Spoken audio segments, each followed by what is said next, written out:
I cast mine eyes unto the heavens.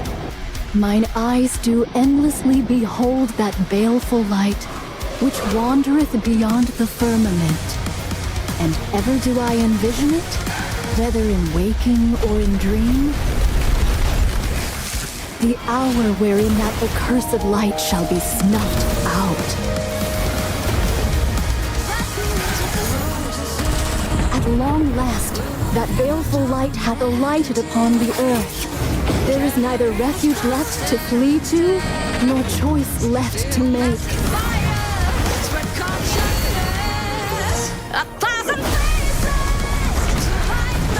Yet if I may speak with reckless hope, may all that we have wrought not come to naught.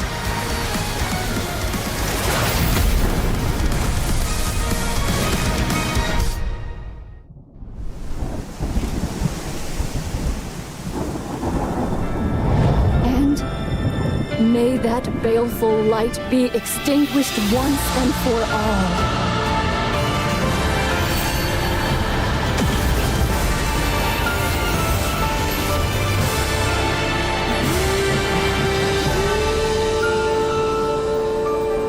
Come forth, my revered goddesses of victory.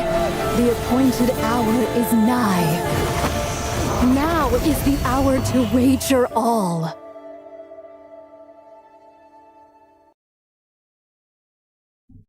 Hello, chat.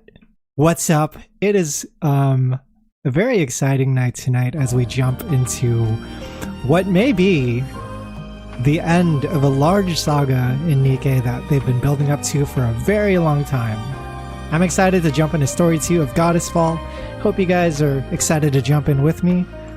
Yeah, it's kind of been a roller coaster of emotions for the past couple of streams as we did not only Story 1 of Goddess Fall, but also chapters 42 and 41 of the story. I don't know why I said it in that order. I guess I forgot what chapters they were. I was making it up. But hi everyone. Abyss Watcher, welcome. Synapse, welcome. JFat, welcome. Edgy, welcome. Thanks so much for the 56 months. 56ヶ月. Subscribe, arigato. Millie, welcome. The sky is up. The sky is up. You're not wrong. But today the sky may be filled with darkness, and we have to slay the queen. Yeah, I've been trying to stay free of spoilers. It's been very scary on the internet because I'm sure a lot of people have been discussing this event on the internet. Just came home from work, so I'm like ready to get started. Let's do it. Kind of scared. Not really sure what's gonna happen.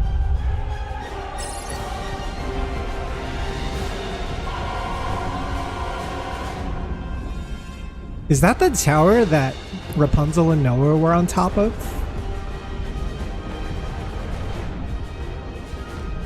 There's clear skies over there today? Verily, I shall cast down yon dweller of the heavens and proclaim my triumph. Wait, does Japan observe daylight savings time? Do they do daylight savings time in Japan? The tide of battle doth begin to shift. How then must we recently we changed times in the United States. We turned the clock back by an hour. And so it's gotten a lot darker earlier in the day. Like I'll leave work at 5 and it'll be like pitch black already. And because of that, everyone will drive like really slow because they're not used to it. Japan doesn't have daylight savings, right? That's because Japan is an advanced society. They'll just make their own sun if they need to. We're too primitive over here, relying on the changing of clocks. Oh my god, Story 2. Man, this is it, guys. You know, after tonight, it's gonna be a very long wait until we get more content. But a lot of stuff happened last time. Namely, just them assembling all of the characters onto the battlefield. And so now they're going to throw down. But we also had a lot of unexpected faces show up last time. Certain people that I did not expect to show up in the event. So I don't really know where the story is going to go. What I will say is that my prediction is that they're going to let Nayuta cook today. I think since Nayuta is the 3rd anniversary heroine for NIKKE, I think she's going to play a major role in this upcoming fight. That's my guess. Streak at this point is very cool. 5 stream streak. Thank you so much for watching the stream always, Millie. I appreciate you. Summertime's only for stupid countries. Oh shoot. Liberalio came to the banner today. But I feel like I'm not allowed to use her yet. Since thou hast called Unless she upon me, joins us in I the shall battle, we're not gladly allowed to feel use her. We have to little keep this lazy. canonical. But I'll tag along. What's interesting is that based on the last stream we did with chapters 41 and 42, Liberalio kind of befriended all of the other characters that we were meeting up with. So Counters, Four Beasts, Liberalio, Old Tails, and Matisse were all like teaming up, and they kind of allied at the end. And Liberalio had this moment where she was like, "You know what? You guys are all right. I'm gonna go tell my mom how cool you guys are." And so I don't know. Maybe we're gonna see other characters from the main story in this event, but I'm not holding my breath. For now, Shall be the next to fall let's on see if we can run from my subject. I have a to team accept. that fits this arrangement. Can't use Noah. Noah's out of the picture. I'm always by your side. Things happened with Noah last time that we're not going to talk about, Always but I hope she's protect you, okay. Ooh, we could do Battle. I'd love to. we could do Pioneer plus Crown. That'd be kind of fire. Yeah, let's do this. This is squad goals. This is mega squad goals. This isn't looking good. What do you mean? Marion went and revealed that she's the queen. And why's that a bad thing? Yeah, why is that a bad thing?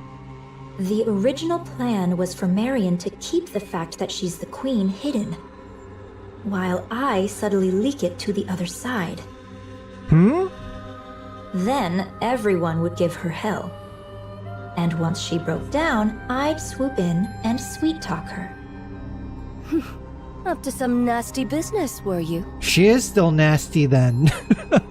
I wasn't sure if like Red Shoes was on her side or not last time. It was kind of confusing whether she was like a friendly or an enemy. Right now they're just kind of like lurking out in the background doing their own thing. Nasty business, you say? I prefer the term strategy. I mean, can I even call her Red Shoes anymore?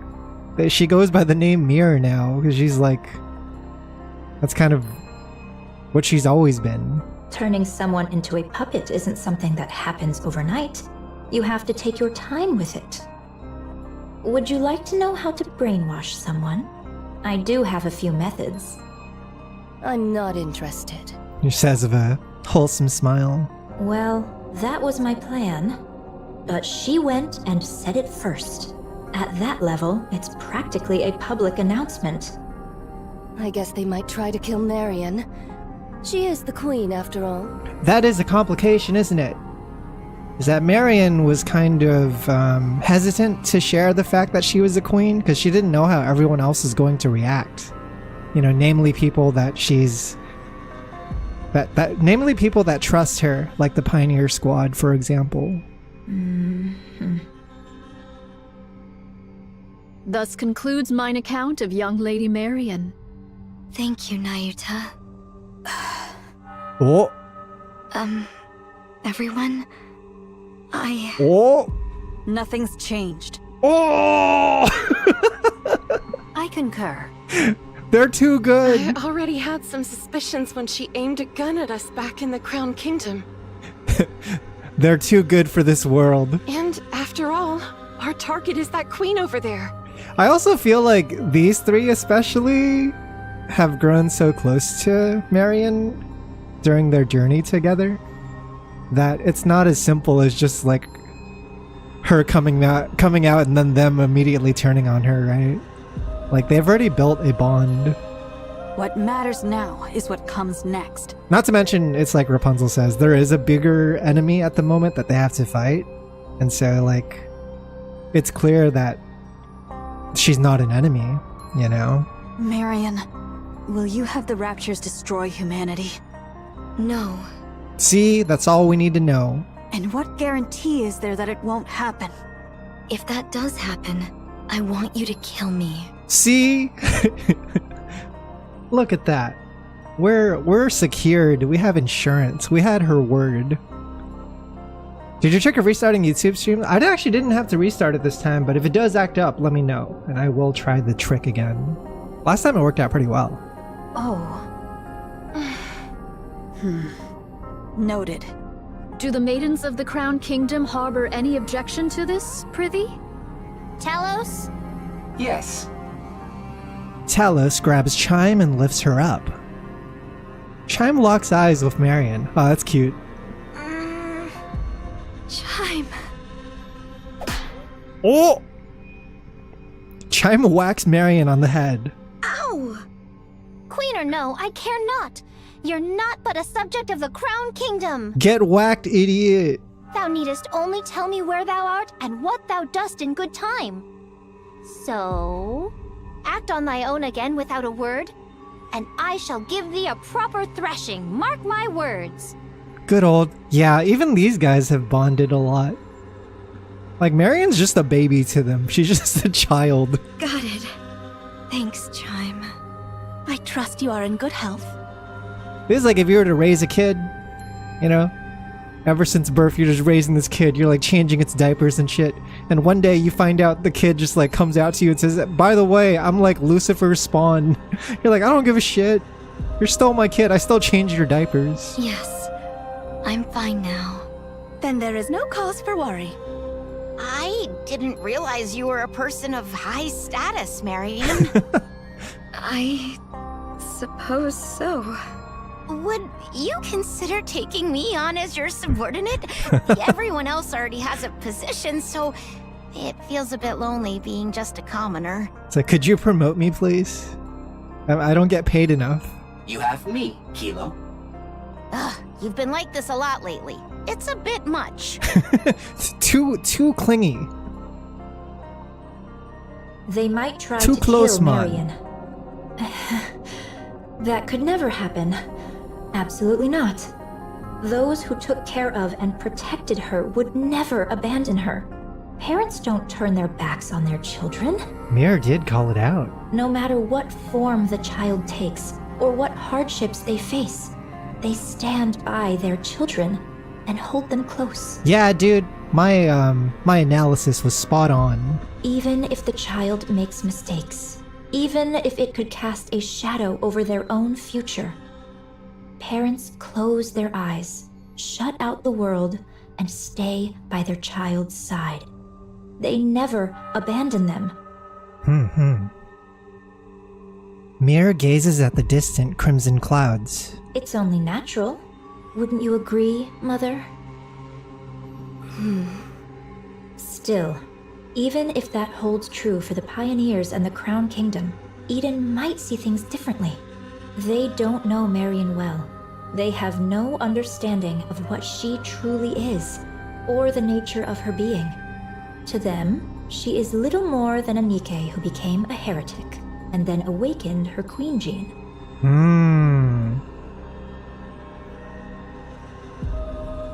Eden, huh? Eden, we're not sure how Eden is gonna react. Yeah, was she referring to the Rapture Queen when she said mother? Because it almost sounded like she was talking to Rose for a second, but that wouldn't make any sense. Because it seems like Rose is kind of more of like a subordinate role to her. Nothing more, nothing less. It seems like she's wearing the pants in this relationship. A being steeped in peril. But I don't know, man. I don't know what the hell happened. This is perhaps deserving of its own side story. Yeah, Done with your tearful reunion. Oh! Did he overhear? And get back to your posts. Does he know? Nikkes of the Crown Kingdom, follow Cecil. We'll review your specialities and specs afterward. Johann gazes beyond them at the crimson-stained sky. We'll commence the assault on the Queen. Cecil, any change in her position? The Queen is currently positioned 10 kilometers from Eden at 3 o'clock. She remains in the air, but at a low altitude. Isabel should be capable of attacking her at this height. As observed, she is taking no action, not even deploying raptures. Dude, Isabel's gonna get sniped first, huh? Like, it's one of those things, like, you're the most mobile, and you get to, like, move around in places that other people can't go, but it also means you're alone by yourself. Like, Isabel is perhaps the most vulnerable out of all the Nikkes right now. My senses do not fail me. Tatsu is live, verily. Dimitri, welcome in. Yeah, I am a little bit late to stream today because I did have to set up with some stuff. But yeah, glad you could join us today. We are going to be doing story 2, and I'm very excited to see what happens at the end of this story. She's likely performing repairs after sustaining hits from Eden's spear and Marian cannon. Or perchance she and doth but watch how events unfold. That's right, last time we did Goddess Fall Story 1, they like fused attacks, didn't they? Like Eden's spear sent out an attack, and then Marian also like...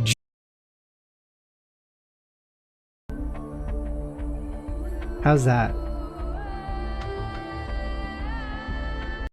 Try refresh. I think that should have fixed it. I gave it the good old restart. The Marian cannon. Your overactive imagination will be your downfall, monk. 'Twas but a thought I voiced. What's your plan for those clones out there? For now, I shall leave them thus, for it is not possible to bring them into Eden. Right. I refuse to let any more unknowns inside. It's fixed for you now? It's a pretty consistent answer, huh?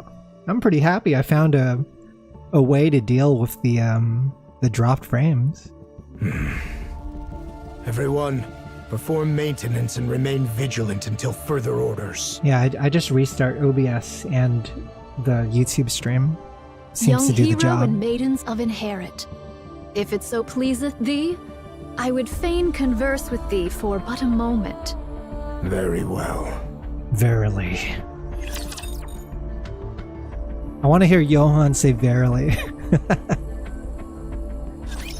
Prepare to meet your Just maker. have him catch on to the mannerisms. Wait a minute. Oh man. I was hoping the sky in the stage would have a red background. Maybe later. Because the queen's descending as we Securing speak. victory for their subjects is a king's duty. The queen cometh. Young hero, is there aught thou wouldst say? What nonsense are you spouting? I cannot fathom the significance that young Lady Marian holds for thee. Yet a queen is still a queen. She's trying to copy his voice. A queen is not to be forgiven. Eden's warriors shall slay the wicked queen without fail, or something of the sort. What choice do we have? None, verily. You see, we've got no choice. The Queen's right there. The threat plain as day. And casually firing beams from heights most weapons couldn't even dream of reaching. And for reasons I can't quite figure, Marian sent it right back. Not just a little push. She hit with enough force to actually tip the scales of the battle. Yeah, okay. You know, when you put it that way, it makes a lot of sense why they're not suddenly turning on Marion right now. Is she's already like proven to them that she's fighting on their side, right? She participated in the beam struggle. And if we try to move against Marion, we'll end up fighting both the Pioneers and the Crown Kingdom. And there's also that. A fight among ourselves right now could be the end of us. Marion isn't a problem for now. For now. That could change later, but for the moment, she isn't. Therefore, we'll exploit her fully. They're extremely logical about this. What I want is to reproach Marion for the pathetic weakness that made her conceal her true identity. Because of it, she arrived late to Eden, and we lost Noah. No! Oh my god. Still fucks me up. I've had a week to recover since last time, but last week fucked me up, man. I was shaken up for a few days with what happened with Noah. I didn't expect it at all, but she had a goated moment. Absolute play of the game. Yeah, dude. And it's like, you know, doing the Eden minigame after that and getting some extra backstory on the Eden squad was also really nice. Just seeing members of Inherit have their moments of character development and backstory. Getting to see how they all went on board and how they started building Eden from the ground up. It was really cool. I'm hoping to jump back into that as well, because I know they updated it today. Yeah, and you realize, like, it makes you realize all these characters, despite how antagonistic they seemed towards each other, they're kind of like a family, right?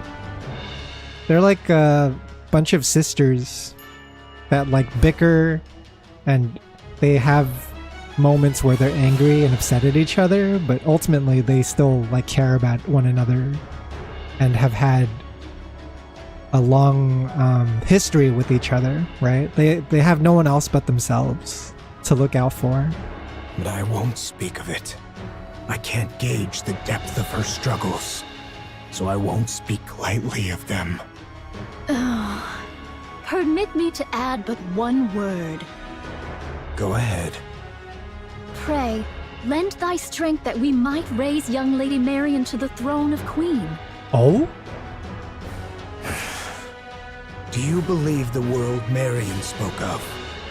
One where all will love one another will ever come? He overheard more than I thought. Such a thing shall never come to pass. Ooh, but she's not. She doesn't believe in those kinds of fairy tales either, huh? You're no different from them, monk. No, you're worse. Utter scum. Did I not say it, heir? Verily, this humble self shall do whatever is needful to achieve victory. But Eden won't make a move against Marion.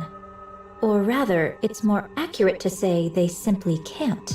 Dude, Mir and Rose are like those characters, like, on the side of the battlefield that are just providing commentary for it. Like, they're not actually fighting, but it's pretty common trope in a lot of these types of stories, right? The one we should be watching is Nayuta.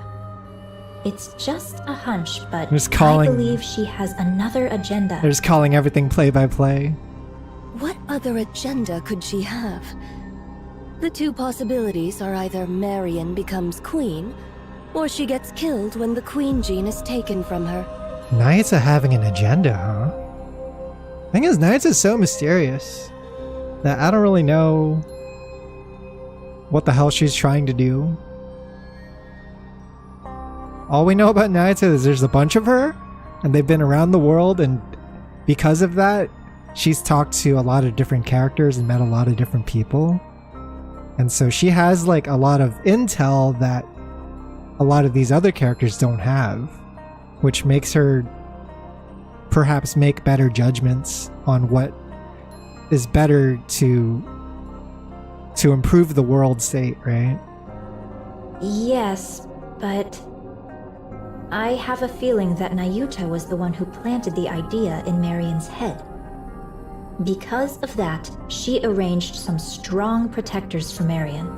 Not just for Marion herself, but for Queen Marion. There's no reason for her to be that proactive otherwise. Weren't you allies?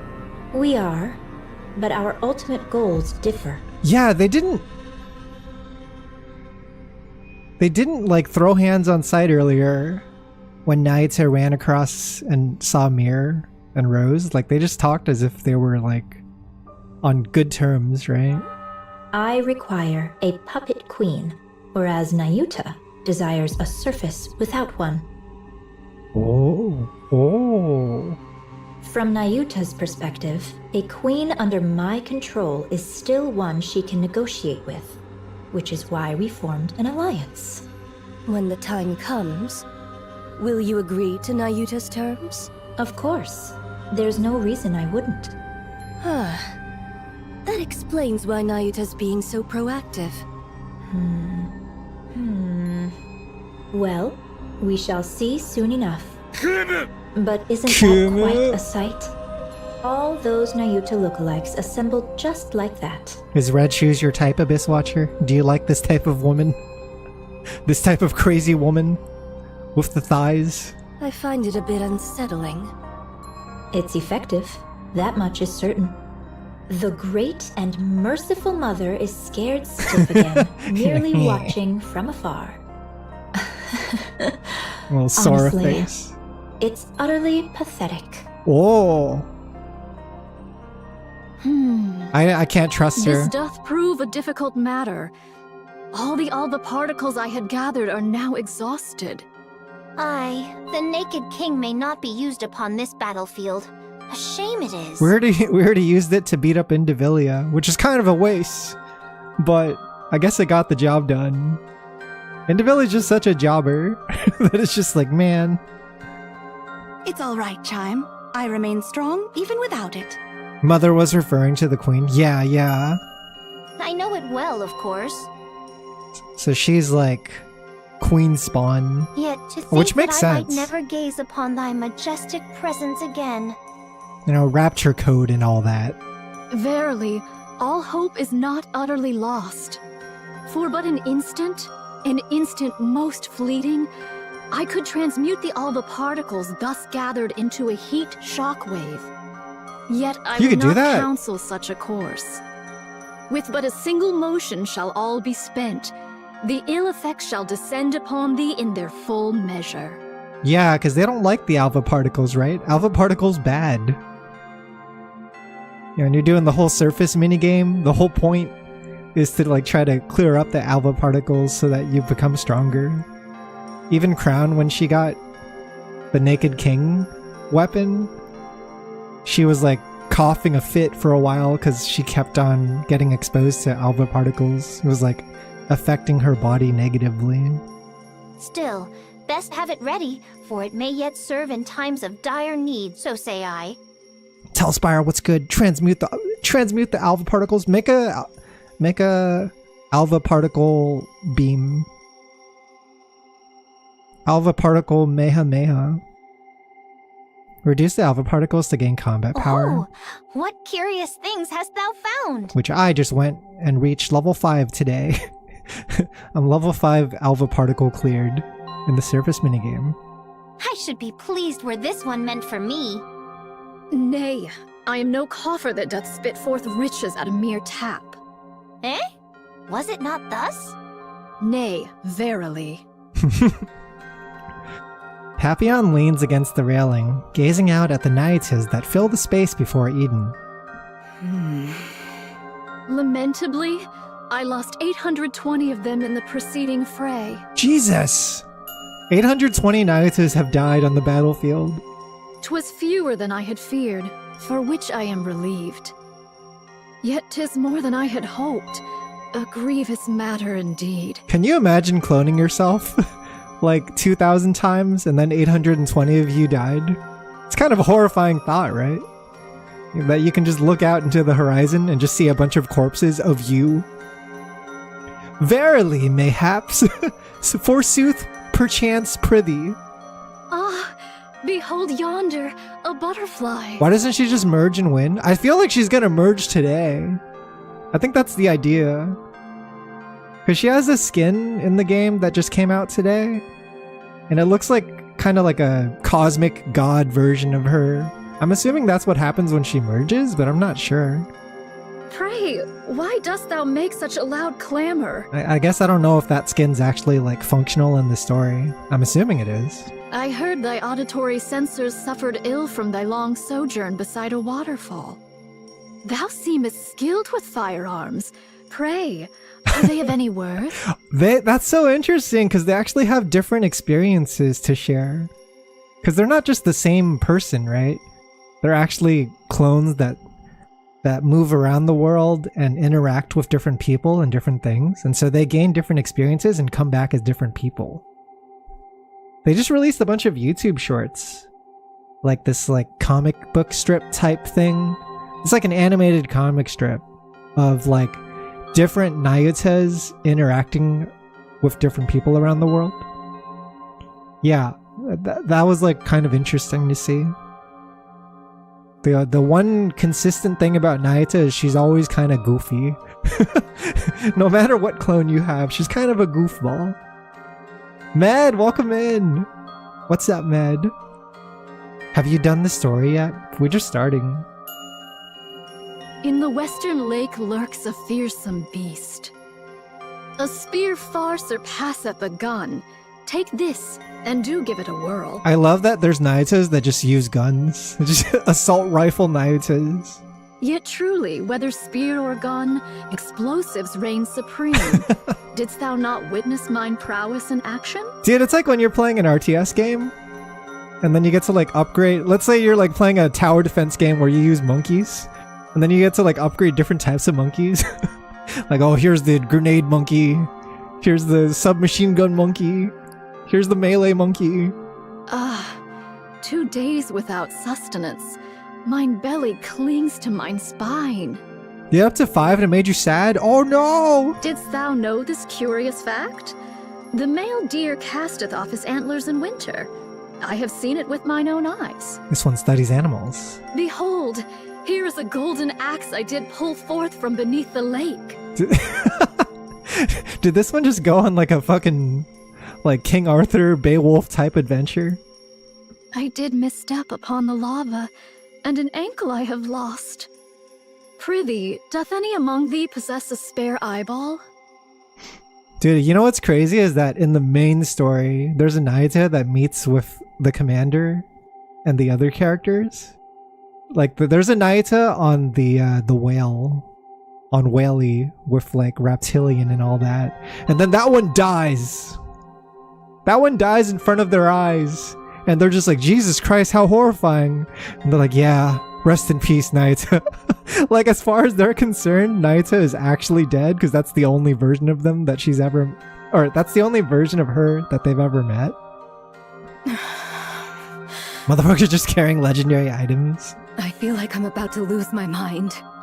I like how they're just having a conversation on the battlefield. Papillon, your break is over, isn't it? Your break's over. Get back to work. Coming. But when will long-range comms be restored? It's already been restored.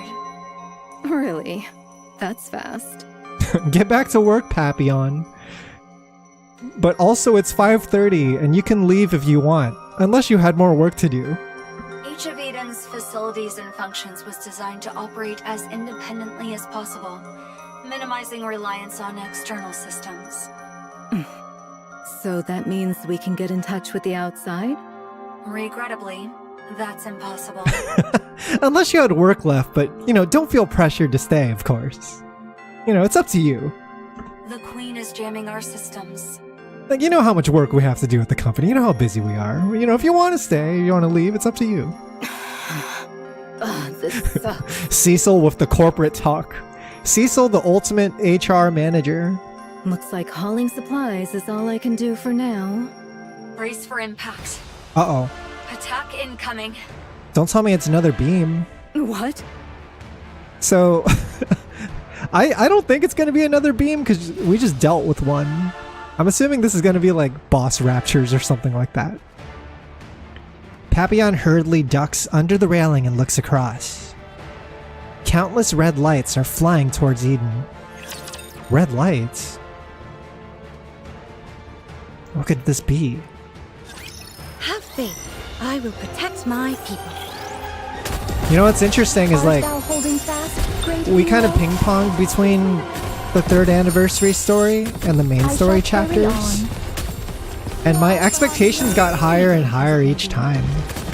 Like after finishing Goddess Fall Story 1, I was like, there's no way the campaign chapter is going to be as good as this. And then it was better. I think I liked it better than Story 1 of Goddess Fall. But now it's like going back to Goddess Fall 2. And I'm like, there's no way Goddess Fall 2 is going to be better than the main campaign, right? No way! I don't see how it's going to happen. Fare? Isn't it obvious? The Queen is bombarding Eden with her beam. So I hope I get surprised again. Yeah, I hope Shift Up cooks. I also hope that this event is long. And that they drag it out to be super long. The shield over all of Eden is holding. Not all attacks are blocked, but it's sufficiently effective. So, it doth pale before that savage beam of yore. Right. That means Eden's spear and Marion can... Marion's counter-strike were effective. They all refer to it as Marion Cannon now. It's a sick-ass name. It's like a signature attack. The Queen can't use her large caliber beam for now. Perchance she doth restrain herself, mindful of young Lady Marion's counter-strike. Yeah, it's her level 3 ult. Therefore, she chooseth not a single mighty blow, but many lesser ones. In either case, 'tis certain the Queen seeketh to curb our movements. So it seems that your observation that the Queen is afraid may be correct. Even with her overwhelming forces and power, she still restrains herself. Let us advance. How many clones remain? Verily, those who survived the recent defensive battle number 1,180. Got 1,180 knights is left. This is doable. It's like cut down by half, almost. Navilia and Chatterbox can be countered by Inherit, Pioneer, and White Knight. Verily, should our special forces confront theirs, and the lesser foes be entrusted unto mine replicas, thus shall we reach the place where the Queen abideth. So here's the thing though, like, let's assume that Naita combines all her clones, right? Let's just assume she gets all remaining 1,180 copies of herself and merges into one person. If she does that, and does an attack, and that attack fails, they die, right? They're left completely open now because they're going on the offensive. And so it's kind of a gamble, I think. It's like, if that attack doesn't succeed, then all is lost. The problem, verily, lieth in how shall we draw the Queen within our grasp. Yeah, you don't want to burn your whole, like, you don't want to bust your whole load. Are the chains by which we erstwhile dragged down the White Giant no longer serviceable? She's out of range. No doubt she accounted for that when choosing her drop point. They still got Marion, that's true. So it is. She is a fear. They still got the Marion cannon. She doth fire most vigorously, verily. When shall young Lady Isabel return from her scouting? She will be back soon. Isabel is falling your way. Oh? What sayest Falling? thou? Oh shit, is Isabel in trouble? That didn't sound good. Isabel plummets on the runway with a loud crash. Commander. No, Isabel! How bad is the damage? I'm fine. Just lost 2 feathers. Isabel struggles to get up. I told you, man, being in the air is too vulnerable. Did you get hit by the beam? No. What happened? 10 minutes ago. Isabel flies through the air, dodging the Queen's continuous stream of beams. Dude, she's like fucking Iron Man. Just Iron Manning it up. There are many of them, but their trajectory and timing are consistent. These are just to keep us in check. The problem is... Isabel rolls to evade another beam. Far ahead, the Queen looms in the distance. Hey, what's up, Zai? Welcome in. Below her, Raptors press in tight, shoulder to shoulder. And still they come, pouring in ceaselessly from the distant edges of the battlefield.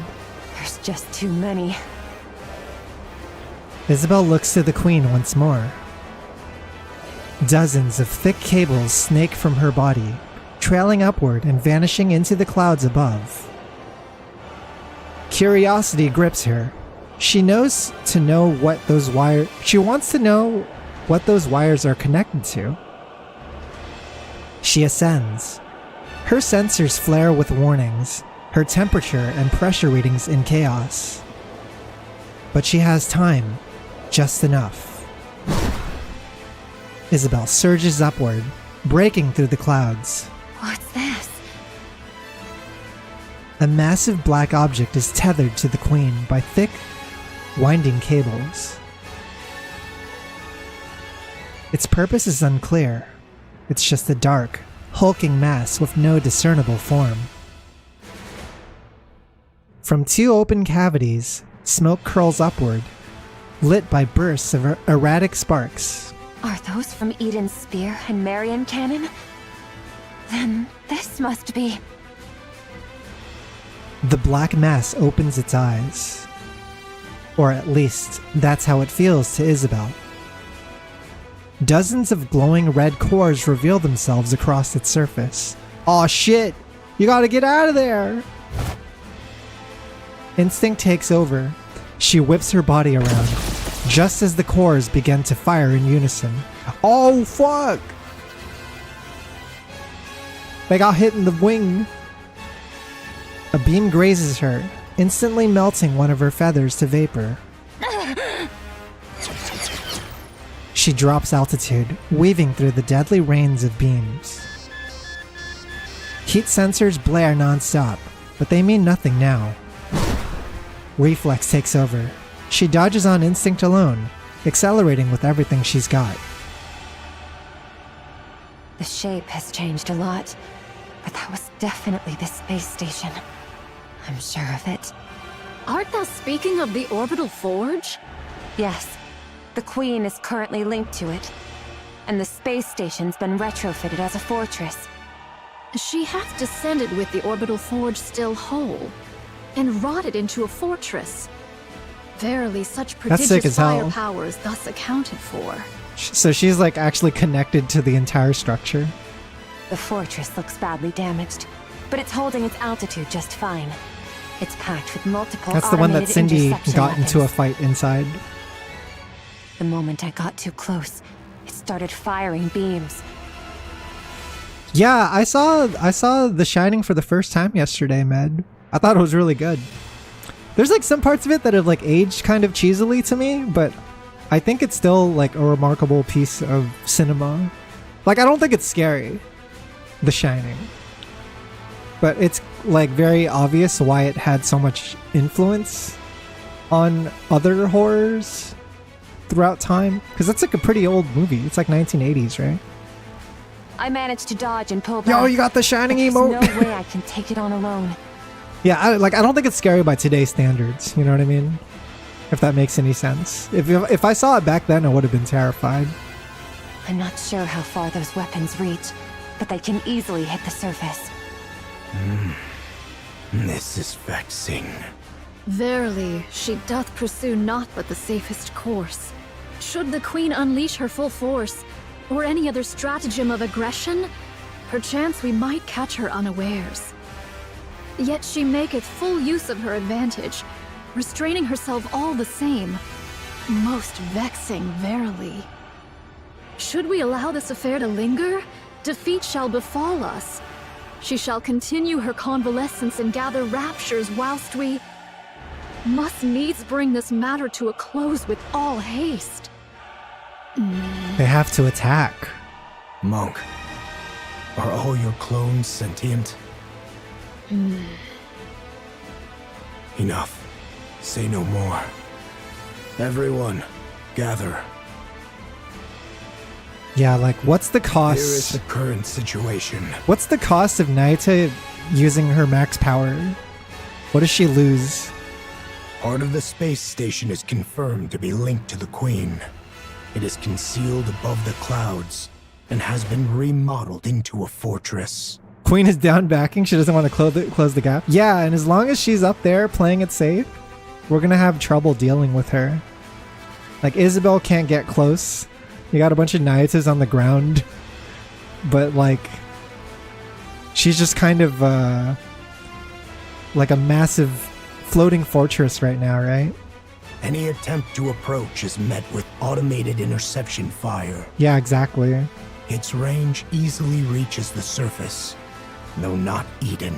It's like a siege taking place in the sky. The Queen has fortified her position to block all access while she gathers raptures. Once she deems their number sufficient, she will launch her offensive. Furthermore, as you all know, she has been firing long-range beams repeatedly, making it impossible to leave the monk's shield. The beams are the coolest part about this fight, by the way. I think the idea of like having like death beams rain from above you, trying to kill you every like 5 minutes or so is like terrifying. Right? And it's like every time the beam comes, you just have to like shake it off. Hopefully your team blocked it properly, and then you resume fighting, because everyone has to continue doing their job. We are trapped. We cannot advance. The Queen is simultaneously recovering and accumulating raptures. The longer this continues, the slimmer our chances of survival. The Eden Spear will be ready in 3 hours. Yeah, meanwhile, like, we only have so many shots of Eden Spear to use. The advantage is on the Queen's side right now. I don't expect the Queen will give us that long. Then, what should we do? Shouldn't we retreat? That's one of the options. Retreat does not exist in my vocabulary. Aye. We may turn about and march onward, but retreat? 'Tis not that I know. Isn't that retreat? If we fall back now, who knows when we'll get another chance at the Queen. I love Kilo. Meanwhile, her forces will only grow stronger. Yet now doth she suffer us not to draw nigh. Dude, this is one of those instances where it's like you have characters like Scarlet, and she's like a master swordsman, and she's probably a sick duelist that can excel at 1v1 fights. But how useful is that skill when you're trying to take down like a battleship that's floating in the sky, right? It's like you need a different type of fight. It's like you need something of a kaiju level threat to take down whatever they're throwing at us. Upon the ground lie raptures and heretics. In the heavens abide the Queen and the station. An aerial approach is out of the question. There are too many interception weapons, and they're all far too precise. She's like, I tried to go up there. I tried to go up there and got smoked. Love how normal Kilo is when Crown and Chapman are around. Yeah, she's just acting like she normally is, right? Is not terribly panicked. Over 5 Stormbringers have been spotted. Approaching in a transport ship would be suicide. Johan, it seems we have no means left at our disposal. 5 Stormbringers is crazy, by the way. What do you intend to do, my commander? I'll take the lead. I can withstand all the Queen's attacks. Oh? You can form up around me and advance slowly. Yet do heretics and raptures abide, and thou alone, young Lady Marion, canst not withstand the multitude of those automated interception armaments. Doesn't Marion have some form of control over the Raptures? Can she influence their actions at all? Take heed of thy safety, young Lady Marion. Should all go awry, thou alone must survive. There's no way I could. We're abandoning Eden. No! So, we're retreating? Is this a retreat? Yeah, that's a good idea. No matter how important this place No. is, when it's time to retreat, This is you not a retreat. This is an advance. We'll overload Eden's main power source and trigger a self-destruction. Everything within 10 kilometers will be reduced to rubble. We'll lure them in as close as possible, and then detonate. Eden is fucking crazy. Eden is such a crazy place. Then we'll leave the rest up to him. No, they can't die now. This is so cool, by the way. I really appreciate that Johan is like the commander character on this side of the story.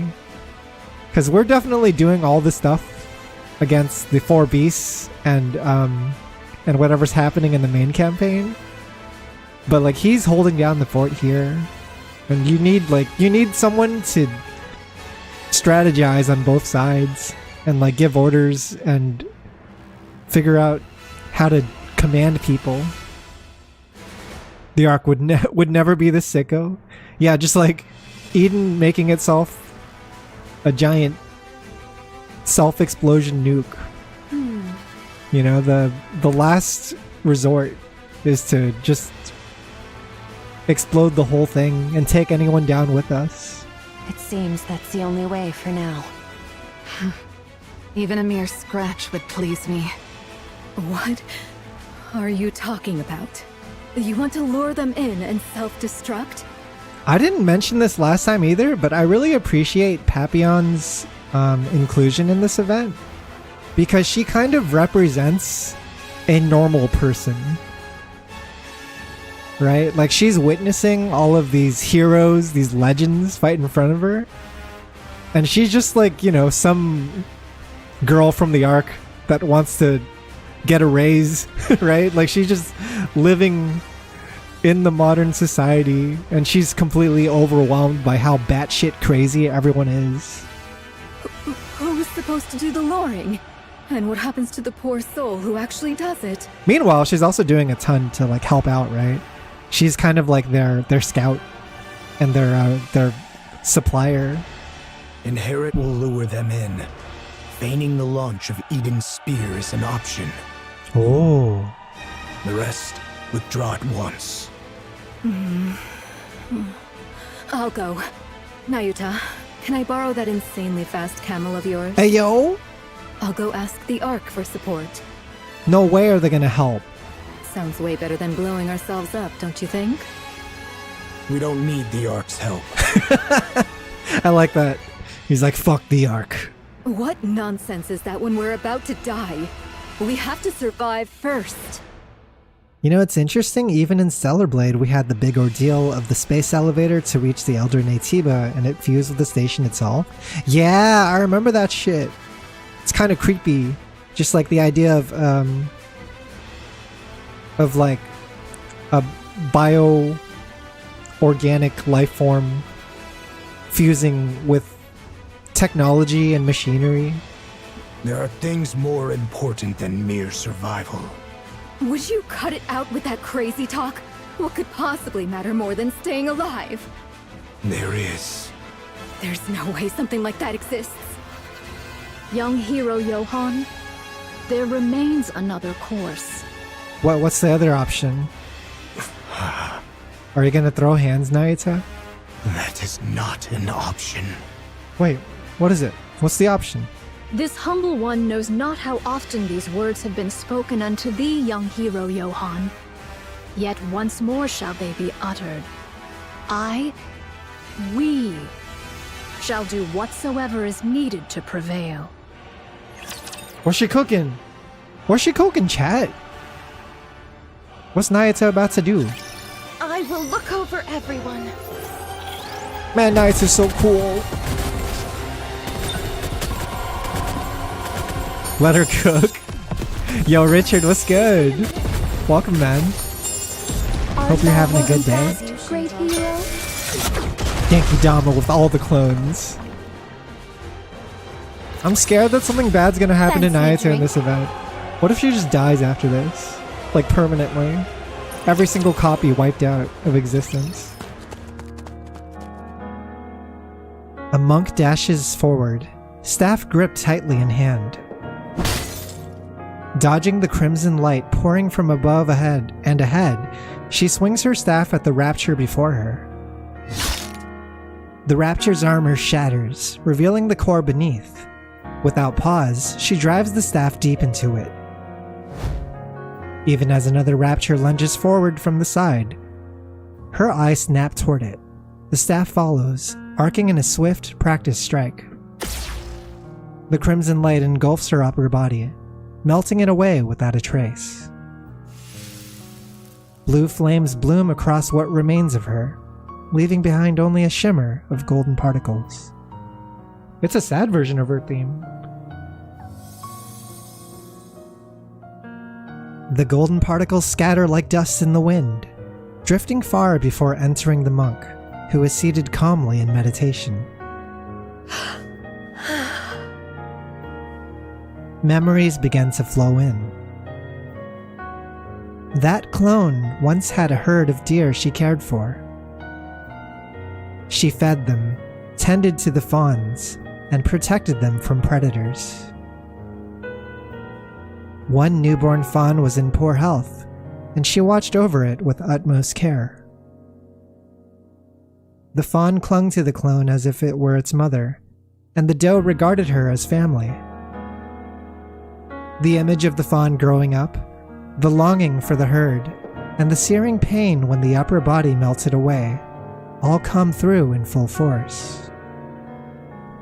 Nayata erases the memory, leaving only information about the terrain.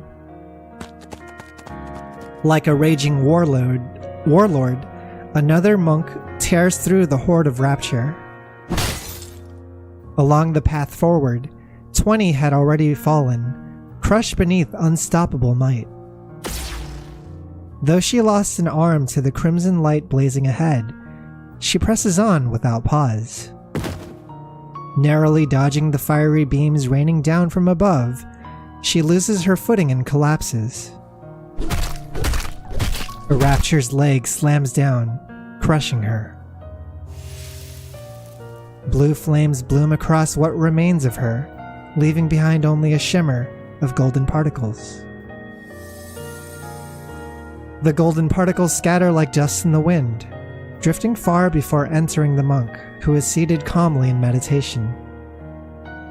Memories begin to flow in. That clone had once met a lost NIKKE by chance, and taken on the role of guiding her north. A sudden ambush by a swarm of Raptures claimed the NIKKE's life, and the clone could only curse at her own powerlessness. She pushed herself through endless training, determined to prevent it from ever happening again. Nayata erases the memory, leaving only information about the martial techniques. A memory of a clone who broke down in tears before the grave of someone whose name she never knew. A memory of a clone who lived her entire life consumed by hatred, killing Raptures and nothing more. A memory of a clone who befriended a scarecrow in a wheat field and promised she would return. A memory of a clone who built a house by the sea and spent her days staring endlessly at the waves. All these memories flow into Nayata, but she erases all the personal memories of each clone. Tears fall. She mourns the traces left by those countless clones.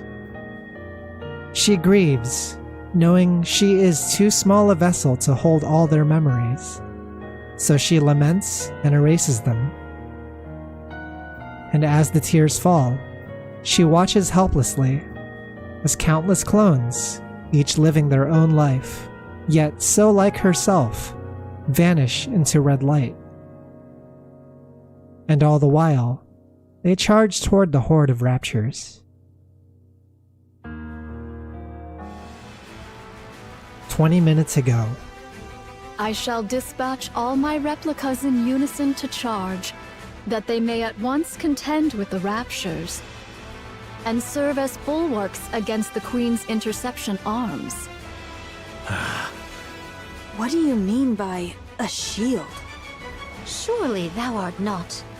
The muzzles of these automatic armaments number scarcely 1,000. Should we draw nigh, my replicas shall serve as... the bait. Surely thou meanest not to use thy replicas as naught but cannon fodder? Verily so. It's kind of crazy with that whole bit that just happened, because it's like establishing that these aren't just clones, but they're also like living beings, right? They might as well be another life that's being taken away.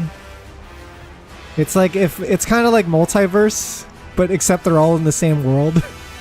Like multiverse versions of Nayuta. A most reckless deed. A pointless sacrifice.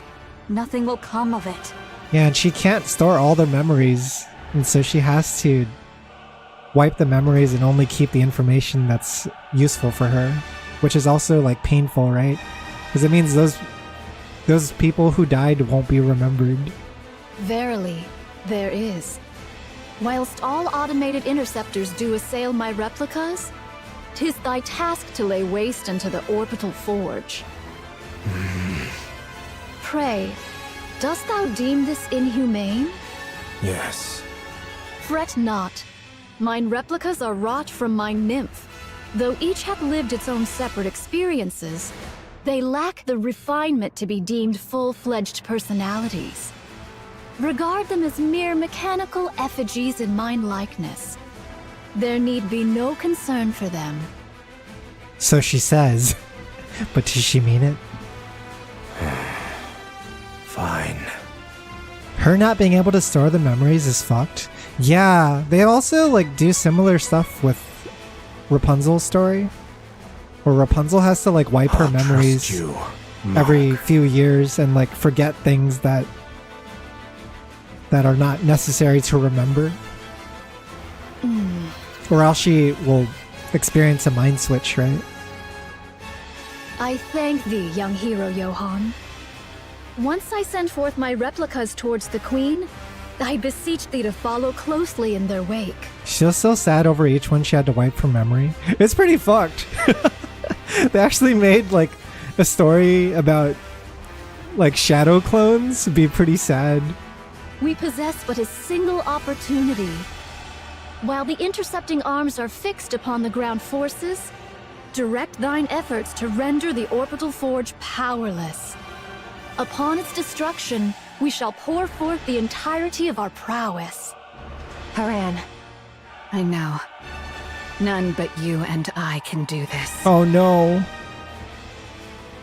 I hope they don't die. Those two better not fucking die. They're going in! Isabel is flying alongside Haran. We'll be near the space station shortly. Yeah, I can see it. This will not be easy. You'll manage it, won't you? Of course. Isabel picks up speed. The space station looms ever closer, its colossal structure growing more imposing by the second. Adam Mosk, thanks so much for the 54 months. I really appreciate it. There do be jiggling cheeks in this game. But there's also a ton of crazy shit happening right now. Huge battle. So I hope you're having a good one. Hope you can enjoy the story with us as well. It's getting pretty serious business right now, yeah, like Synops is saying. As they draw even nearer, some of the countless red cores that had been looking down turn their gaze toward Isabel and Haran. We've been spotted. We can break through from here. Hang on tight. Can you break through? All right, let's go. They're dead. They're so dead. I swear to God, if something happens to Nayuta, something will happen to my building. Which of you scornful dunderheads dare step forward? I don't know, man. I have a bad feeling. I have a very ominous feeling. I don't know if we're gonna get like a definitive win like we did with Last Kingdom. Where it's like, yay, we took down the bad guys and also I got to do a sick-ass like shonen transformation. This place too. And everyone survived. Now let us continue forth upon our journey. I feel like we're about to incur some losses, one way or another. Moments before the assault on the Queen's space station. I'll go. I'm better at annihilation battles than you. You're deluding yourself, Snow White. You may fight well, but by raw specs, you're no match for me. Oh.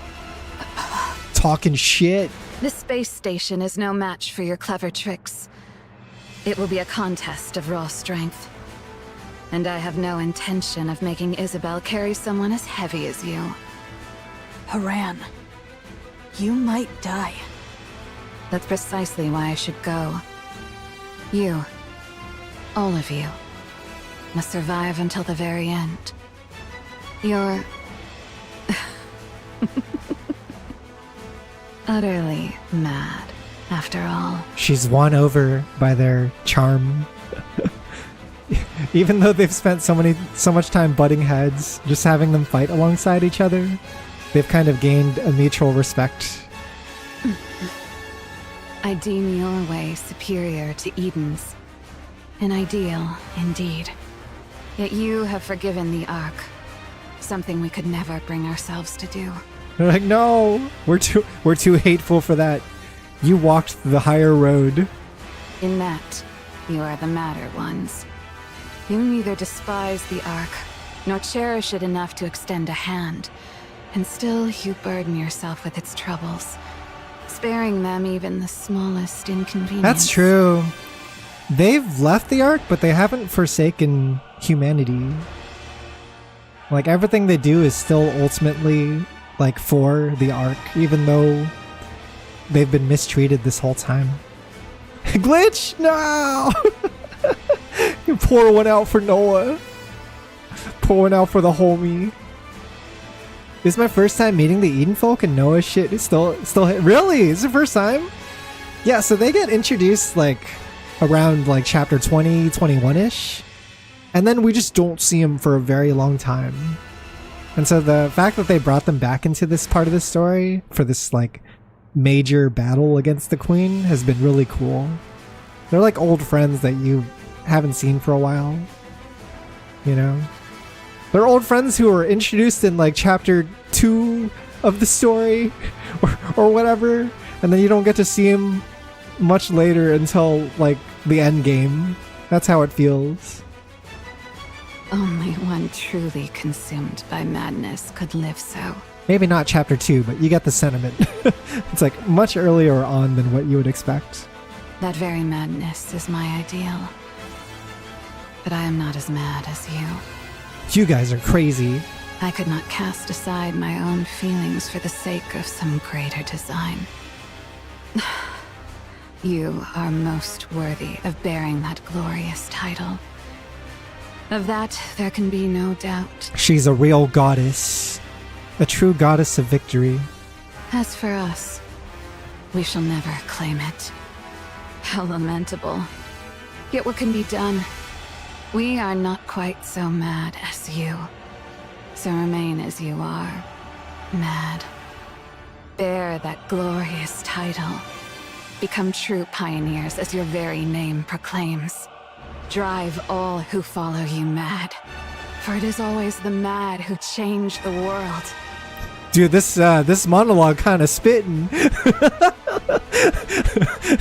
she's kind of monologuing some fire right now. I'll leave the Queen to you all. See to it that her head strikes the ground. It's the mad who changed the world. I promise. Let's fucking go. So thou art going. Oh, what's Isabel gonna say to Scarlet? Yes. This is something only I can do. Wouldst thou quaff a cup afore thou takest thy leave? You want a drink before you fly off into space? Sorry. No drunk driving. Yeah, she's responsible, unlike you, Scarlet. Aye, then I shall ready me one of mine choicest bottles. When thou returnest, we shall quaff a cup together. You really think I'll come back? Oh, was thy desire to perish so? You know what's crazy is that Scarlet like just came back from the Stellar Blade collab. Like she got isekai'd into a different world, and then she had to fight this battle. She's like, oh man, that shit was crazy. What? We gotta go fight the queen? Alright. Return, it's... Thou'st perished. Must thou perish so? I'm not planning on it, but the chances of survival are slim. I'd drink too if I were her. 'Tis a mighty draught for one to quaff alone, methinks. Both Isabel and Haran are giving off a lot of red flags. They're giving off death flags, you know? A lot of I'm about to get married after the war. Then don't drink it just yet. Save it. If you're bragging that it's so good, it must be really something. Aye, I shall be waiting. Off with thee then. Okay. Scarlet walks away. Papillon. My, you're like a ghost. How'd you know I was here? Dude, Papillon's like a ninja. You haven't stopped staring at me ever since the mission was decided. Weren't you going to say something to me? Well, I don't really know. Must have slipped my mind. Papillon. Go back to the Ark. This isn't a defensive mission anymore. It's an all-out assault. You don't need to risk your life just because you're a hostage. You haven't trusted me this entire time, and now you're letting me go? Did you plant a bomb on me or something? I'm not gonna blow up when I get to the Ark, am I?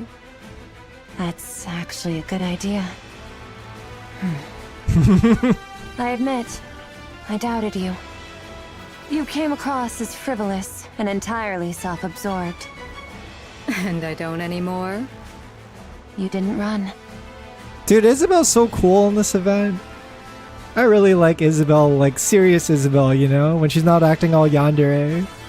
And it makes you feel sorry for her, because it's like whatever happened in her past that made her the way she is now must have been really fucked up.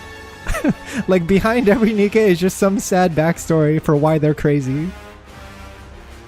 I might be crazy, but we had both Isabel and Noah on the live stream too. Was that a sign?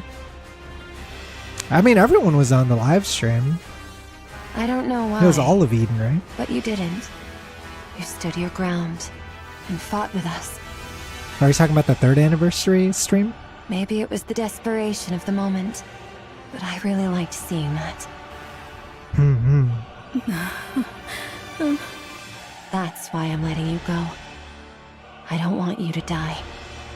You've actually developed some camaraderie in such a short time? Maybe. No. Actually, yeah. I think everyone feels the same. Yup. Well, aren't you easy to please? It may seem that way to you. Go on then. But promise me one thing. You can tell the Ark whatever you want. Just don't say a word about Eden. This place was built by people who dreamed of paradise. And I don't want anyone trampling through it. Can you promise me that? Wouldn't it be better if you just killed me? It's not easy. But I'm doing it because you seem like a good person. Me? But I'm a spy. I side with whoever gives me the most benefit. You're a much better person than you give yourself credit for. I'll take that as your promise. I've just sent you a safe route. If you're alone, you should be able to slip out of this area without much trouble. Isabel's giving a chance for Papillon to escape, but is she gonna take it? Or is she gonna try to stay and help out? Go now. And don't die. Will I get to see you again? No! She's starting to realize what this is about to mean. Hard to say. One thing to note is Dorothy left the Ark, they couldn't contact her. Big question mark where she is in the story. I will look over everyone. I hope Dorothy shows up at the last second to do something. Such sorrow it is. to join her comrades again in a noble battle. After such fierce strife, there must be rest.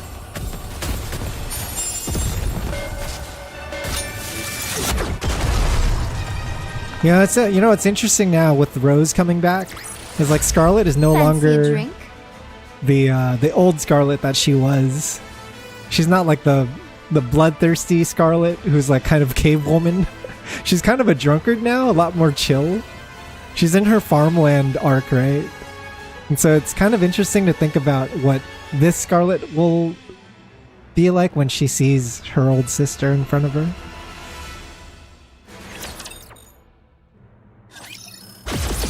Oh shit! Isabel's right shoulder and arm are swallowed by a surge of crimson light. Her flight falters as part of her upper body melt away in an instant. Nah, they're cooked. They're cooked. Anytime you start seeing body parts get it like fucking vaporize, it's GG.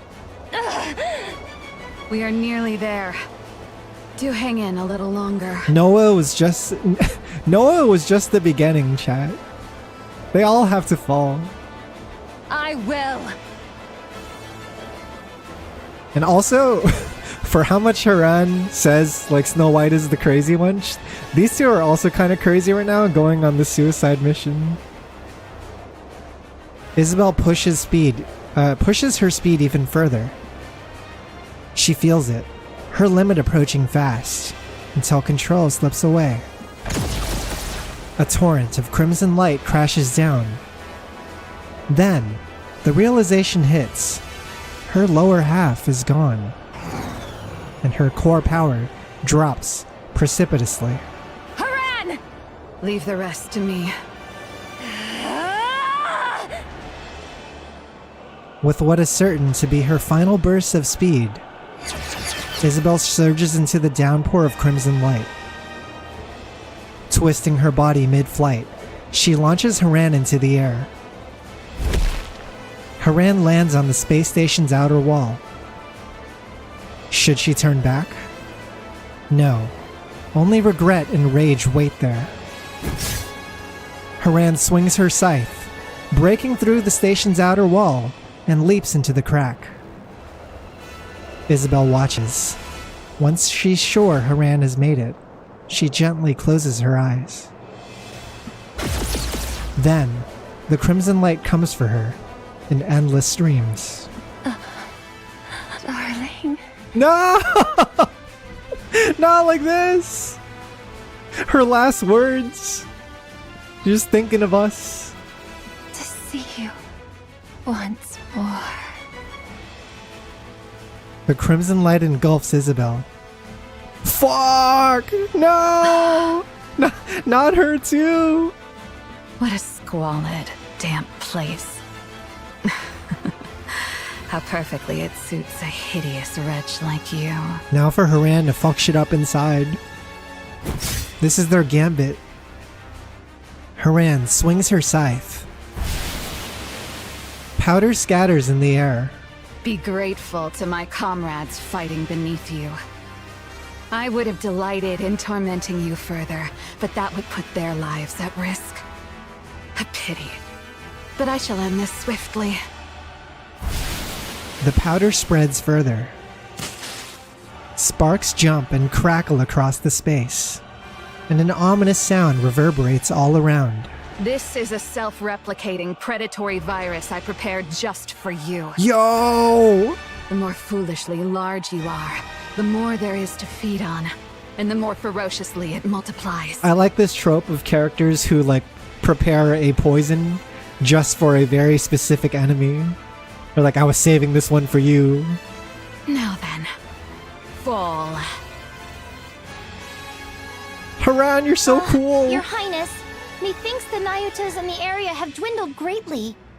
Then the spice station will fall soon. The spice station? 'Tis the space station, Your Highness, and yet, after all this time, naught has happened. Believe in them, Chime. They have placed their very lives on the line to defeat the Queen. And when one stakes life itself, miracles are wont to follow. Understood. I, Chime, have foolishly imagined defeat and spouted nonsense. You gotta believe. I shall trust you and fight. Yes, let us do precisely that. What you can count on with Crown is that she can protect the people around her.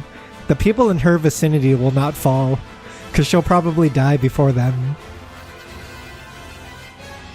Yeah, we did get the crown skin today. The Chinese dress crown. I'm on my alt account anyway though, so I can't equip the alt outfit on this account. Crown and Chime right atop Trom, tearing through the battlefield with unstoppable force. With each sweep of her spear, Crown shatters and pierces any rapture that dares block their path, while Chime hurls bomb after bomb, sending enemies flying in all directions. Crimson light rains down from above, but not a single one touches Trom. Your Highness! Indivilia lieth before us! All time for the rematch! At the end of the rapidly changing scenery, Indivilia looks at Crown with a smile. Shall we hold her here? Alrighty. Hold on tight, Chime. We ride at full speed. We don't have Naked King anymore though. We don't have our secret, trump card to beat her. So I wonder how Crown's gonna do. Forward, Trom. Fourth account? No, it was my third account, excuse you. The acceleration is so great, the surrounding landscape dissolves into a blur. In that split second, a massive chunk of metal crashes down in Trom's path. The impact sends a deep tremor through the earth, and thick dust billows up in its wake. Crown's gaze snaps skyward. Beyond the blood-red clouds, rusted, broken fragments of steel rain down like a storm. The Queen is descending, slowly, steadily, drawing closer to the surface. And then, all at once, the relentless barrage of crimson light comes to a halt. It seems it has fallen. We did it! Space station neutralized. Initiating death blow sequence. Do remind me, what was that again? Fall back! We must retreat, Your Highness. I love fucking Talus's tone. Should we be ensnared, all is lost. Ah, so that was the plan. Very well. Fall back. Way to go, Tatsu-senpai. Stick it in his ear. Kobayashi! Welcome in. How's it going? The chunk of steel in Trom's way is sliced in half and crashes to the ground. From beyond the wreckage, Indivilia's tail comes whipping forward, aimed directly at Chime's neck. There is still a matter of revenge I must see through. Oh, she's trying to get revenge on Chime specifically because Chime was the one that cut her head off. Crown turns sharply, thrusting her spear up just in time to shield Chime's side. She does a fucking third strike perfect parry. The pshing! Just as I thought. Just defend. Indivilia launches a relentless assault on Chime. The air cracks with piercing shrieks as blades and spears collide in a clash of metal. Crown intercepts every strike, shielding Chime without fail. I love the way Indivilia fights, because she's like dirty. You know what I mean? She's like a true villain. She's like the kind of villain who actually does try to kill women and children. Worry not, Chime. I will ensure you are safe. Damn, Crown's so goated. Ah, yes. You are truly suited to die for others. Continue shouldering their lives and missions until your death. That's their philosophies, right? It's like Crown is willing to die for others, and Indivilia wants others to die for her.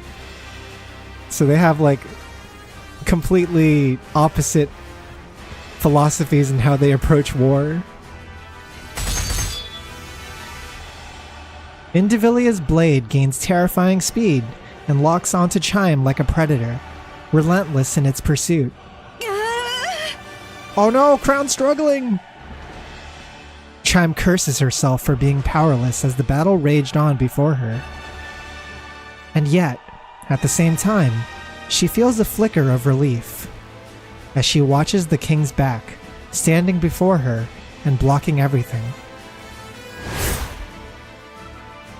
Indivilia's tail sweeps in a vicious arc, aiming not at Crown, but at Chime behind her. It's a devastating blow. Crown sees it coming and knows that if she can block this, the moment to counter will be hers. Is it bait? Is she getting baited? Crown's spear meets the tail's blade. As she adjusts her stance for a swift retaliation, a strange sensation creeps over her. Her body feels sluggish. I've been sprinkling the Alva particles you like. Oh no! Letting them seep in. Not the AP! Does it please you? Chime, retreat! It's already too late. Indivilia's tail lashes toward Chime once more, but Crown steps in to block it. Indeed. I expected you would do that. Is that her body getting sliced in half? Aw, jeez. The tail, once sweeping horizontally through the air, suddenly shifts course in a heartbeat. Its blade at the tip surges skyward, then crashes down with lethal force. Indivilia's strike buries itself into Crown's shoulder, carving a ruthless path downward. The blade doesn't stop until it is slashed clean through her waist. Only then does it tear free from her body. At that very moment, Indivilia steps back, putting distance between them. Oh no! Your Highness! Oh no! As I thought, that foolish power of yours is no longer yours to command. And congratulations. Yeah, she doesn't have the Naked King anymore. That's like her trump card from last time, right? To lay down your life for another. Surely there is no greater honor for you. It's that thing that villains always do where they're like, does protecting someone make you stronger or make you weaker, right? Does having to protect someone just become a liability? I got a shower, but I bet something's gonna happen. I will say we're almost through like the first third of the story, so all the crazy shit has yet to happen, Glitch. You do have time to shower, I'm sure. I think it's only gonna get crazier from here. I just got here and someone's already got... Yeah, someone's getting messed up. People have been getting messed up left and right in this event. We got Isabel and Haran. They went on like a suicide mission and they're presumably not gonna make it out alive. Now Crown is like taking hits for Chime. Oh wait, we got Kilo though. Maybe Kilo can help. With a sharp kick, Talos sends the Rapture he'd been facing flying, then charges straight at Indivilia. Finally, the armored core of NIKKE can come. She lowers her stance with a smile, calm and unfazed. Nah, but I feel like Chatterbox is gonna show up now. Now that Kilo and Talos are appearing, that means Chatterbox is gonna cockblock them.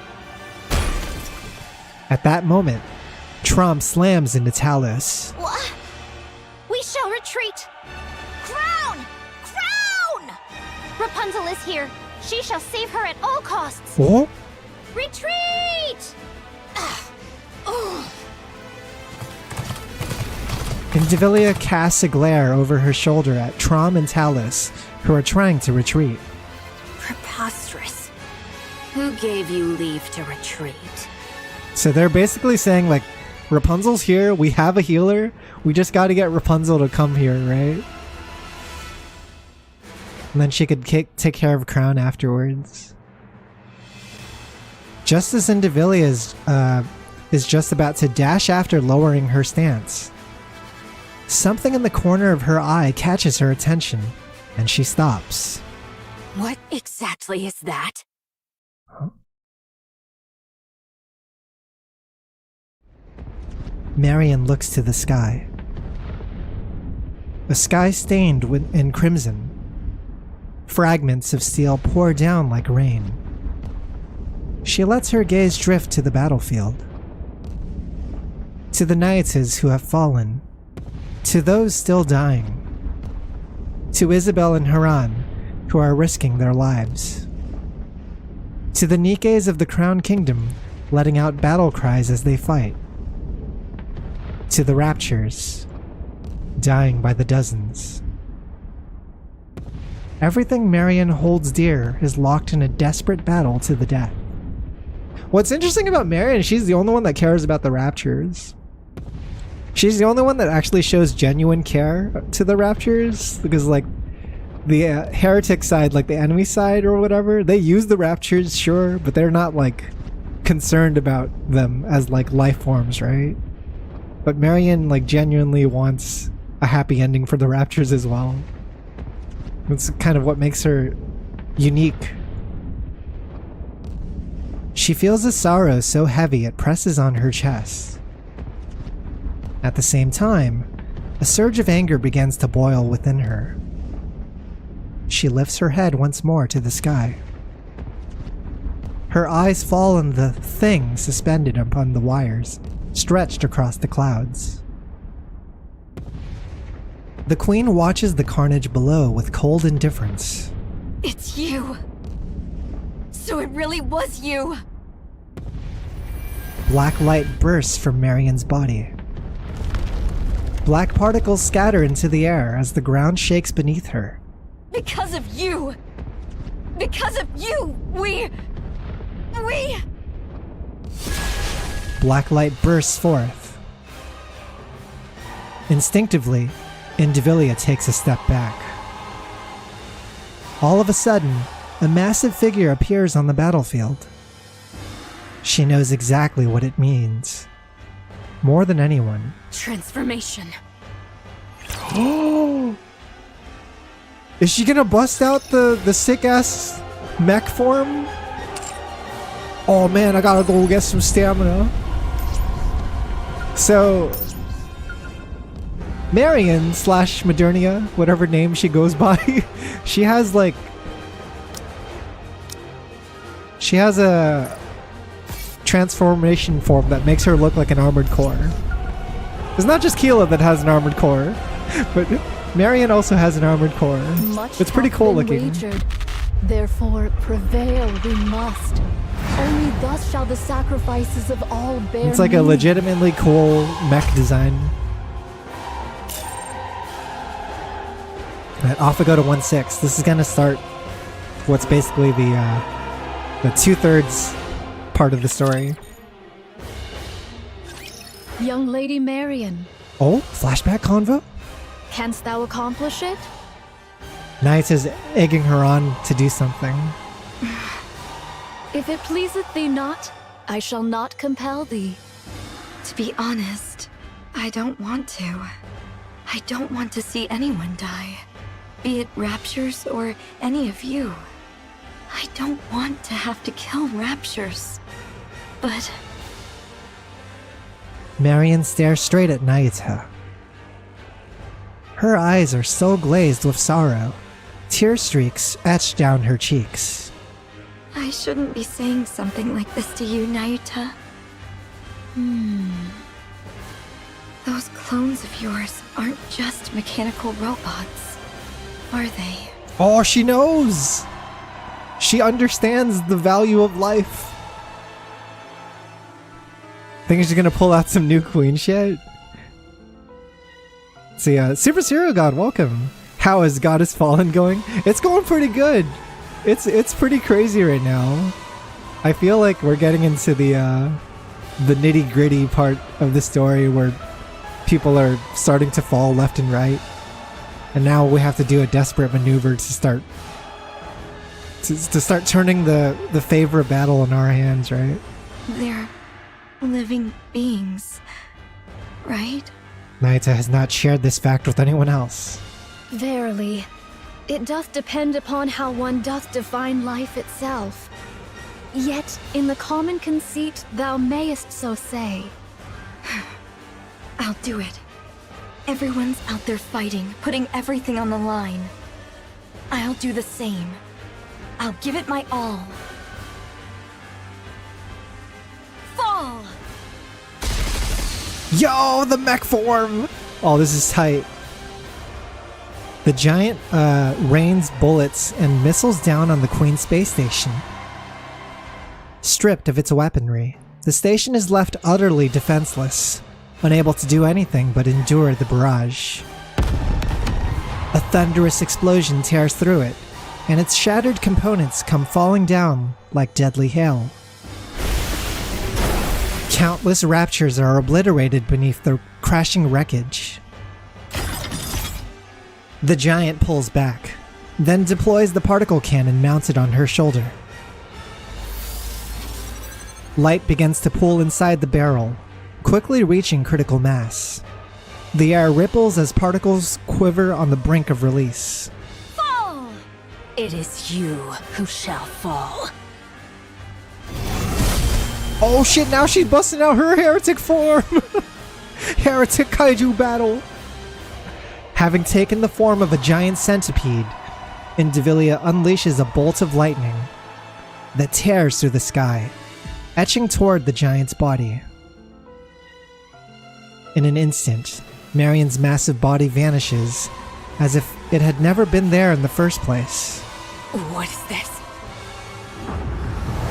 Without warning, Marion's massive form appears behind the Queen's space station. Particle disassembly and reassembly? What the fuck? She could do that? So you've forsaken both your humanity and rapture selves alike. You incomplete abomination! She's like, you monster. Fall! That's right, she can teleport just like in the boss fight of hers. I never noticed that.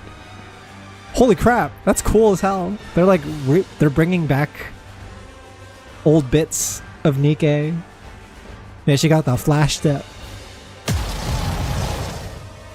The particle cannon emits a blast of light. It pierces through the station, then skims across the ground. Raptures caught in its path shatter and melt under the searing beam. Curse it! The giant centipede swings its tail with crushing force. Marion's body reels from the blow, her stance faltering. In a flash, the giant centipede coils its long body around her frame, then unleashes a violent surge of electricity. I shall either roast you as you stand, or crush you outright! Your queen has fallen, and yet you still linger in the air. Pog! Haran lives! Truly a most disloyal servant. Oh shit, she looks so sick! What the fuck? A battered Haran plummets from above and lands atop the giant centipede's head. She's gonna fucking kill this thing melee style? In Goddess of Victory NIKKE? A gun game?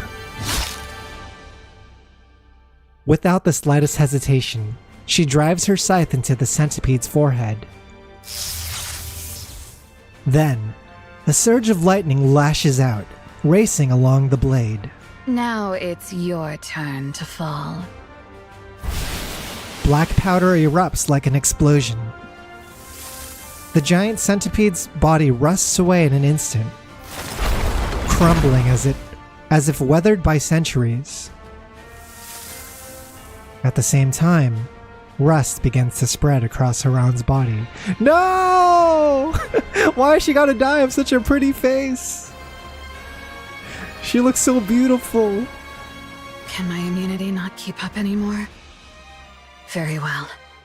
She had iframes, but they're running out now, Chad. Johan, my commander. My commander. I'm listening. Have we completed our mission then? Mission complete. Inherit. No! Not like this! I'm glad to hear it. The dead eyes, dude. The emptiness in those eyes. I know it may be greedy of me. The life is gone from them.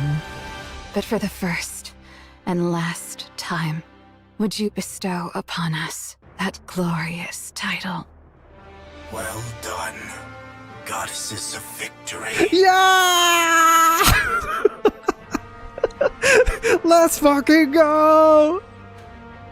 They said the thing! They said the thing, chat. The greatest title to bestow upon anyone. The most noble title.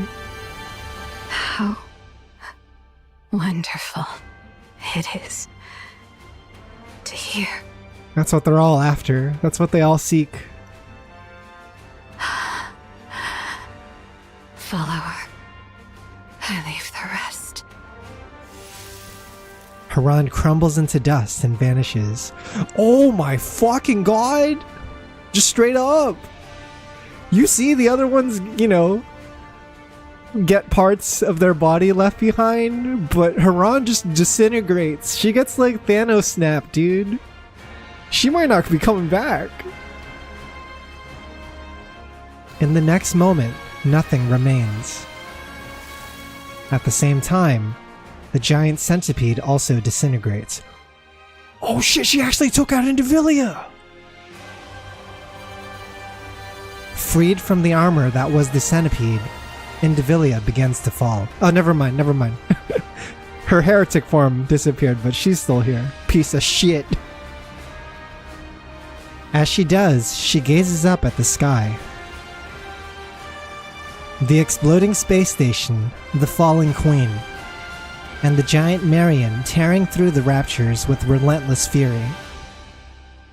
For the first time in this battle, the notion of defeat enters Indivilia's mind.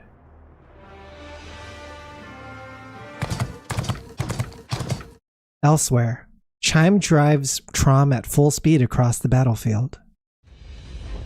Thunderous crashes and blinding flashes erupt behind her, but she never once looks back.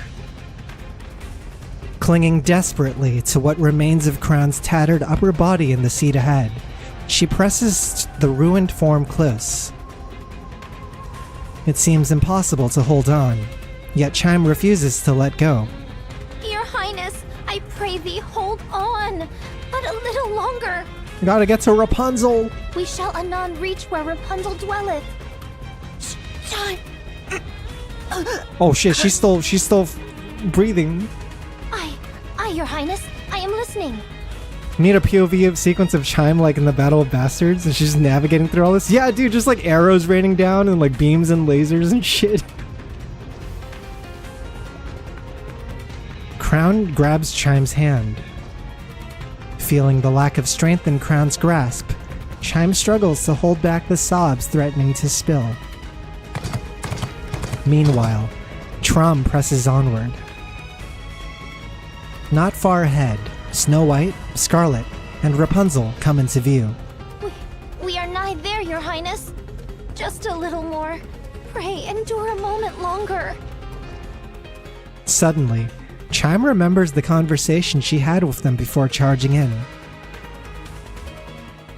White Snow, Young Lady Scarlet, and Personette, pray remain as far removed from the battlefield as ye may. Oh? Are they saving these guys for the final battle? Are you saying we're supposed to just sit back until then? We've already given up on defending Eden. Now that the shield's down, there's no reason for us not to be sent in. You guys have a key role to play later. 'Tis for naught else but to face the Queen. Yeah, we gotta save you for the Queen. You're in reserve right now. We're sending these other units to soften the enemies in the front of the battlefield. In front of the enemy line so that you can come in and clean up. This may well become a war of attrition. Grievous losses shall we endure. Dude, that's crazy because everyone's falling left and right. I'm starting to wonder if some of these characters will actually come back. Haran's death seemed pretty convincing to me. Yet the Queen is fated to fall unto the surface. Not know we of her true capabilities. Thus, none but ye three may confront her. I beseech thee, preserve thy strength until that appointed hour. Are we then to do naught but stand idle and behold? So it is. How can we do that when everyone is out there risking their lives?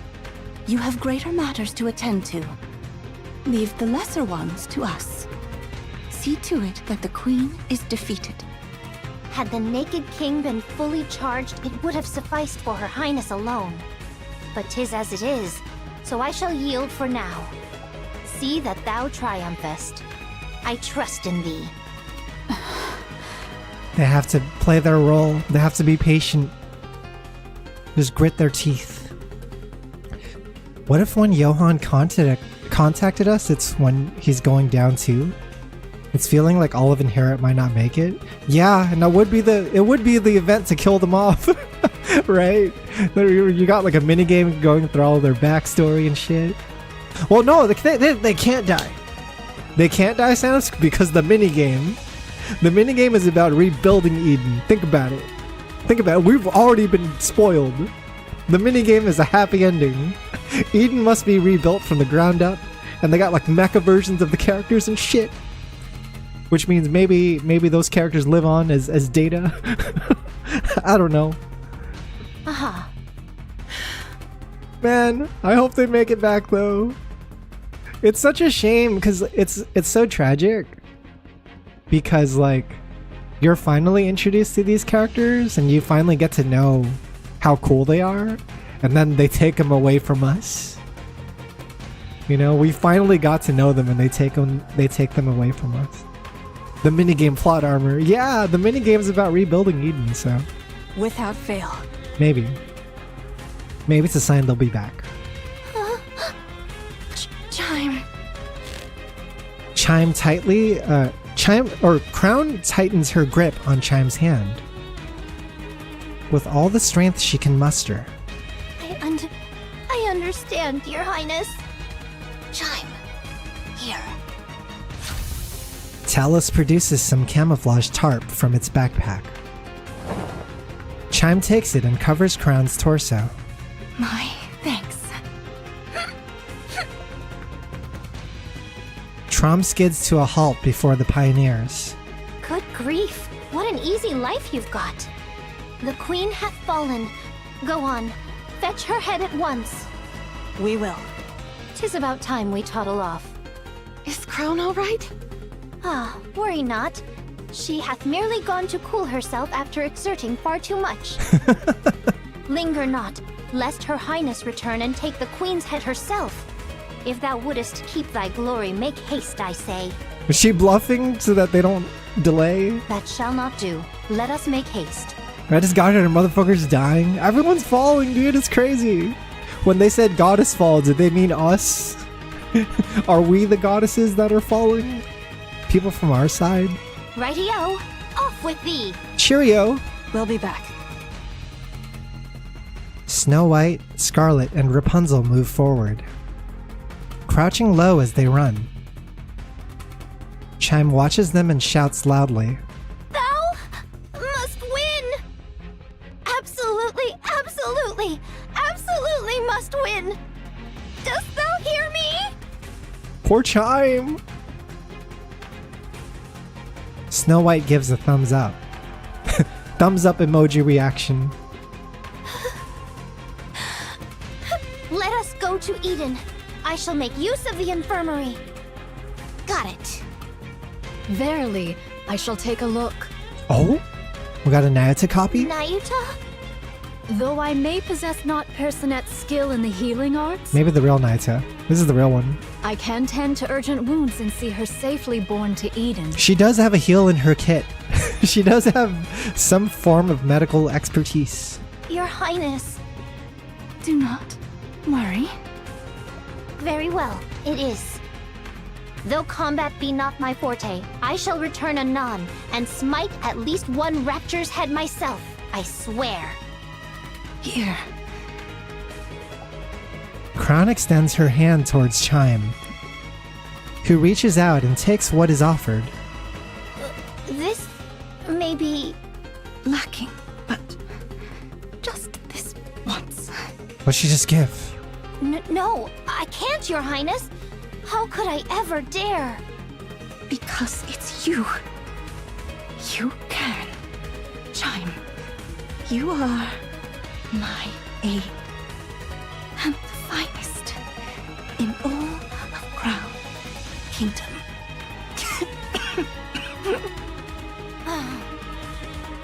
Very well. I shall try. No, I shall accomplish it. I believe in you, Chime. Right. I saw an interesting take recently about an actor who is like playing a king in a movie, and he says like the real thing that like sells what makes a great king in a story is not how the king himself acts, but how they're treated by the people around him, right? Like that's kind of what defines the king. I thought that was really like a cool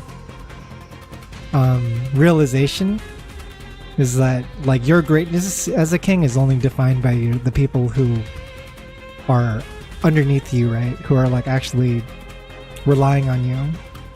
Yeah, the judge of a good ruler is how they treat their subjects. Kilo, away we go! Like it says a lot more. You're Nayuta, right? That's what it means to be kingly. Please take good care of Crown. She's the one who showed me where I truly belong. Someone really precious to me. All of this is happening after chapter 24, or is it much later in the story? I believe it's much later. I'm counting on you. Because when we're in like chapter 41, 42 right now, and we meet a certain character who just stopped by Eden. Like Liberalia just came to Eden and she witnessed Eden's spear and all that, and she's like telling us about it. Understood. So it must be pretty recent. I shall see to it myself that she liveth. Verily. Chime, Kilo, and Talus nod and dash onto the battlefield without a moment's hesitation. Meanwhile, Nayuta watches them quietly. Now then, young Lady Crown, pray endure but a little longer. Yeah, Eden's spear is actually visible. Like there's a side story called Eden's Spear, and you find out that Eden's Spear is just like a giant laser weapon. And at one point in the story, everyone sees that laser weapon like fire into the sky, and they're like, what the fuck is that shit in the distance? What's going on over there? And that's basically what's happening here, you know? This humble one shall exert all mine utmost strength to grasp thy thread of life.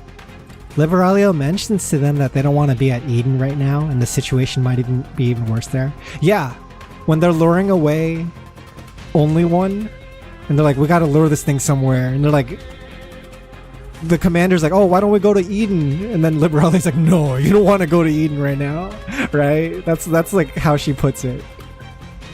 Nice. Shit's fucked, bro. Why do you merely stand and watch? Oh. Getting called out by the king? Huh? Why do you not run out to join them? Pray, refrain from discourse. I must needs devote myself wholly to thy treatment. Are you afraid? You know so much, yet you cannot decide. Is that why you keep standing by? Oh. Nayuta's hesitating. Verily, I am beset with fear. To know more than others doth not ever bring advantage. To know more than others doth ever bring advantage. And she knows too much. Should matters go awry, I do fear the fault shall rest upon me. Therefore, I am unable to decide. How clever of you. So it would seem. Nayuta, merely standing by and watching won't change a thing. Verily, I am aware.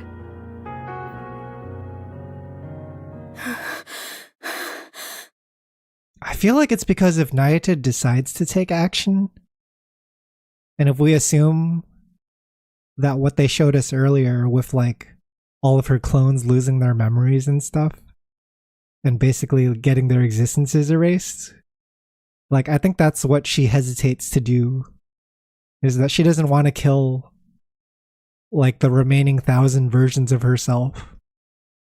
like taking 1,000 lives away to win the battle. That's my guess.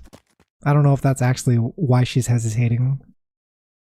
Yeah, I think it's really cool that like she has a powerful ability, but it's also kind of like eerie and creepy. You know?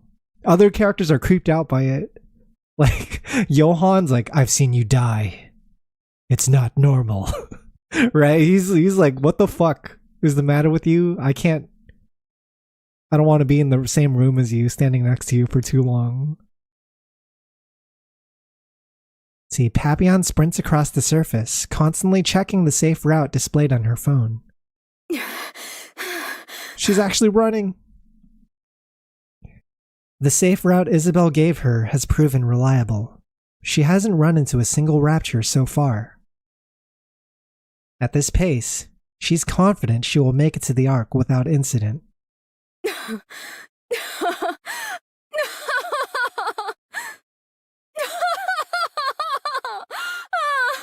She made it out alive. If she continues going down this path, she can survive and leave all these suckers behind. Papillon laughs. Those idiots! Those lunatics! I show them a little kindness, and they're ready to give me everything. Honestly, it's almost too easy. I knew it. Lady Luck's on my side.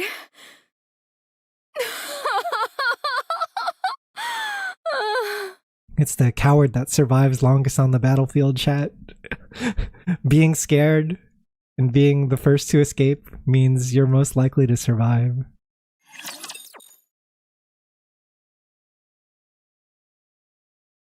You don't buy it? Don't worry.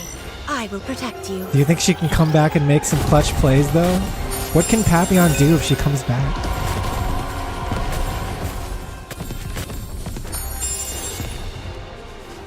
She's like the weakest among them. As it may be. But maybe she could make a difference. Securing victory for their subjects is a king's duty. Just like raining lasers and raining bullets everywhere as well, though, right? She's more likely to die than help. More likely to feed.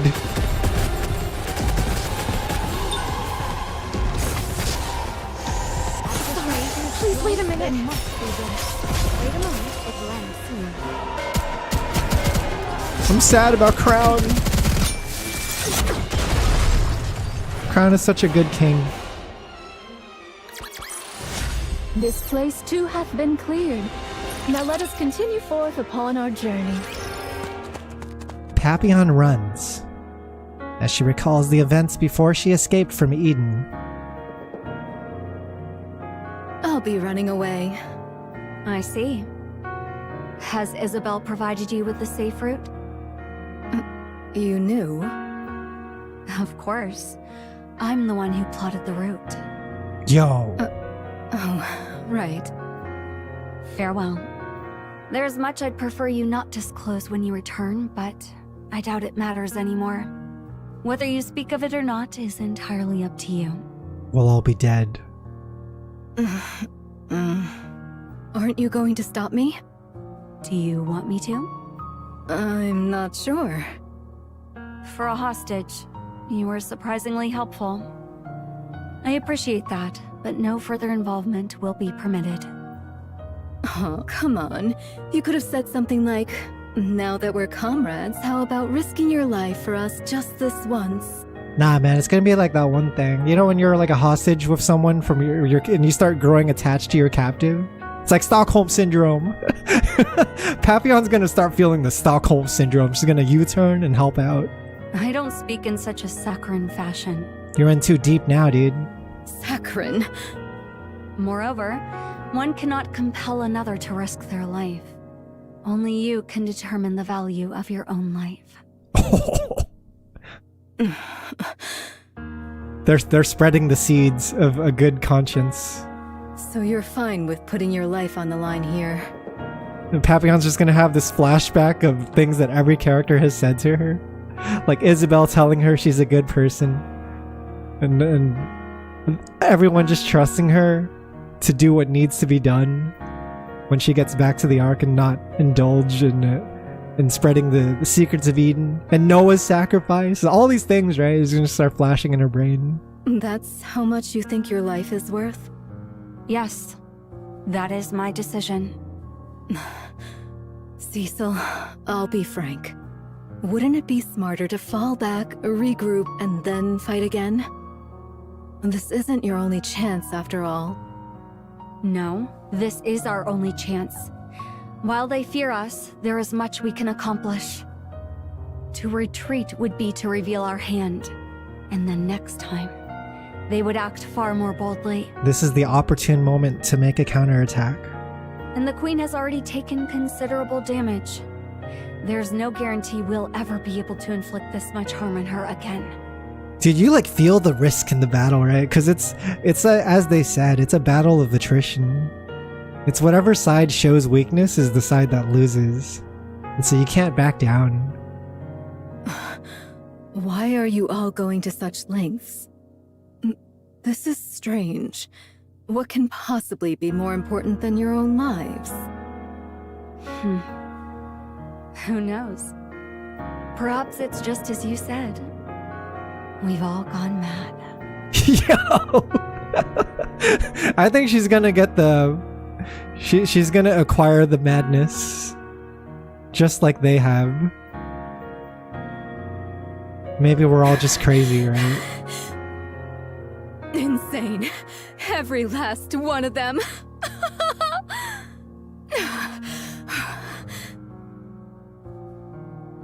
Papillon steadies her ragged breathing and looks up. A radio tower looms overhead. She activates the tower's terminal and connects it to her phone. After tapping the phone a few times, Papillon brings it to her ear. What am I even doing right now? Seriously? The signal goes through. Soon after, a voice can be heard from the other end. How bold of you to call me. Yo! Are we gonna call backup from Doro? This better be something important. She's like, shit's going down, Dorothy. We need your help. The Knicks need you, Dorothy. Come to Eden. Hurry. I have no time for that right now. Listen to me. There's no time. The Queen has descended. Eden has been decimated. The Pioneers and White Knights have joined the fray. Inherit has been wiped out. Oh shit, Dorothy shook. What did you just say? I'm not joking. Hurry over here and help, or else everyone will die. This gets so good for every show. There's so much on the line. It's crazy. Wait, who did you say was wiped out? Shut up and just get over here! There's so much. The stakes have never been higher. Papillon yanks the combi link from her phone and looks toward the wasteland she ran through. Really, this is absurd. I figured she would call Dorothy, because that's like who she has contact with, right? So maybe now she could call for a little bit of backup. Papillon runs, retracing her steps toward Eden. Oh, yo, the U-turn! I knew it. I knew our girl would do it. I believed in her all along. And without even realizing it, she's laughing. She's acquired the madness. I've lost it. I must have lost my mind. I've really gone insane. She's acquired it. How dost thou fare? I do not feel as if I am dying. I have administered merely rudimentary first aid. 'Tis best that thou return to Eden for proper care. Crown is just the torso right now. She's that image from fucking Baki the Grappler or whatever of the torso lying on the bed. Here, allow me to support thee. No, I'll do it. Young hero Johann? And what of Eden? That thou hast come hither? She's the last NIKKE survivor of Inherit. She's like an honorary member. Now, the decision is theirs. Only one task remains for me. Monk. Johann points toward the battlefield.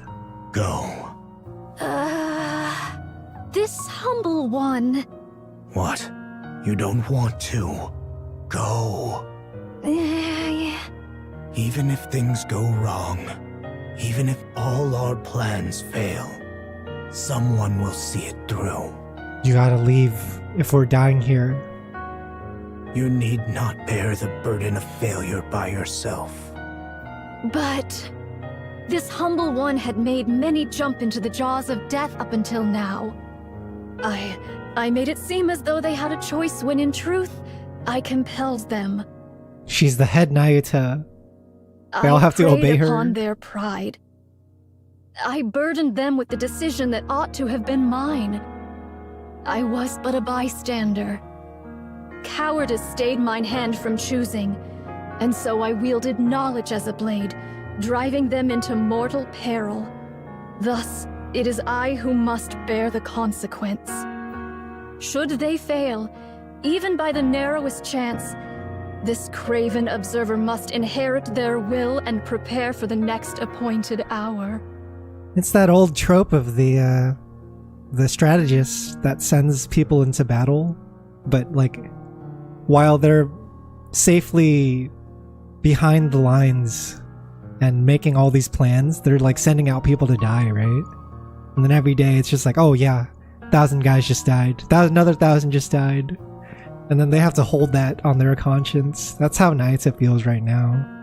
Nayuta, I'm sorry, but I don't understand a word you're saying. Except in Nayuta's case, it's all her. She's the one who's dying. Do you not wish to fight with them? This humble one, wish to. Who'd we lose? Let's just say it's pretty fucked. But backup is coming. We're hoping that backup will come by the end. A call was made to acquire assistance. I knew showering was a mistake. Maybe you were saved from the sadness that we had to see. Then it's go. bad glitch. It's so fucked. Game over. Fight alongside Game over, glitch. them. Alas, how could one such as I? Verily, I am unworthy of such. There is no such thing as being worthy of fighting alongside others. I agree, to an extent. What you must take responsibility for is not what comes after failure, but victory itself. Oh. If by chance you fail, someone will take your place. So now, put everything on the line. When everyone has risked their all, you must do the same. That's what it means to be a comrade. Yeah, stop down backing and press forward. Oh. Press up forward, in fact. Go ham. Great hero. Do an unsafe jump. That I should be fated to encounter thee. Take this. Johann throws something at Nayuta. It is a red-tipped bullet. The Vophouse bullet! Do you think that could take out the queen? Vophouse? I forgot he got a bullet from us. We gave him a bullet when we left Eden. Use it as you will. I'm clean, but all the sadness is everywhere. But don't waste it. Better wash your body with some sadness.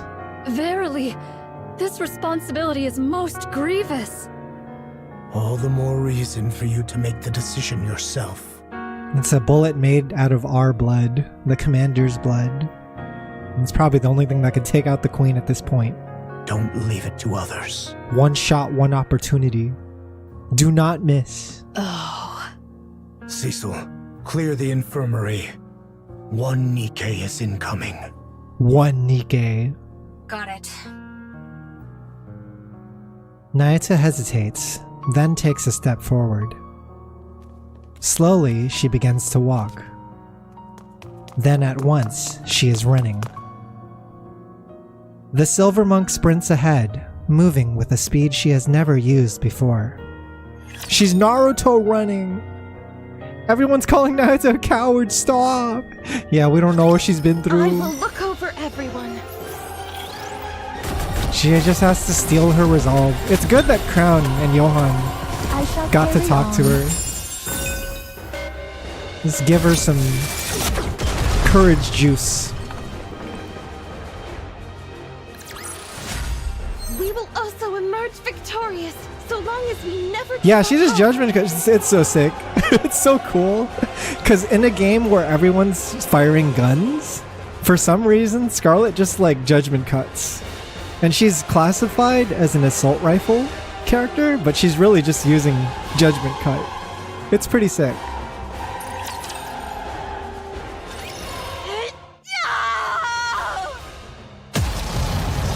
The giant Marion opens fire, pouring out a maelstrom of bullets and beams. Raptors crumble under the onslaught, defenseless before the merciless barrage. Before the sheer might of her massive frame, they're outgunned, outmatched, and utterly crushed. In an instant, the tide of battle turns. The once endless horde of Raptors begins to thin. That should do it. Now for the Queen. To Marion, the Queen is not her top priority. Nayata's clones are gradually dwindling, and with Raptors all around, a proper fight cannot even take place. Only after she has destroyed well over half their forces does Marion finally turn her gaze towards the Queen. It is then something unfamiliar stirred inside her. Why hasn't she shown any reaction yet? Marion looks at the Queen. The Queen meets her gaze. Eyes locked not on her massive form, but on Marion herself. That's freaky as hell! With a grotesque sound, the Queen's mouth opens. A thin, thread-like red beam that's almost imperceptible to the eye shoots forth and slices across the giant Marion. Oh shit!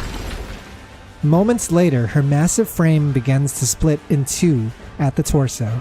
Oh no! The giant crumbles beneath the crushing force of the beam. Inside, Marion prepares one last strike. Light gathers at the cannons on her shoulders. Twin beams lance toward the Queen, who raise her hand and begin to absorb them. The Queen can do this too? We don't got the matchup knowledge, dude! No one's fought the Queen except Cindy. A massive red beam erupts from the Queen's hand, engulfing Marion in its light. Been listening to the Raven fight song on repeat a bit. That song is so good. I have it set as my lobby theme at all times on one of my accounts. It's so fucking peak. One of the best boss themes for sure. She feels her body falling, but her eyes can't open, and her body is completely battered. At that moment, she feels someone grab her. She feels herself land on the ground. With every last ounce of strength, Marion forces her eyes open. You cannot die here. Oh shit, we got saved by Chatterbox? The simp? Tier 3 sub Chatterbox. Chatterbox? Your body must become the Queen's next vessel. Oh, I guess he's still looking out for the Queen's best interest though. You exist for that alone. So... Oh no, I'm falling!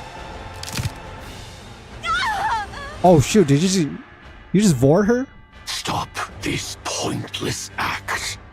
And don't even think about pointing your gun at the Queen. Okay. Chatterbox has he's chosen his side. You exist only as a vessel for the Queen Gene. I thought Chatterbox would be a Marion simp, but I guess he's still loyal to the Queen. Maybe it's the influence of her control too. How I long to crush your skull. Yet, I must restrain myself, lest the vessel break. Looks like he beats the simp allegations with flying colors.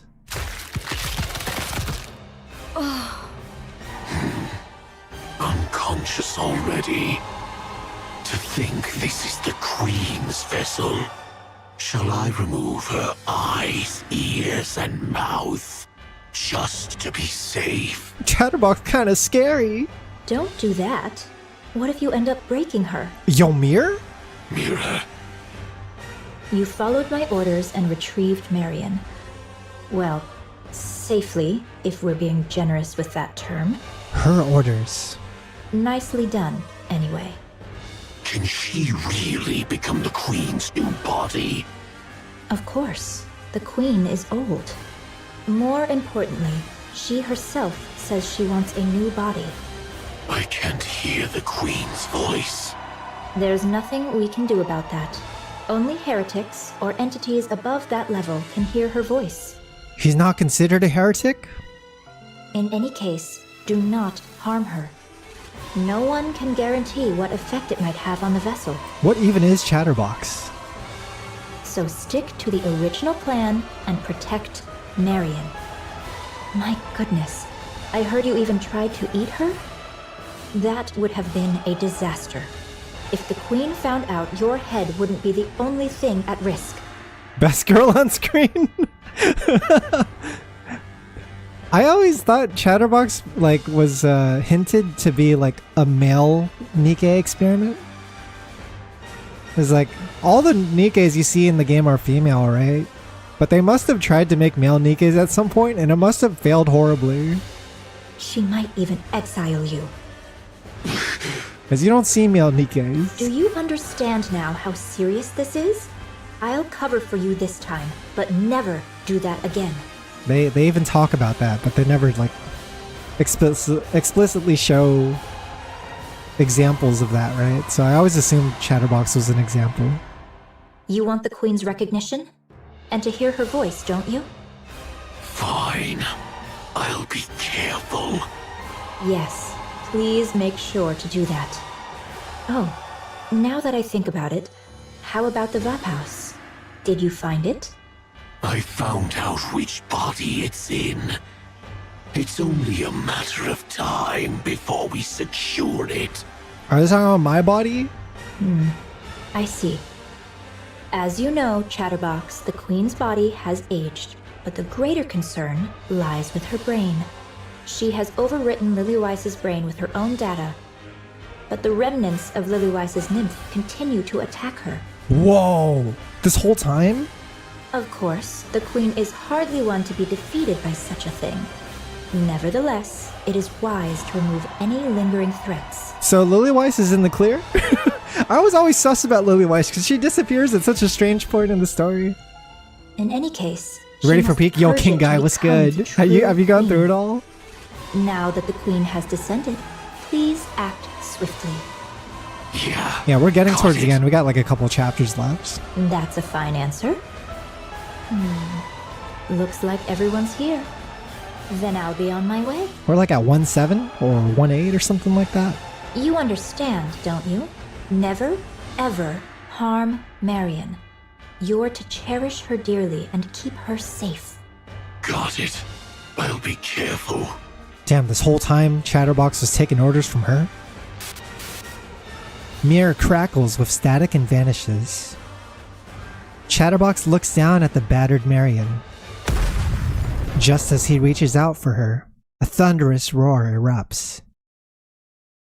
He lifts his head toward the source of the sound. There, 3 figures with eyes burning with wrath are facing toward him like mad. The aunties? Chatterbox. Let's go! Thou shalt see no Moro alive. I will never forgive you. Not ever. Drunk auntie Violent Auntie and Lewd Auntie are here to save you, Marion. Pilgrims! Chatterbox's hand writhes grotesquely. Crimson light ripples across it as it slowly takes the form of the dragon's head. You pests are always getting in my damn way! Have we ever seen him transform? I always assumed he was in his transformed state. What the hell is this dragon head? He's a covenant of the dragon.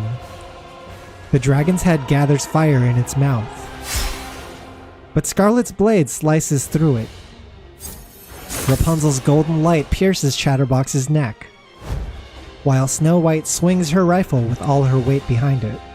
So last time we've seen Snow White fight Chatterbox and lose, but that was a one-on-one. But now there's like 3 of them, right? Oh, are these the parts he absorbed from Nihilister? Oh shit. I forgot that happened. I forgot. A sickening sound resonates as Chatterbox's head is torn free. What the hell? Oh, he's so tilted. Speaking of Nihilister, I thought she would do more in this event. I thought she would play a bigger role. See, Snow White's gun spits fire, blasting Chatterbox's head to pieces. Then she stomps out on what's left. You talk too much. Rapunzel, how fares Marion? Did you guys know in JP, Chatterbox's name is Talkative? Like that's his entire thing. Is he supposed to be a guy that talks or chatters a lot? She's sustained severe external damage, and her core output has dropped significantly. Yeah, the only name I don't know is the one in Korean. It's Talkative, Chatterbox, and then the Korean has its own name, I guess. Can she be moved? I don't think this is the right time for that. Lo, she cometh. The loquacious one. Didn't she had a name for Indivilia too. It's like the Thunder something. A character in this game saying you talk too much is so absurd. There's some characters that don't talk very often. Oh shit, she's down below. This is crazy. Snow White raises her head and looks at the queen.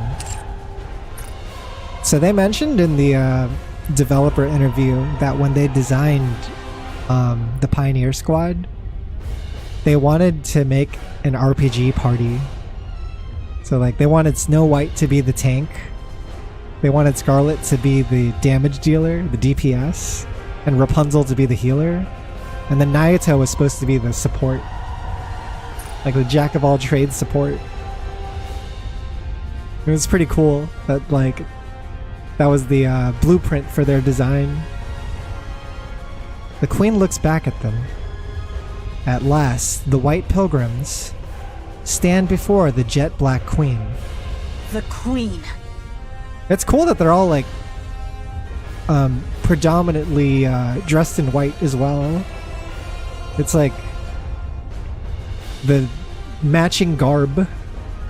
I shall sever thy neck. This is the end, Queen.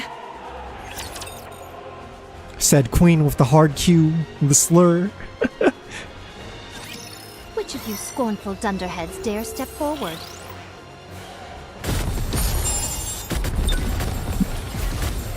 Dude, I hope Dorothy pulls up and then they all take down the queen together.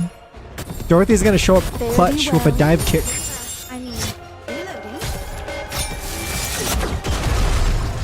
I'm pretty sure Dorothy does a dive kick when they fight against Cinderella. We will in also emerge victorious, Red Ash. so long as we never give up hope. Ryder kicked Dorothy. That's different from what you told Nayuta. What do you mean? About Marion. You told Nayuta she's the next queen. But to Chatterbox, you said she's only the next vessel for the queen. Is she playing multiple sides for her own benefit? So, which is it? Well, of course. What I told Nayuta. So you tricked Chatterbox? Yes, there's no reason not to. Poor Chatterbox is desperately seeking the Queen's approval. Believing he has already been recognized and saved by her, he will do anything for her. He's burning with a sense of purpose, however hopelessly misguided it may be. They're really setting up Mir to be like the true villain after we take down the queen. She's the one that's like pulling the strings on every single side of this event. The queen would never acknowledge Chatterbox. So you lied to him? Yes, I lied and told him the queen said so. He really fell for it easily. Yeah, they're calling him a simp without saying the word.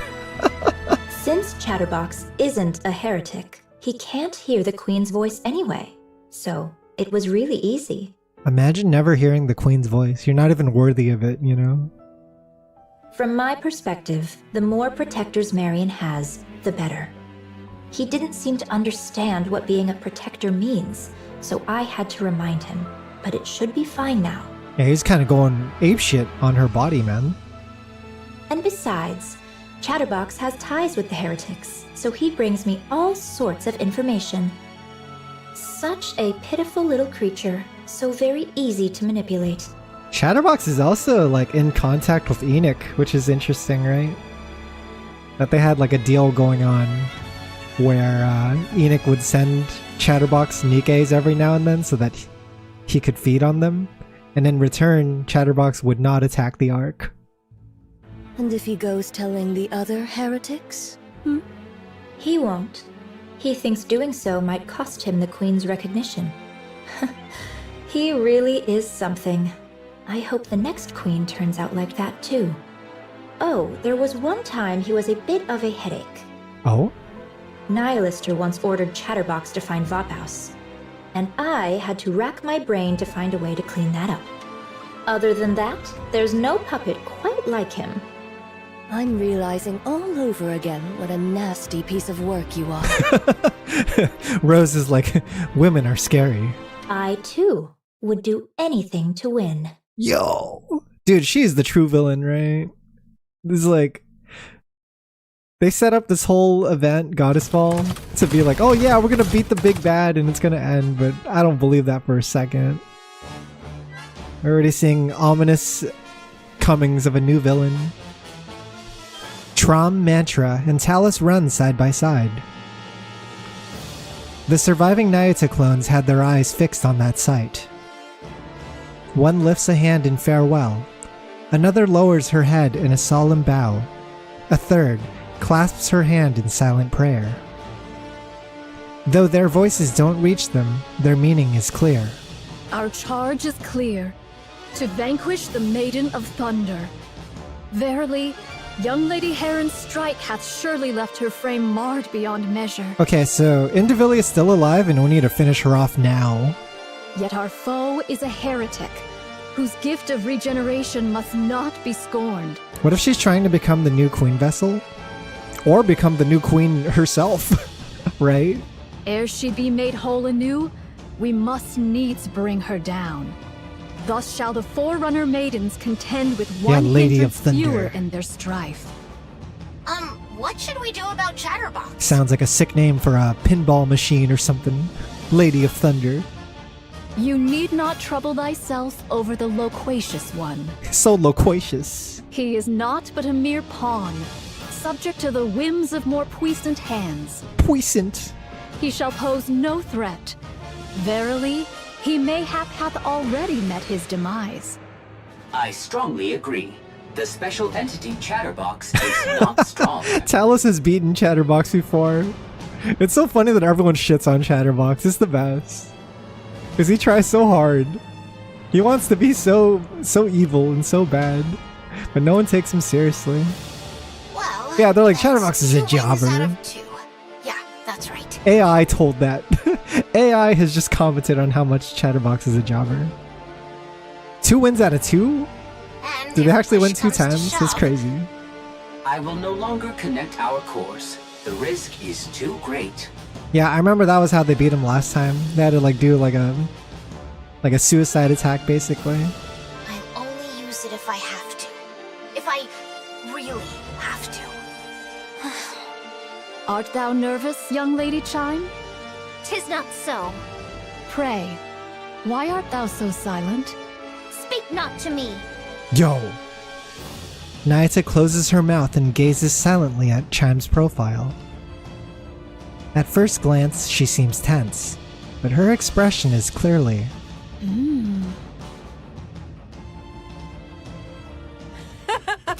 Oh! Serves you right. Nihilister is free. What does Liberalia do? I kind of want to mileage it already. She buffs Scarlet Black Shadow, gameplay-wise.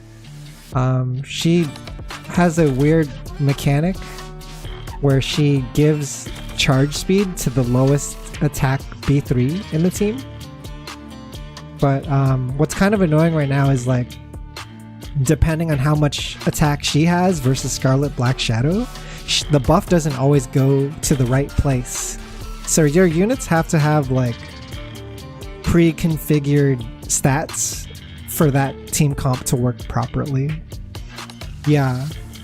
If your Scarlet is too much stronger than your Liberalia, then they're not going to work well together and the buffs aren't going to be allocated properly. But if they're around the same level and they have like the same amount of attack, then you'll be in a better position to get that to work. Shut up! You can't even transform. Huh. Looks like I might actually be able to beat you. Yo, Nihilister's cooking. Indivilia's tail lashes out, leaving a long gash across Nihilister's cheek. Oh, my apologies. My body isn't quite cooperative, so my control is off. Dude, you know Nihilister wants revenge. You know she's salty about this bitch, like, eating her from back then. After she freed her, too. Did you see my tail just now? No? Then I suggest you stop uttering such nonsense. So just give me an arm already. I'll regenerate and help you out. Right now, I'm practically a walking corpse. Even if I wanted to help, I couldn't. I still feel like Nihilister has a role to play in this fight, especially that because she's holding the Atlas cage, which makes her undetectable from other heretics, right? I'd love to obey our great mother like a loyal mutt. Just like you. You're best suited to remain a fool who can do nothing in this fight. And that's exactly what you'll continue to be. You actually think you've got what it takes to take them on? I still can't believe that Nihilister and Liberalia are voiced by the same voice actress. It's insane to me. They don't sound the same at all. I cannot hear the resemblance. But it's like two completely different performances, right? And Nihilister is very arrogant and cocky and violent. And Liberalia is more slothful, eepy. What is there to fear? The Queen is with us. Well, I'll be. Such control. To think someone who ran wild like you would follow orders so well. Indivilia snaps her head around, irritation flaring. A swirling cloud of dust is approaching. Human imposters. Let's see.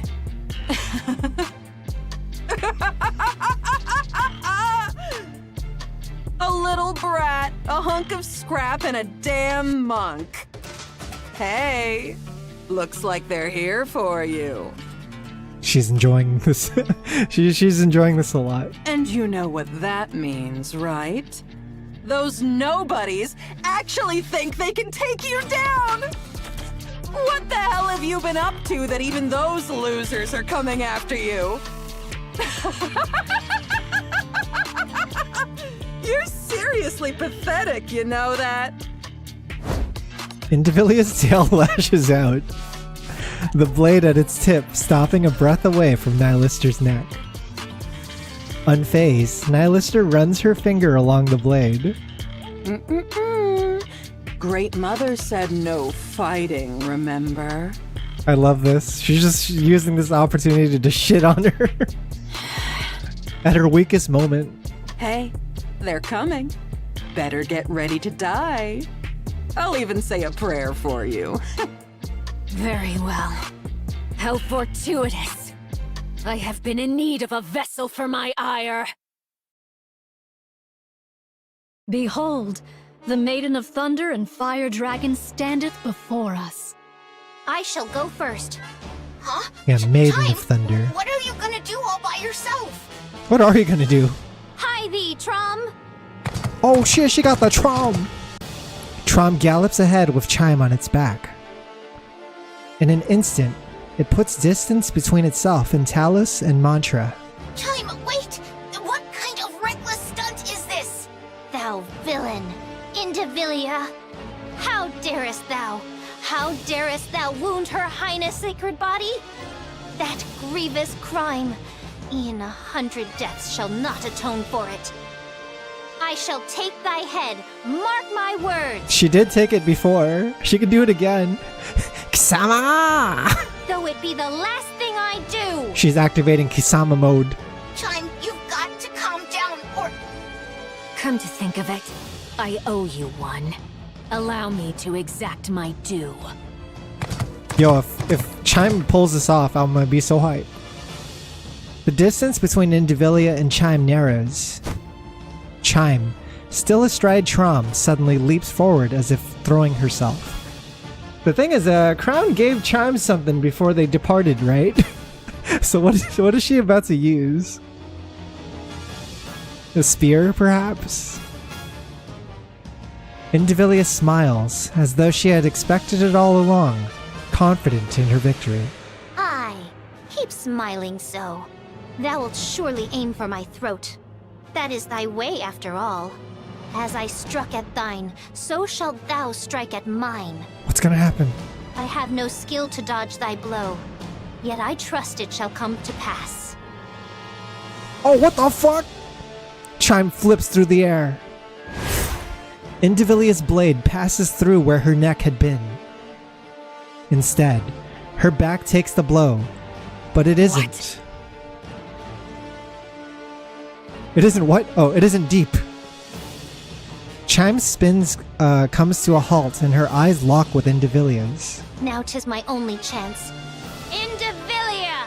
The glorious power Her Highness has granted me! What is she using? I shall pour it all upon thee! Alpha particle conversion type expansive armament. Naked King active. Yo, what the fuck? What? What? This hand of mine glows with a... I can't believe it. Naked King. A prize the king hath bestoweth upon me. Take it gloriously. I like how they all have thumbs up. The little hands. Clad in radiant royal robes, Chime swings her fist. I don't know why the words keep getting cut off. Maybe I'm skipping it too fast. The impact triggers a massive shockwave that crashes into Indivilia. Jesus Christ. Overwhelmed by a pain she knew all too well, she drops to the ground. I did not expect this. I thought that Naked King would be out of commission and that she would maybe like give a knife or a spear or something, but yeah, this is like actually the full brunt of their secret weapon. Yeah, she's really about to go 0-2 to Chime. But Chime is the one that took her out both times. Is the Crown set up the kill, and then Chime is the one that actually like gets the CS, right?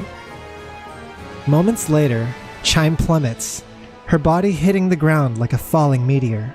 Talos, finish her! Because remember, Indivilia's blade had alpha particles attached to it, right? And so those alpha particles must have been feeding into the Naked King. Roger. I will blow her all the way into space. That's how the mechanic of that weapon works. Talus charges in, grabs Indivilia by the tail, and hurls her into the air with all its might. Indivilia plummets, completely out of control. Meanwhile, Nayata positions herself at the spot where she expects Indivilia to fall.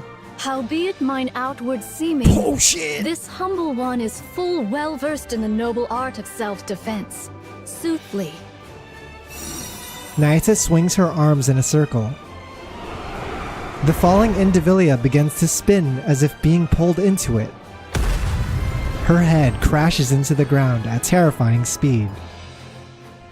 A massive shockwave ripples outward, accompanied by a deafening boom. The impact on her weakened body leaves Indivilia's mind swimming in a haze.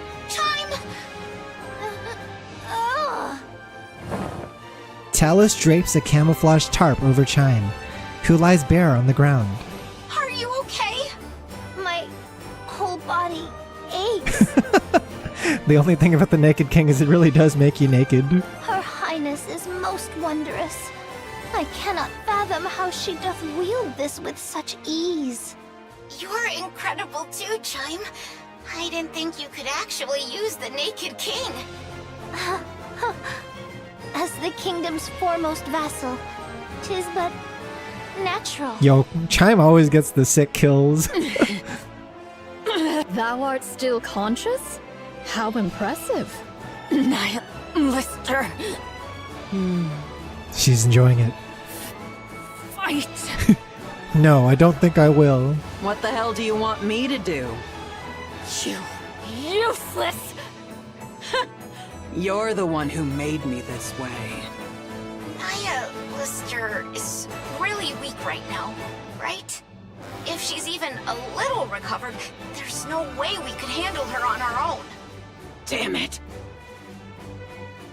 Nylister takes a step forward. She clenches and unclenches her fists, shakes out her legs, and rolls her neck with a sharp crack. It seems like she actually wants to fight.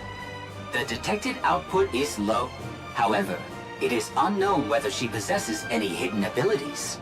Hey, damn monk. Yes, Fire Dragon? Speak thy mind. I have to fight you. She's still under the mind control, right? She's like, alright, just fucking KO me. I know I don't stand a chance. That it'll just be a meaningless death to stall for time.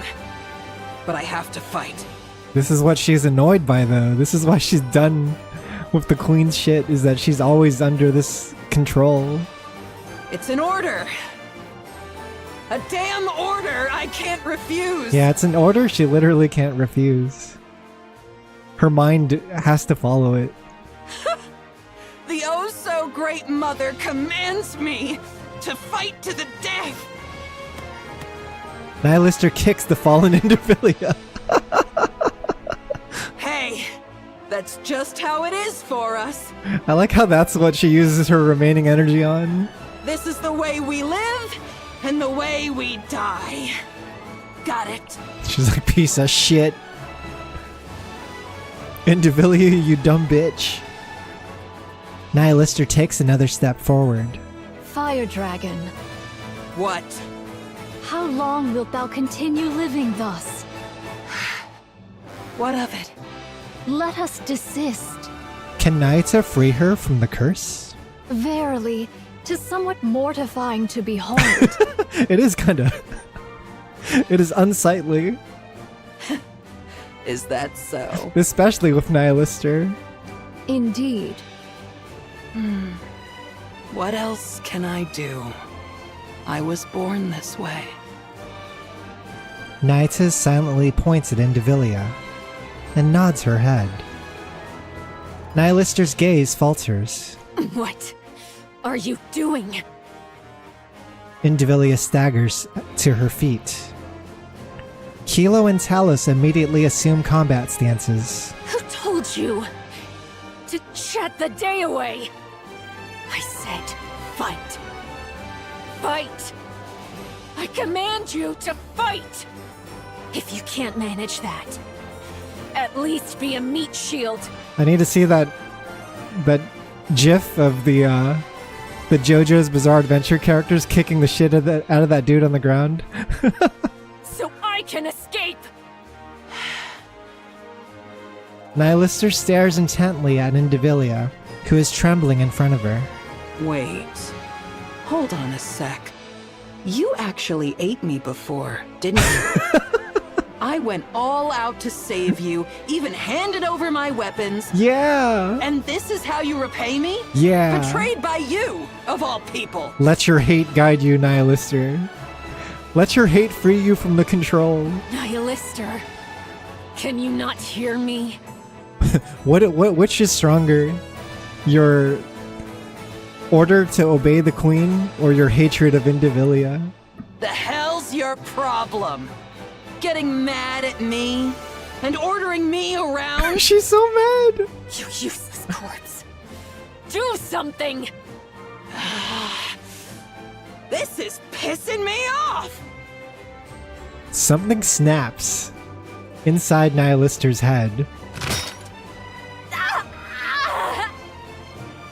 Nihilister's sharp teeth sink into Indivilia's neck. Hey, you'll make a fine snack. Let's go! I actually thought the Atlas Cage cloak would block the orders. I thought so My too. blade shall not be But I made think light. it's like only makes it undetectable. It seems like she still has to take the order. Haste But maketh it also folly seems like of she's the past. resisting it through After sheer such fierce willpower, strife, there sheer must be hate. rest.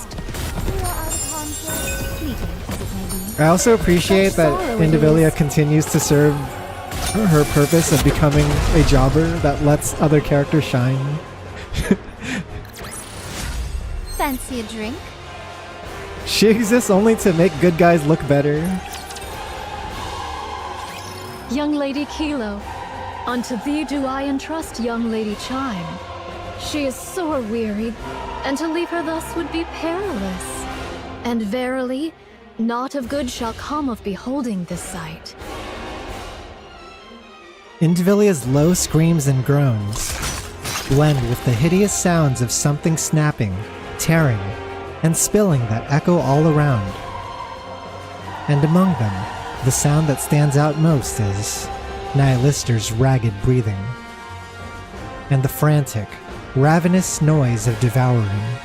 Go forth now, worry thou not for what shall follow. But what about Nihilister? There's no way we can win if she attacks. All shall be well, so place thy trust in me. Talos, I entreat thee to perform thy calculation. Calculating. Acknowledged. Initiating retreat. Talos retreats, carrying Chime in both hands. Meanwhile, Naito remains behind, silently observing Nihilister's grotesque feast. A final resounding gulp echoes, and then everything goes silent. Was the repast to thy liking? Damn, that's disgusting. You just ate her. You just ate your coworker, dude. For that thou seemest in good health. Nihilister removes her cloak and hurls it aside. Weapons sprout from Nihilister's back. Oh shit! More like No more cloak? No more Atlas cloak? Verily, thou hast undone the Queen's dominion. Damn it, she's really getting on my nerves. Nihilister glares at the ground in annoyance. And now she's gone. To rend asunder the fate thou wert born unto by thine own might alone? Verily, most wondrous. Maybe the cloak did do something. Pray, Yeah. how didst thou accomplish such a feat? I thought the cloak would be its own unit. No idea. The sole elucidation that cometh to mine mind is that a sudden surge of fervent emotion hath loosed the reins of control. She was overcome by hatred. Only hate can surpass the Queen's orders. It's crazy that she ate Indivilia while the heroic Chime music was playing. It's part of Chime's victory is the thing. It's like, it's just a big L for Indivilia, the entire scene, right? Methinks that control is more feeble than I had erewhile surmised. Weak? No. I'm the one who's strong. Yeah. So it is. That I do grant thee. You gotta take the credit. Pray, what wilt thou do henceforth? I'm going to kill the queen. Duh. Oh, 'tis a relief. I did fear that thou mightest have harbored a change of heart upon regaining thy strength. So those guys are tangling with the queen, huh? I'm joining, but make sure they know not to shoot me. As for that matter, this humble one has a word to declare. All mine own replicas have partaken in the assault upon the queen. Yet, What is it? Spit it out. verily, the matter at hand doth bode ill. The situation's dire? What's up? Oh. Where are Nayuta's clones? They're all gone. Wait, what? I see. What? The situation isn't good. Every clone Aye. is gone? Ne'er have I witnessed such pure might of the flesh. The Pioneer Squad joins the assault on the Queen, fighting alongside Nyatz's clones. The Queen's attacks are swift and brutal, but not impossible to dodge or block. But the real problem lies in her seemingly limitless power, and her ability to regenerate. Hundreds of clean hits land on her, inflicting real damage. But as if mocking their efforts, she restores every wound without pause. Snow White's 7 Dwarves fires at maximum output. Scarlet delivers a full-force sword strike. Rapunzel unleashes her strongest beams. And Nyatz's clones rain down endless attacks. All of them hit. All of them hurt. Yet moments later, the Queen is whole again, and striking back just as fiercely. Nyatz's clones fall one by one until none remain. The Pioneer Squad begins to wither under the pressure, slowly but surely being worn down. She had this much power, and yet she just watched? 'Tis a queen most lacking in confidence indeed. Everyone. At this rate, we're just being whittled down. In the end, we'll be the ones to fall. Nay, we shall prevail. It may sound improbable, but that's the truth. Answer with naught but a yea or nay, prithee. Let's use that. Right now? Use what? Hark! Now that all the auto-interceptors are rent asunder, 'tis surely the most opportune hour, eh? Buy me some time. I'll take the lead. Oh shit, they're about to do some kind of triple tech. Chrono Trigger style. A daring request thou dost make. Scarlet dashes forward, dodging the countless crimson beams the Queen unleashes. She swings her blade at the hand reaching for her. 3 of the Queen's fingers are severed, only to regenerate immediately as if nothing had happened. Scarlet lets out a short groan, then continues the exchange of blows. At the same time, Snow White pours her firepower onto what she believes is the Queen's weak spot. Several strikes land, enough to make her think she has the upper hand. But once again, the Queen restores all damage in an instant. Using the smallest movements possible, Snow White intercepts every incoming missile and avoids the streaking crimson beams. The tips of her toes singe slightly, and she senses her focus slipping. Rapunzel centers her mind. For a long time, the Pioneer Squad scoured the surface, leaving no stone unturned. Convinced the Queen is not on the surface, they turned their attention to space.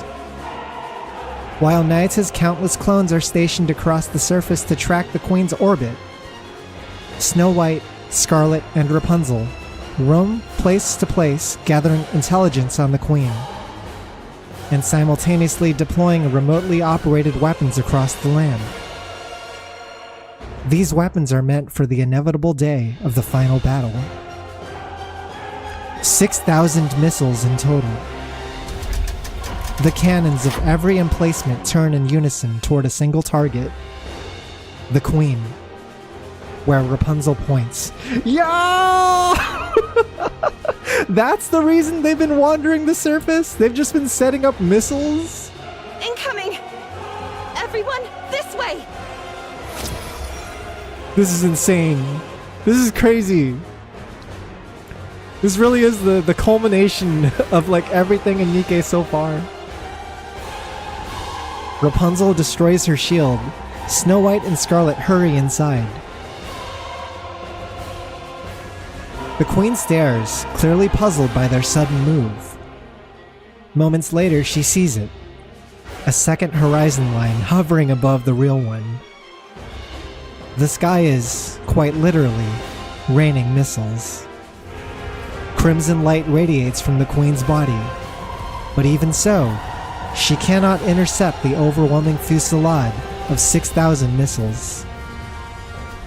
Explosions and flashes erupt without end. Flames roar as if to burn the sky itself. A thick, choking cloud from the massive blast engulfs the area. Only the Queen's skeletal frame remains. But yet again, she begins to regenerate. Even that wasn't enough? No, the 6,000 missile attack! By my troth, doth her might know no bounds? Nothing lasts forever. Keep going. Yeah, she has to have a limit.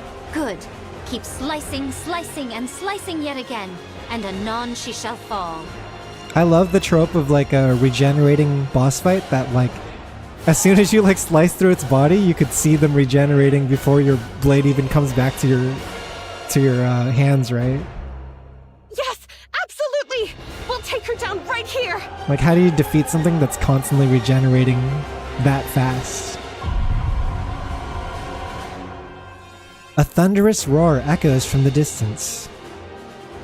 Heads snap toward the sound. Yeah, like Akaza and Demon Slayer does that too.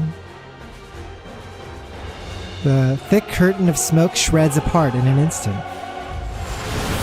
And then, a red, two-headed dragon charges forward, skimming the ground like a missile. Yo, Nihilister? Nihilister! Nihilister, whose side are you on? Team check. Team check, please. We face this foe with steadfast hearts. Eat these judgment cuts.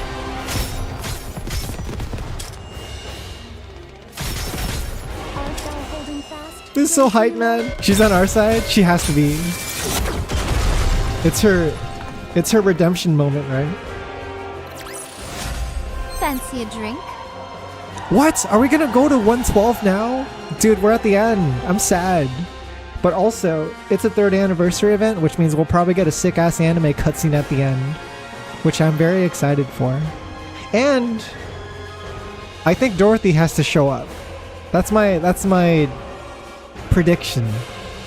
Is that maybe they'll be pinned to the corner, but Dorothy will pull up and then Goddess Squad reassembled. 100%, right? The Queen's regenerative powers surpass all that we have ever imagined. Naruto still has to cook too, so there's like a lot of characters that still haven't dealt their final blow. Though her assaults reach us not, so long as ours avail her not, we shall be drawn into a war of attrition, and our defeat shall be assured. She is a being who hath wandered the expanse of the cosmos these 100 years past. Who can fathom the measure of power which she hath amassed therein? So what are you trying to say? We must needs seal her regenerative powers. Yeah. There is but a single means to do so. How? To fashion a chalice of poison. Oh, that's right. That would be the way. Yet a mundane chalice You got the shall Vophouse perish bullet still, ere it right? e'er touch the queen. Only the Vophouse bullet can poison the queen. So what are we supposed to do? Naita stares straight at stares straight at Nihilister. Meeting her gaze, Nihilister lets out a loud, mocking laugh. You crazy monk! You really think trusting me is a good idea, huh? May I place my trust in thee, Fire Dragon? Oh shit, Naita's gamble? Is this gonna pay off? You should only trust those worth trusting. So it is. Naita takes out a red-tipped bullet from her bosom and tosses it to Nihilister. Use it as thou wilt. Let's go! This is insane. They gave a heretic a Vophouse bullet? You crazy monk. Must be thrilled that everything's gone your way, huh? But you better remember this. I'm the one who chose this. Verily, I shall ne'er forget it. This is crazy! The red dragon charges. The queen looms closer. Nihilister bites down on the red-tipped bullet wedged between her teeth and shatters it. Then, the red dragon charges at the queen. Eat this, mother! I don't know why I heard fucker after that. You guys heard fucker too, right? The red dragon becomes a poisoned chalice and hurls herself at the Great Mother. Me too, I did. I heard fucker. It was like, eat this mother, parentheses, fucker. The two-headed dragon rams into the queen, and Nihilister's body begins to break apart. Oh no! It was a suicide attack! At the same time, all of the queen's arms spread wide, as if to embrace a child she has not seen for a long time. She holds the disintegrated Nihilister close, and the latter is absorbed into the queen's body. A suicide attack? But prithee, for what cause? Surely she didn't heal the queen. Everyone, look! The queen's body begins to creak, then tremble violently. Even if she did absorb Nihilister, isn't she Vophouse pilled now? Isn't that really bad for her? A black liquid oozes out. Parts of the queen fall away. Or as black liquid oozes out, parts of the queen fall away. This... could it be? Her power of regeneration hath been sealed. Verily, the hour of our opportunity hath now cometh. Now it's an even battle. We just gotta kill her one last time. Nayuta, what's going on here? Verily, a foul stratagem have I wrought, yet mine own hands remain unsullied. Is that so? There be no certainty how long this effect shall endure. You're like, I didn't deploy the poison. It was not me. Now is the very instant wherein all our fortunes must be laid upon the venture. Yeah, we did find out dark matter is the queen's blood, and even Rappy brings up the idea that we don't know what's gonna happen if Vophouse touches the queen. Because we've seen Vophouse interact. Vophouse has freed Marion, right?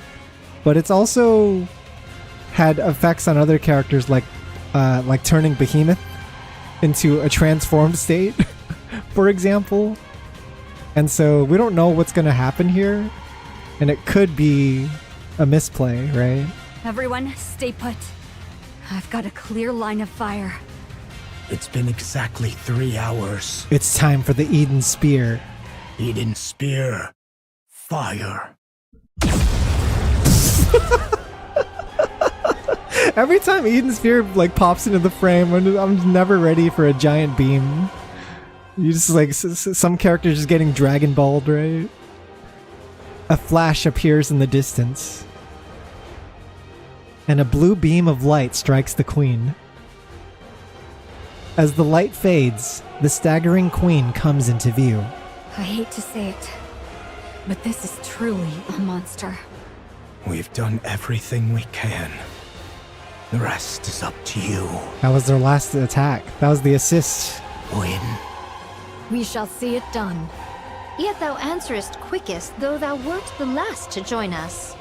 Yeah, someone might think you've been fighting alongside us from the very beginning. Next time, don't be late. Dost thou think I have been idly wandering? Even I, in mine own fashion, have hither and thither run, much occupied with mine affairs. She's so sensitive. She's like, I was not just sitting on my ass. Cut the chatter. We're in combat. Thou still Why would you lackest even the say faintest such a sense thing? of battle, verily. Why would you say that to me? You were late, so make sure to work twice as hard. She's so mad.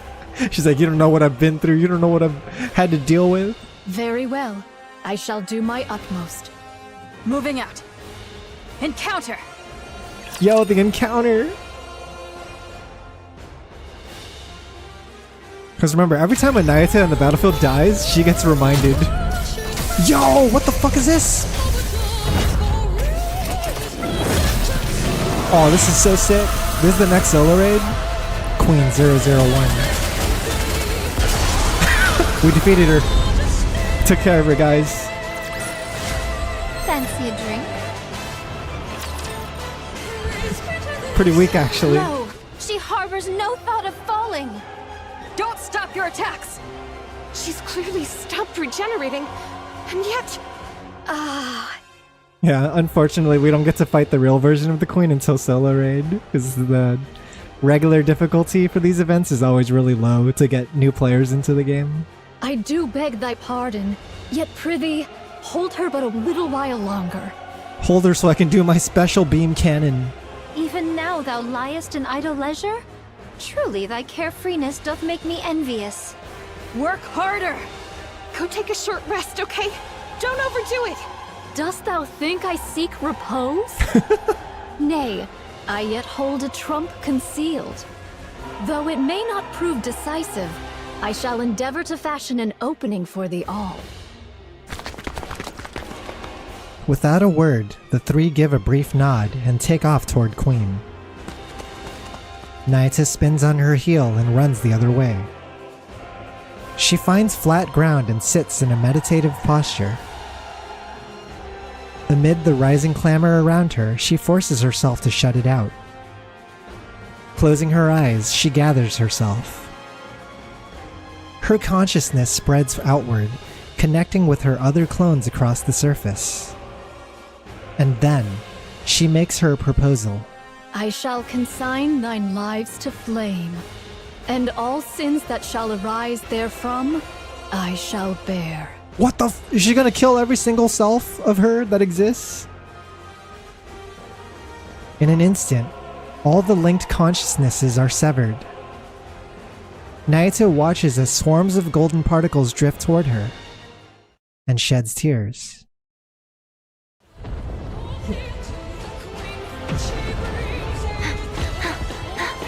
Anime! NIKKE anime!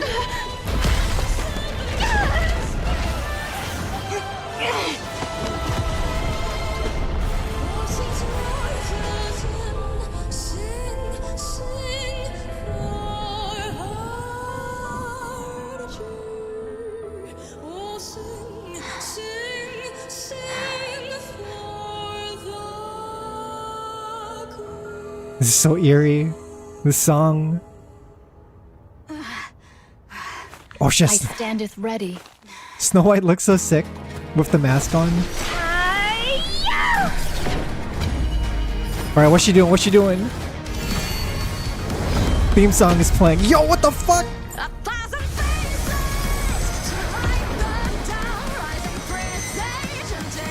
Yo! What the hell? The Wu Wei.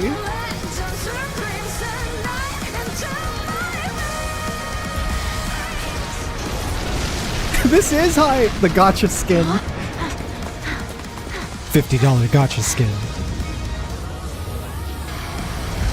Oh shoot! They're attacking Rapunzel! I shall open the path. But get palmed, idiot!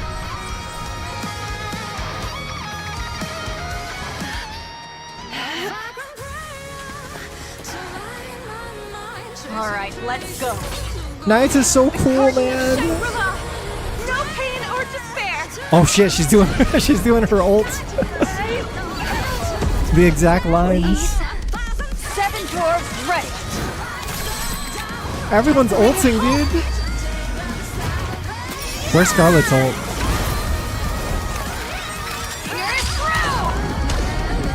Shit. They fucked her up. What the hell? They just did a full burst on her, dude. B1, B2, B3. No way. Fuck off. Wait. Yeah, of course she gets the last kill. You're the DPS. You're the best. You're the coolest. Everyone wants to be you. Finally. Finally. They're so sick. We did it.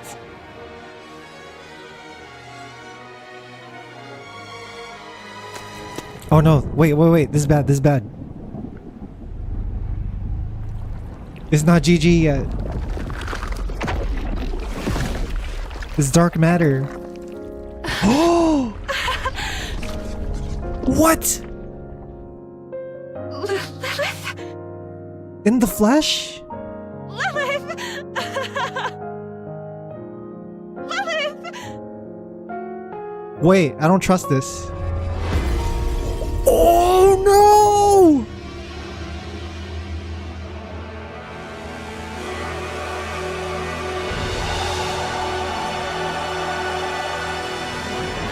What is that smile? You scoundrel!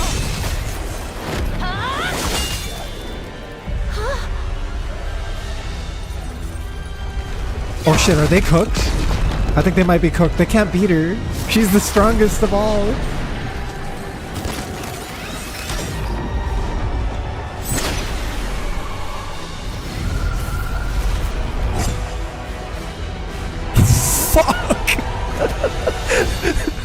It's GG, dude.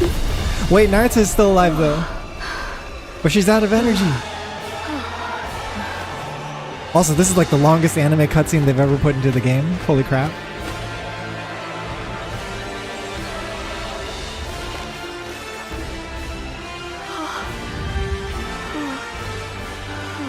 This is why the patch size was so big. And dost thou conceal within that husk?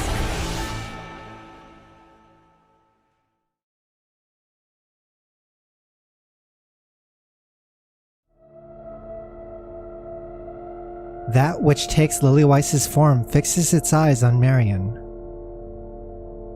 Struggling to steady herself, Marion meets its gaze. Oh, I saw text earlier. Oh, I see. Slowly it advances. An unknown energy presses down on her, freezing her in place. It lays a hand on her chest.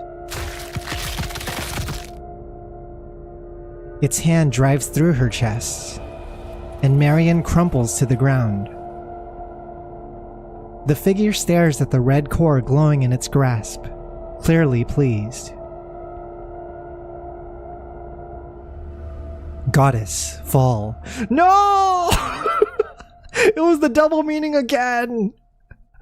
All the events always have goddamn double meanings. It's a bad end!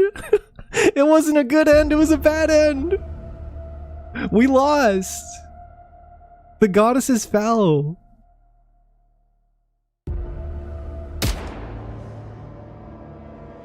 Its head jerks slightly and turns around. Papillon pants heavily, tasting a fear she has never known before. What? Hey, you. What are you? What even are you? The figure closes in on Papillon. She fires wildly, panic rising with each shot, but it doesn't so much as flinch. Just as it draws near, Dorothy lands between them. Dorothy, you came. Lily Weiss? This is not how it was supposed to go down!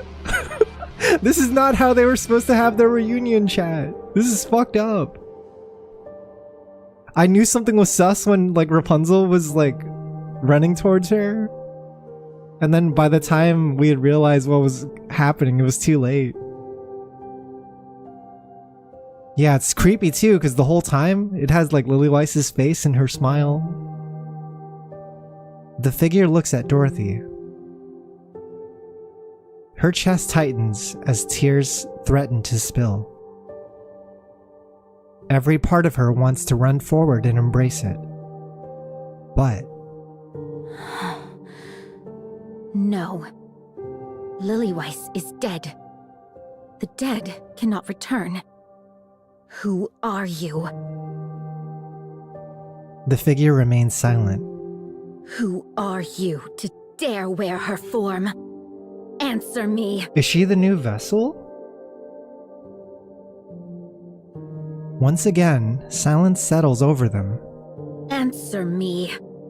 I said, answer me! Sure enough, there was no response. Light bursts from Dorothy's gun. The figure's head snaps upward. Slowly, it lifts a hand to its forehead where the light grazed. One red drop smears across the glove. Fine. If you have no intention of answering, then die. Just standing there before me looking like that is reason enough for me to kill you. Its eyes lock with Dorothy's. Slowly, it glances down at the smear of red on its glove. With a burst of motion, it kicks off the ground and vanishes beyond the horizon. Dorothy. Cecil, I see you've made it safely. Gather the wounded. There may be fatalities. I'll help too. Dude, what the fuck just happened? Good. Eden's optical camouflage is fully operational. Still, our commotion will draw the Raptures here quickly. Have the remaining forces defend Eden. It'll be enough if we can hold out for 2 days. Understood. What an extraordinary turn of events. Hast we won, Your Highness? No, I don't think we did, Chime. I don't think we did. I'm not sure yet. It's too early to jump to rescue. Yeah, it's just as Rappy was foreshadowing in the main story, right? The commander's like, oh, we got a 50-50 chance if we use Vop House. Might as well, right? And she's like, I don't think it's 50-50. Does it look like 50-50 to you when you think back on all the experiences you had? You saved one person with Vop House and everyone else, you just like buffed them. Methinks the word be conclusions. What's become of everyone? Inherit has been wiped out. Pioneer too, dude. The goddesses all fell. Wiped out? Only Noah's brain is being stored in the brain shelter. As for Isabel and Haran, they have fallen. I see. Marion has lost her core and is in a comatose state. She remains alive for now, but her condition is unstable. As a heretic, she's difficult to treat. We have no choice but to rely on her regeneration. Rapunzel's body was completely destroyed, save for a portion of her head. Her brain has been stored. Scarlet is heavily damaged, and her condition is too unstable to allow for brain extraction. She's in the most critical condition. Fuck. Nayuta sustained moderate injuries. After releasing her power, her physical durability increased, preventing fatal injury. She will be cleared for duty soon. Snow White was cleanly severed. Due to the precision of the cut, her injuries are minimal. Cecil is repairing her, so she should be back on her feet soon. And that's all. Johann. Don't, Dorothy. I don't wish to talk to you right now. I'm going to rest for 10 minutes. Just 10 minutes. I just need 10 minutes to get away from this bullshit. Johann staggers off as Dorothy watches him go in silence. Reattachment is complete. Oh shit, it's the title screen! It may sound strange, but the cut was so clean that reassembly posed no difficulty. Hey, are you alright? I remember it all. What exactly do you remember? About Lilith. Cecil. Yes? Give me some weapons and equipment.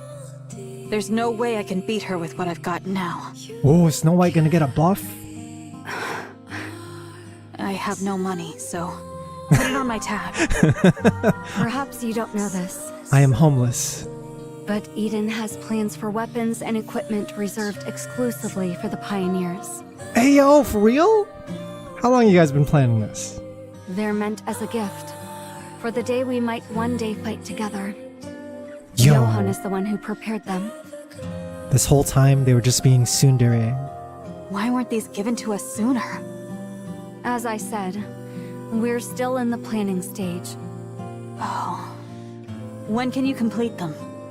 If you cooperate, 2 weeks will be enough. All right. I'm counting on you. The same to you. Snow White closes her eyes, reaching into the recesses of her memories. A white landscape flickers into view. A field overflowing with white lilies, swaying gently in the wind. Lilith. A crimson landscape flickers before her eyes, reeds dancing under the blazing sun. An old melody carried by the wind. She recalls their final farewell, and tears roll down her cheek. Red Hood. Oh man! Oh Jesus! This is like the first time you like actually see them directly recall memories of Red Hood, right? The Queen has retreated from Eden. Fuck! What do you mean? What do you mean Goddess Fall was a bad ending? This is insane! We're just left with the destruction afterwards. Just rain. Thunderous clouds above. Dude, what the fuck? So here's the thing, chat. We still have a hard mode ending that's unlocked next week, and it's gonna give us one more scene, but I don't know how that scene is going to like fix any of the damage that just happened. Far too many, indeed. Harrix noted that she finally removed the corruption code from her eyes. It's now clear, and Snow White has her memory pre-mind switch. Was that what happened? 'Cause I noticed throughout the story, like on Snow White's character model, she always has the orange glow in her eyes.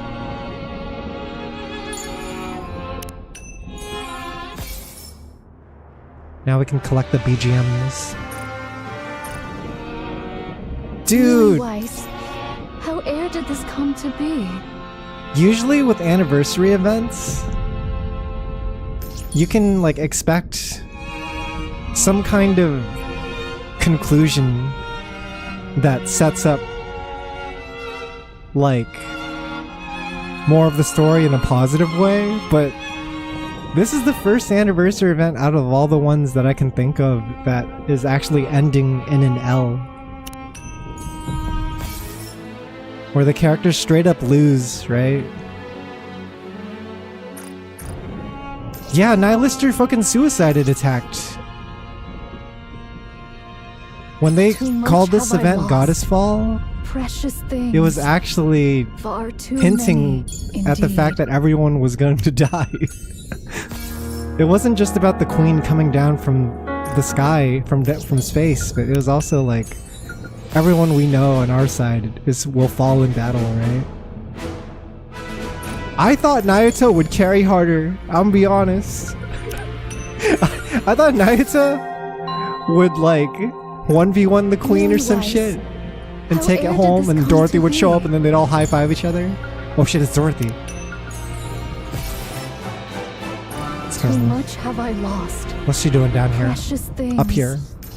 Far too many, indeed. Dude, this is Infinity War Part 1. Lily Weiss. How are they gonna follow up with How did this? this come to be? We're already seeing, like, I guess I kind of called it in a way too, though, right? I didn't expect it would be this bad, but I did call out that, like, oh, this is just a setup for more story. And that at the end of this event will be revealed the true villain of the story. And in a way that kind of came true. Because now Lily Weiss is back, and I don't know if it's her. I don't know if it's actually the Lily Weiss that, like, we know. It's taking her form. But the real Lily Weiss would never attack members of Pioneer like that, right? Of Goddess Squad. Yeah, there's also Mir. She's running around scheming. She has a greater plan as well. And I wonder if she had anything, if she knew this was gonna happen, right? Lily Weiss. Marion didn't get to do much at the end either. She gets like murked. And her core gets fucked up. Far too many. Purpose. Indeed. Lilith was always an ominous name too, like the demon. Too much have I lost. Yeah, it's like isn't it like a biblical reference and shit? Indeed. Oh god, it's so bright in here. Lily Weiss. Dude. How did this come to be? Lily Weiss. How did this come to be? I'm speechless. Too much have I lost. Cause I'm like precious things. Used to characters in this game being immune from death to an extent. Right? It's a gacha game. Much have I lost. And so they can't really kill off characters. Far too many, indeed. Cause like these characters are reusable, right? They're supposed to be replayed and reused, and you're supposed to get new versions of them with new skins and new costumes, but they just straight up killed like every pilgrim. There's a few that I guess were preserved in some form, but others are super vague on whether or not we'll ever be able to bring them back. And even if they do come back, are they going to be the same version of themselves, right? Noah had it easy. Noah actually had it easy. Noah's probably coming back of a new alt, but Haran is like super duper dead to the point where I'd be mad if she's back. Yeah, and then we never got to see Isabel's body either. Far too many, indeed. She just kind of like fell from the sky. She got beamed at the end, right? And then she presumably fell somewhere. Isabel has a chance, I think. Dude, this is fucked. What do you mean, Tears of Eden? Last flight. I feel bad for all the newcomers coming into this story. I went down with NIKKE. This game looks cool. So they just leave all bummed. Like, oh, jeez. Lily Weiss. I came for How did this come to be? I came for the booby. Lily Weiss. How did this come to be? Eden rebuild plot armor wasn't real. It wasn't real. What the hell? Whoa. When does Eden? Too much have I lost. When does the Eden minigame even take place then? I thought they were safe. Too many, indeed. I'm missing two thingamabobs. How did this come to be? Is it in the front door? At least there's no more battle. Just a lot of sadness. Dude, it breaks my heart too seeing like Dorothy show up at the end. Right? Dorothy once again Too much have I lost. Precious not being able to fight alongside her comrades. Indeed. But also, I'm kind of glad it was her that showed up at the end because she's the only one who could be on guard. Like, she actually made sense of the fact that Lily Weiss was standing in before her, and because of that, it couldn't have been her. Oh, it's right here, actually. Dude, Rapunzel was the first to go. I feel so bad for Rapunzel. She was like a child running back into like a mom's arms. She just got slashed. What hurts, to be honest, is based on the usual release schedule. The absolute earlier we're getting more on this is, other than hard mode, is January. Yeah, are we lost?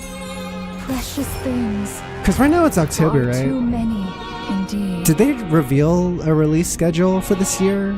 Lily Weiss. I know they delayed it at one How did this point, come so to the be? dates might have shifted, but I like wouldn't be surprised if we get something in late December, but I don't know.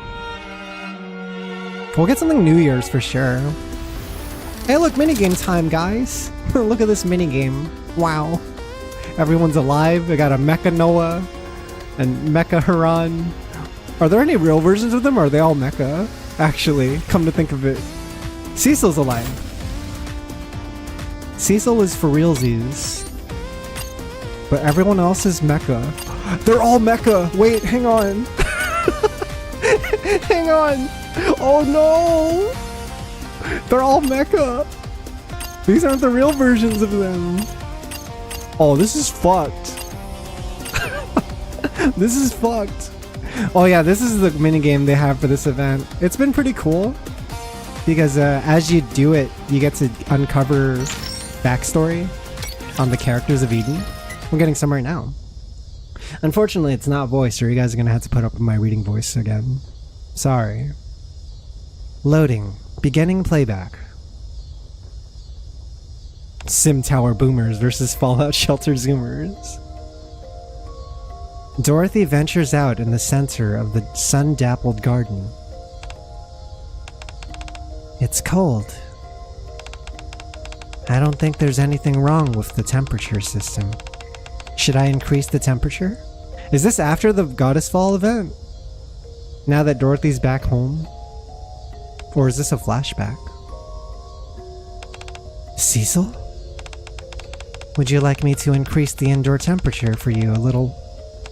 No, it's fine. What are you doing here anyway? What about the party? Everyone's excitedly getting ready, but it looks like there's not much I can do to contribute at this point. I see.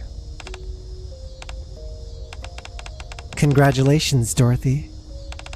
Huh?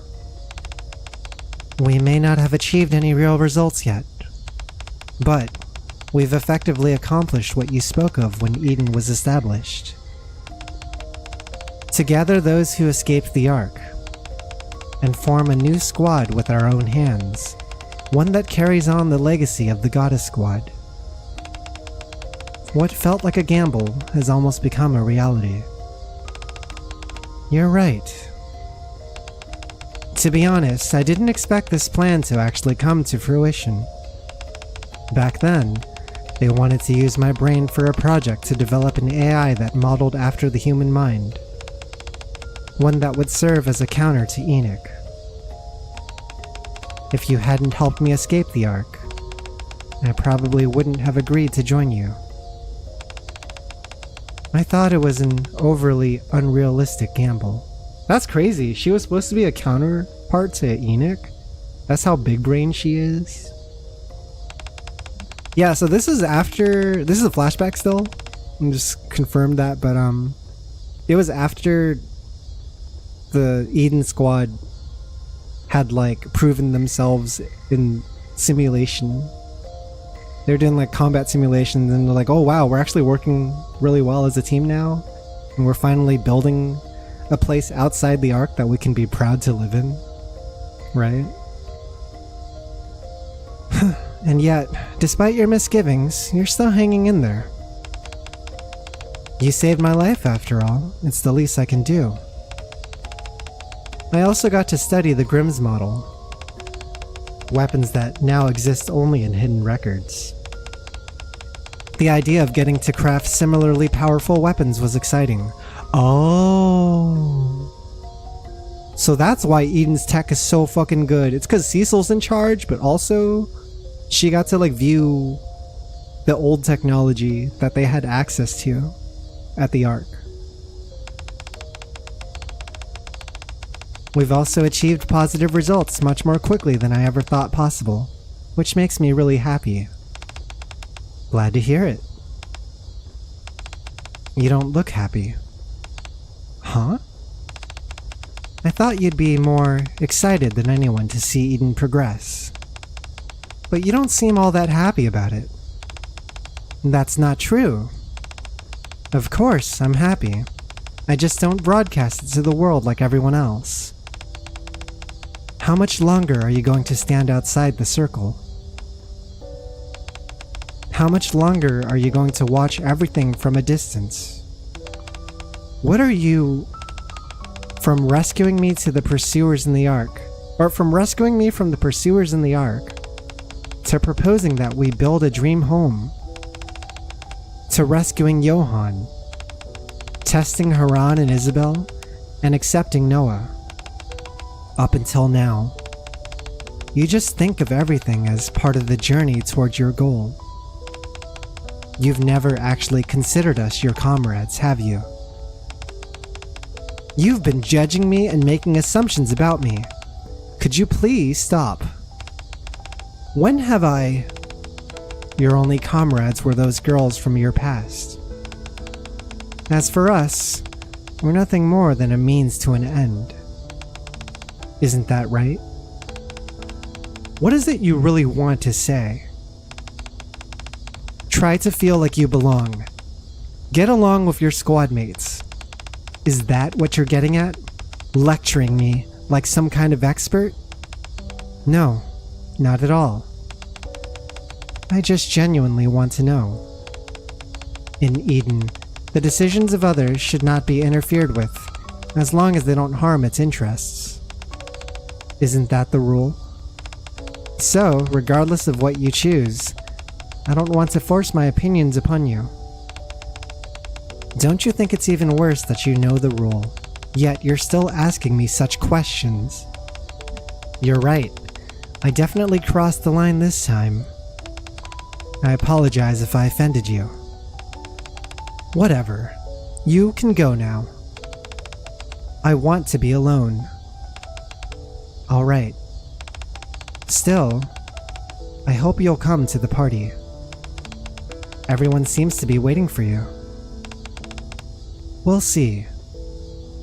Cecil leaves.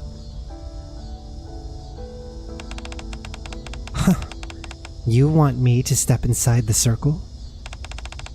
There's no way I can do that. Dorothy gazes at the sky beyond the ceiling. It was the very same blue sky she had once gazed upon, that distant day long ago. Because I still have so much unresolved feelings, and I miss it. Up until now, I have yet to cross that thin line I drew from back then. End of playback. Dude, what's gonna happen with Dorothy now? I feel like Dorothy's... The way they've been pointing the story for her was that she wanted to, like, fuck shit up in the Ark, right? That she was inside the Ark now, and then she was, like, scheming things and waiting for an opportunity to strike. But now it's like, I think the priorities might have shifted. Yeah, there's, like, no time for fighting the Ark now, and she has to worry about whatever's happening with the Queen instead, and Lily-wise. Also, Joshua, welcome in. Dachi wants to downgrade Adoro. Pretty sure that vessel stuff was just Mirror manipulating Chatterbox and not real. Marion wasn't even saved, she just had to be mind wiped. Probably the last chance to get Isabel and Haran skins. Doubt those will be rerunning again. Sunny! Welcome in, Sunny and chat. How is everyone doing today? We just got done with the story 2 of the Goddess Fall event in NIKKE. It's the 3rd anniversary event of NIKKE, and it's been really good. Extremely emotional event. If you see people crying in chat, just try to ignore them. They went through a lot in the last 30 minutes. I'll be sticking around for a little bit, but I hope you had a great stream, Sunny. Yeah, feel free to rest up and stuff. What were you guys up to today over at Sunny's stream? My name's Tatsu. I met Sunny on Twitch a while back. We were like super Japanese learning comrades, I guess, but her JP is like way ahead of mine. I love that, Sunny-chan. I love you too. Please rest. I always appreciate you sending your community over as well. I'm also baby. I feel so bad because like it's just gotten so busy. But even at my workplace, they have like a Japanese class that everyone takes, and I like barely have time to attend to those. It's actually on a win streak in Valorant today.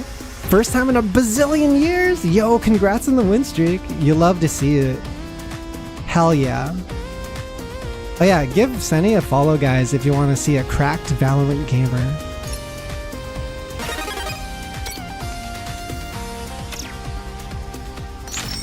Yeah, congrats. That feels so good to like end the night on a win. Hopefully you ended the last game on a win too. That's how you know you can sleep like a baby. I'm gonna make dorm 2. Ooh. Dude, I've been letting this minigame sit for the past week, so I have so many resources to spend. We might be able to just speed through it. Thank you. I'm so hungry that I need to get snack and then go to sleepers. Yeah, get some rest, Sunny. Thank you again. I always appreciate you. Oh my god, NIKKE. NIKKE, man. NIKKE is a crazy game. I've not played every single gacha game in the world. I don't claim to know the story of most of them. But NIKKE's story is just so good that I don't see anything like being better. Did I come at a good time? No spoilers? So we're done with story 2? Any spoilers that you see from me will be from this minigame that has like flashback stuff in it. But yeah, we're done with story 2. This is quite the emotional ride. It's pretty crazy. I think like most of us are still pretty shook. It was peak, yeah, it was peak. I don't know how new players are gonna feel about it. I don't know if they know what they're stepping into, you know? Yeah, I imagine most people are like, you know, do your best to avoid spoilers, because even me, when I was looking up videos for the game on YouTube, I was just like browsing around on YouTube and I would like see people post videos with like thumbnails spoiling the event, right? Just stay away from the internet. Stay away from social media as much as possible. What are we doing next? We gotta do... Oh, I just gotta cash in. Total of 3,600 construction materials? The hell's that? Oh, I guess that's just gonna farm automatically. But I do need to construct a research center. Research center. Can we build that yet?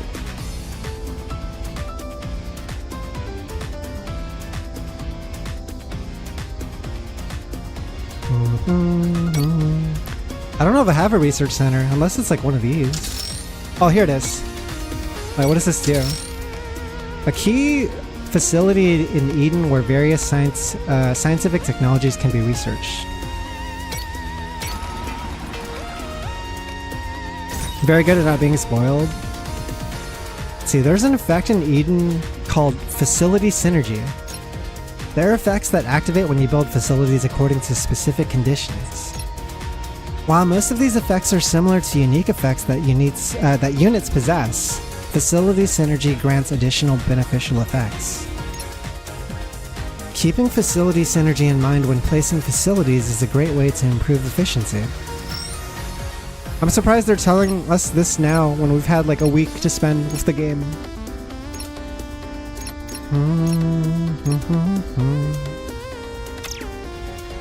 Yeah, this is super late. I don't know, I guess I also have to keep in mind not everyone like lives and breathes NIKKE. Some people just like poke at it, you know? Maybe there's other synergies too.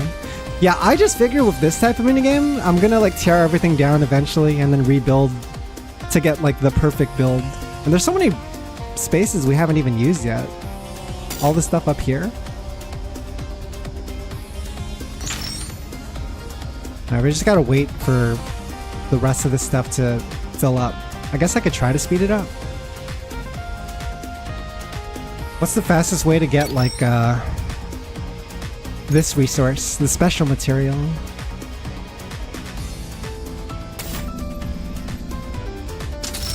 I guess I could start thinking about synergies. This place likes... this is the Employment Management Office, and it likes being next to dispatch support stations?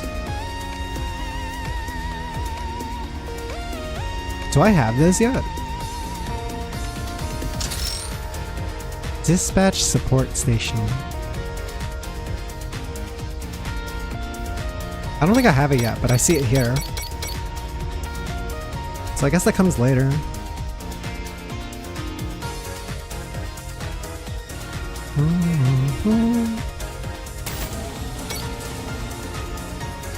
Far as I went, like I just upgraded everything I have to like max efficiency. Well, it seems like it's still going kinda slow, especially for this third resource. Not much we can do but wait. Well, I guess this is the thing that's building. Energy conversion station. What I can do is put NIKKE here. Because NIKKE gives you more of that resource faster.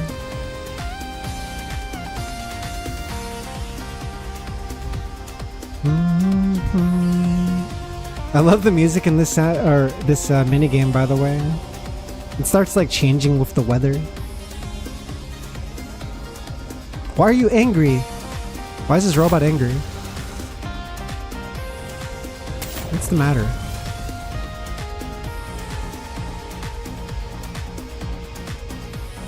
Should be doing dispatches? Oh, you're right! I haven't been doing these. I just figured I reached a point where like doing this would slow me down, since when you're inside these menus, you don't build resources anymore. Like you actually don't get stuff when you're paused. Oh, we got it. More scenes. Loading. Beginning playback. More lore. Yo, Noah! Oh, I'm so happy to see Noah. Baby girl Noah. Wowie! Wow. Woohoo! Noah gestures toward the apple sitting on the table. We actually grew this? Noah, you literally saw me pluck it. I know that. I'm just saying, the fact that we grew this thing is really fascinating. You're right. Although, technically, I was the one who grew it. So when can we eat it? I suppose we can eat it right now. Eating an apple from Eden? Are you allowed? Yeah, the first fruit.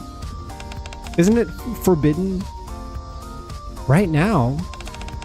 Alright, I'll give it a... Noah lifts her head and looks around at the members of Eden. 1, 2, 3, 4, 5. Is she splitting it? That makes me number 6. What are you doing? Noah looks back again at the apple, which is now in Cecil's hand. Tch, what a shame. What are you talking about? I don't think there'll be enough left for me. Whatever. I'll have some next time. Is Noah a good kid? Is Noah actually cutie patootie status? Yeah, we finished story 2 like 30 minutes ago. Main story I'm caught up to. I did chapter 41, 42 last week.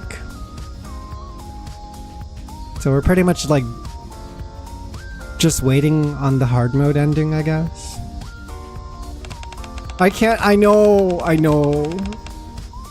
I know. Shit's crazy. Say no more. I know exactly how you're feeling because I'm feeling that way. Why are you stressed out over that? We can just split it evenly. Exactly. 6 equal pieces, 1 for each of us. It's the first fruit of Eden. Everyone deserves to have a bite. Really? You bet. I'm good. All of you can have it. Splitting it into 5 pieces would be harder than cutting it into 6. Just have a piece. Then someone else can have my share. It's too much trouble. Just eat it. I always liked how like Cecil was the person who kept Johann in check. Like next, Johann's like a pretty like intimidating guy, but next to Cecil, he just becomes like a child. He just becomes this childish tantrum throwing motherfucker. Johann would give a slice. Nice guy, Johann. Yeah, Johann's a softie. He'll never admit it, but he's a softie. So who's going to cut it? I could use my scythe. What? I don't think that's a good idea. It's hard enough to cut evenly with a sword. You can't possibly do it with a scythe. Have you tried it before? No. I just saw someone else do it before. Well, we won't know if we don't try. I guess so. Cecil's the mother that tries their best to keep Eden in check. She is the most normal out of all of them. I really appreciate Cecil. I poured my heart and soul into that scythe. I don't want to see it used for something ridiculous. Fair point. Cecil produces a knife. Don't we have to wash it before eating it? It's fine. I've already sterilized it.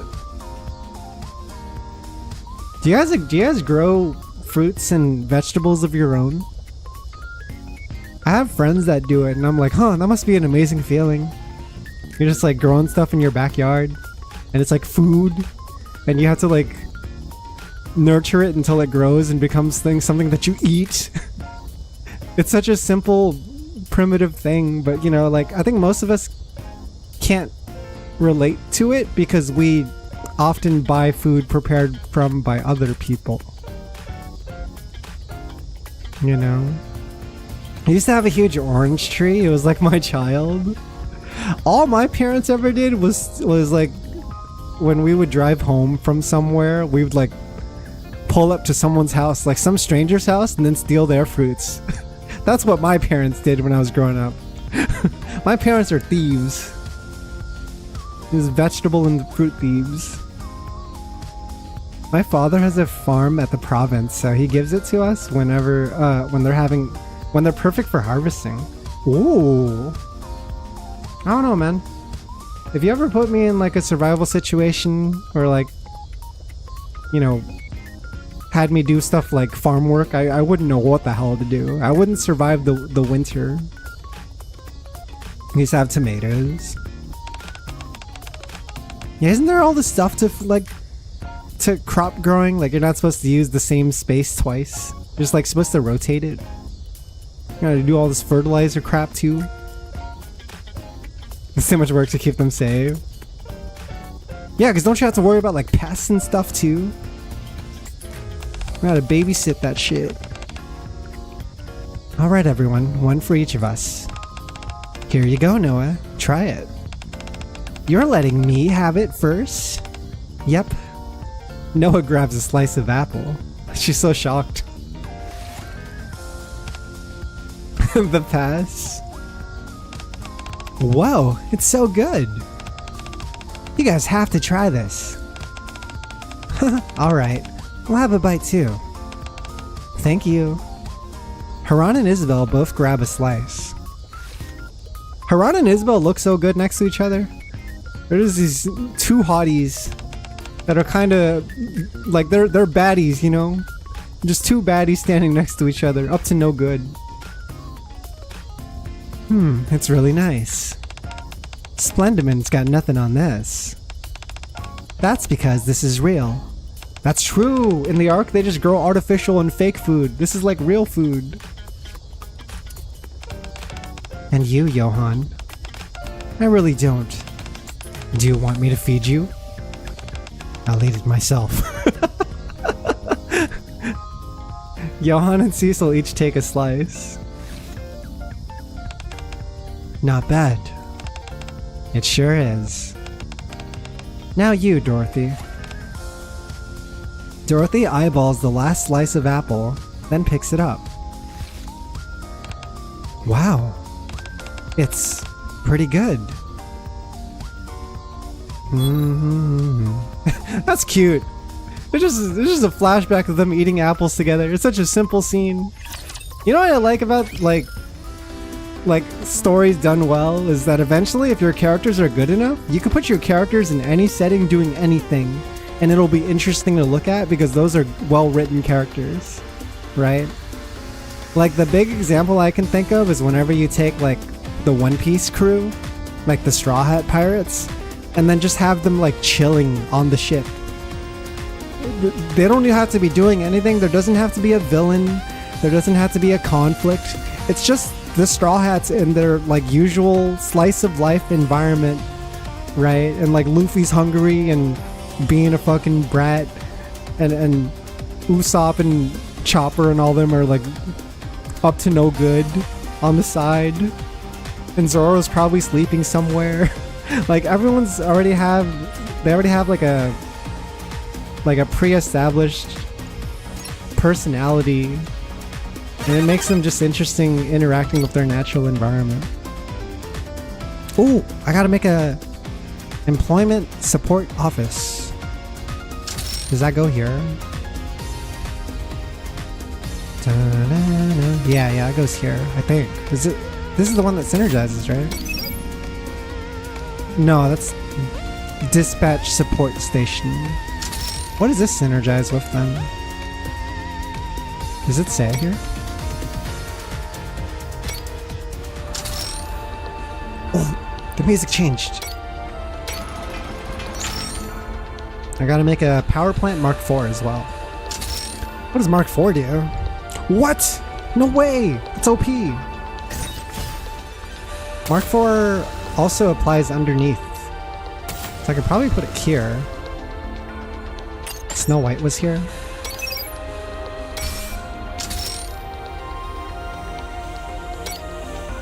I feel like we got past the hard part of the minigame and now we get to just cruise. Like now that we have all these resources saved up. Oh wait, did I just... fuck, my bad. I think I just built it and then canceled it. Yeah, we're just coasting now. This is Mark IV, huh? I'm gonna put Snow White here so she could charge the base power and offer power to the surrounding buildings, and then upgrade this. I think the second one's better.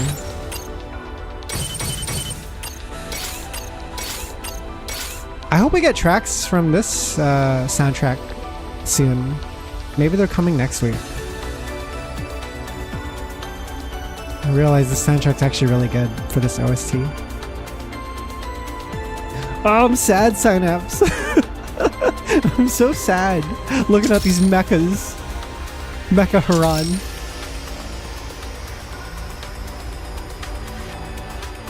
We need to make a resource collection station Mark IV.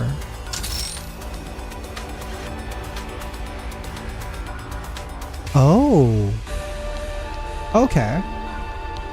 I wonder if we can just replace the Mark IIIs. Yeah, this is Resource Collection Station Mark II. Can I just replace this straight up? Wait, who's this fella here? Maybe, yeah, he's the production fella.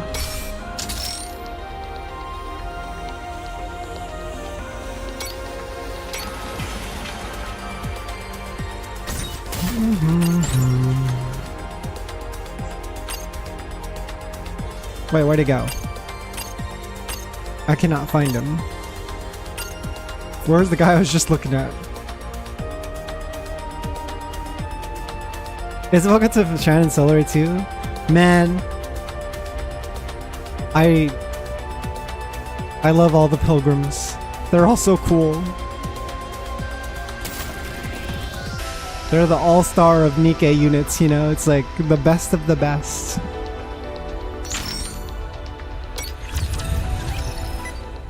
Loading. Beginning playback.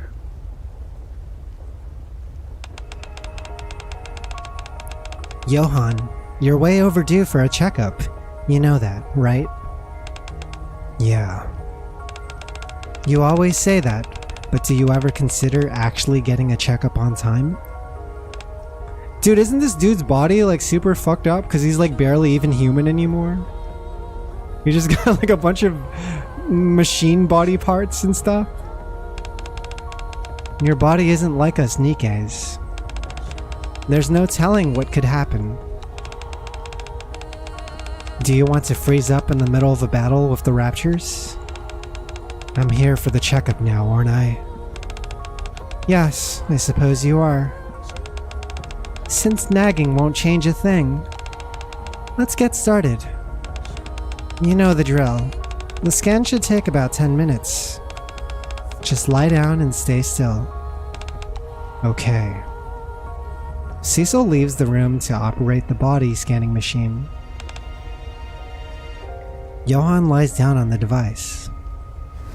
Yeah, he's pretty old. He's just kept alive with like an android body basically. But I think a lot of characters in NIKKE are in the same boat. Like, I don't know how old Ingrid is, but she must be pretty old. Despite looking pretty good still. Commencing scan. Please close your eyes. The body scanning machine whirs to life. Johan closes his eyes. Countless voices he cannot forget echo in his ears. Oh shoot, I remember this when they were announcing the second war. The second surface reclamation war is bound to be a success. It'll be 100 times bigger than the first surface reclamation war. A commander destined to become a legend, our new hotshot, Johan, will be joining us.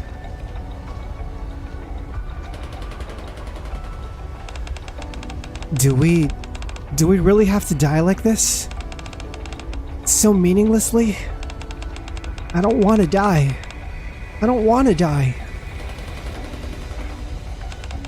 The second surface reclamation war failed, and now you want to retreat? We've spent so much money. How can you expect us to retreat with no results? Failure is not an option. Reclaim the surface no matter what.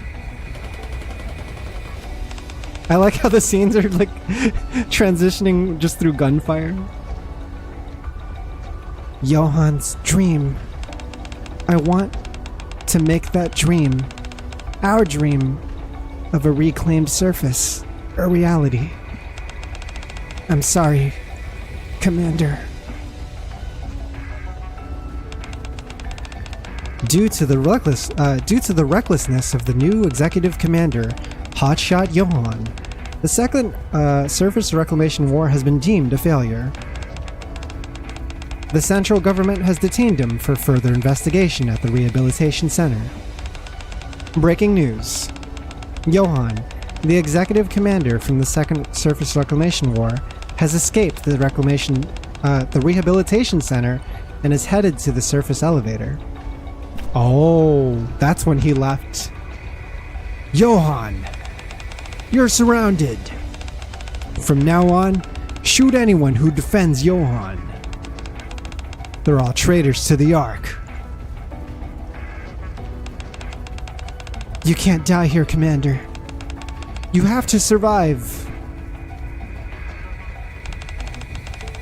You can't just stay here. You have to keep going. You must live and clear your name. Dude, he's like us.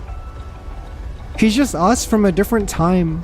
He's like a guy who fought for the Nikkes on their side, and like they're all loyal to him, but the Ark is his enemy, right? The Ark is not his friend. He's just like me, for real, for real. It's just cool. It's like the parallels between his character and ours. Shoot him. No mercy. Kill the traitor. Johan? Oh, dude, he's just having like Vietnam flashbacks. The scan is done. Was that a dream? How long was I asleep? The scan just finished, so about 10 minutes, I'd say. I see. Johan sits up. I can't believe I actually saw you sleeping. I think this is the first time, except for when you first got this body transplant. Back then, I thought you wouldn't make it, so it was hard to tell if you were asleep or dead. Yeah. They really wanted to kill me. They inflicted injuries on me that were severe enough to be life-threatening. If it weren't for you, I would have died right there. Well, I owed you one. After all, you helped me escape from the Ark. I did? You certainly did. Your escape from the rehabilitation center distracted all the military. That allowed me to slip out of the laboratory and head to the Outer Rim, where I took the elevator up to the surface. I see. He helped by being a distraction. Was this before the Goddess Squad or no? This is second surface reclamation war, so it would have been around the same time that they were doing Overzone, I believe. If I have my timeline correctly, which I might not. But Goddess Squad should have existed before then. It's just Overzone was when Overzone was when shit was like bad for the Nikkes, and the Ark started to betray the Nikkes, and Nikke phobia started running rampant. First Reclamation War would have been like I think it's like Red Ash, you know, like the glorious days with Lilyweiss and Red Ash and all that. Still, you're the last person I expected to run into on the surface. At first, I wasn't sure if you'd ever move again. But fortunately, you adapted well. Frankly, when we were treating you, our facilities were sorely lacking. We had to quickly create a mechanical body to treat you, with barely any time to consider its stability. I was honestly a little worried. I wondered if you might just collapse and not get back up. That won't happen. I still have things I have to do. I see. Johan, do you still dream of reclaiming the surface? He does! Deep down, he still wants to finish his mission. Yes, I do. I will make it a reality, no matter what. He's so cool. End of playback. Yeah, and then Third Reclamation War is coming. They've already like started leaking info about it. It's crazy. This story is so crazy. Constructed dispatch support. Oh, I know where to put this one. This one goes right here.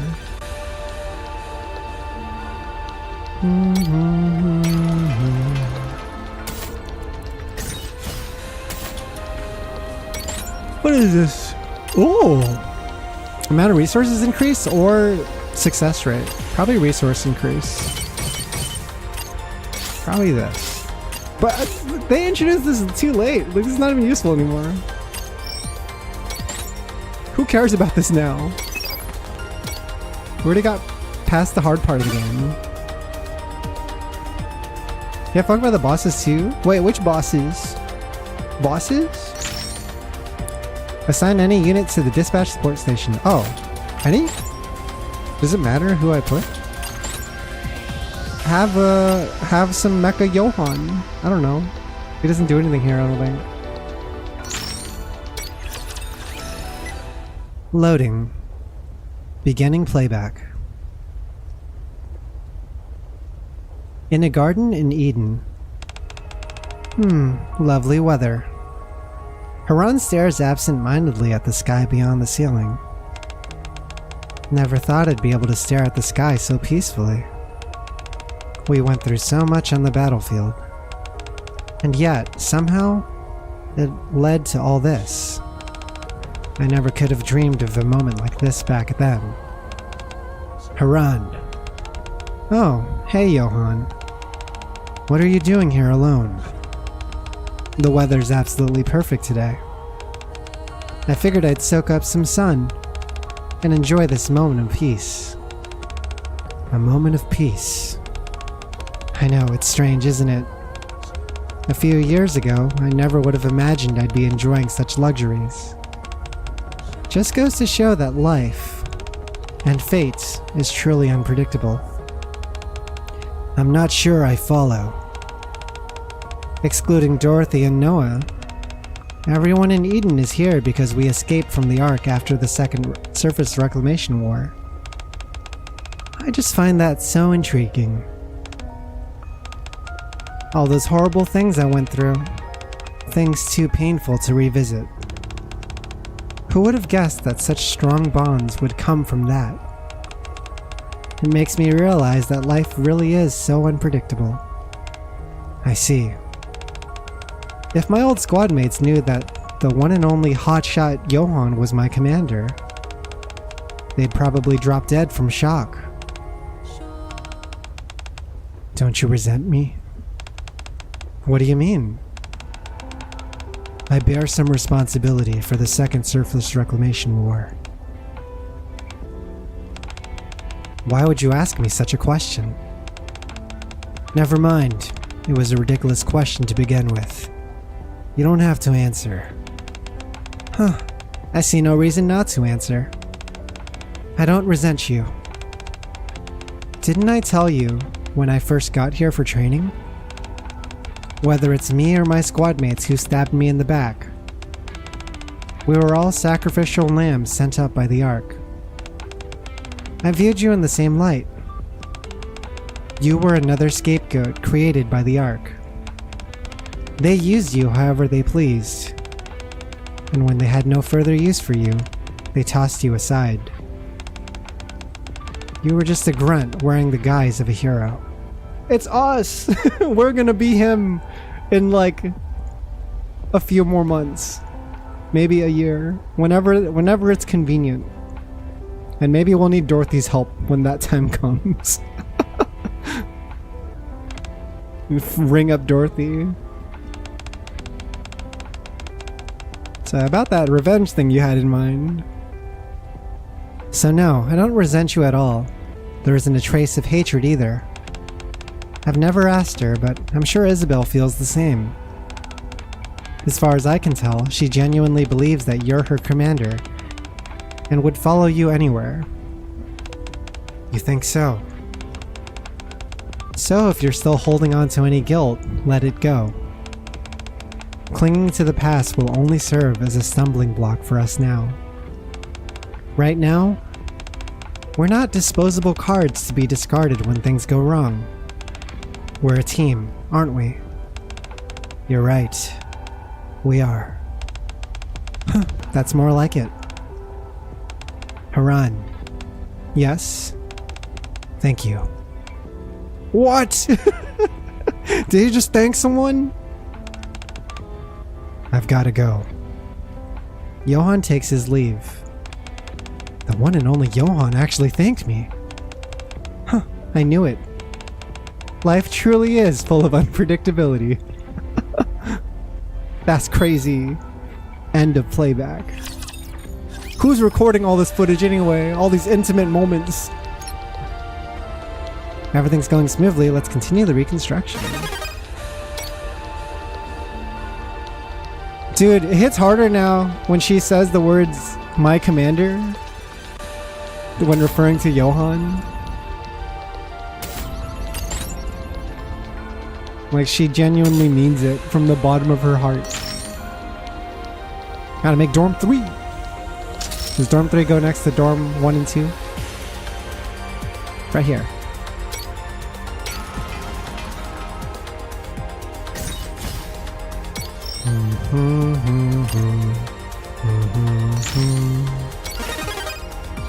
The hell is this? Automatic turret? What? We get to make weapons too? I gotta construct 2 outer walls and then construct an automatic turret on the left and a right. Okay. Is it this? Here's the outer wall.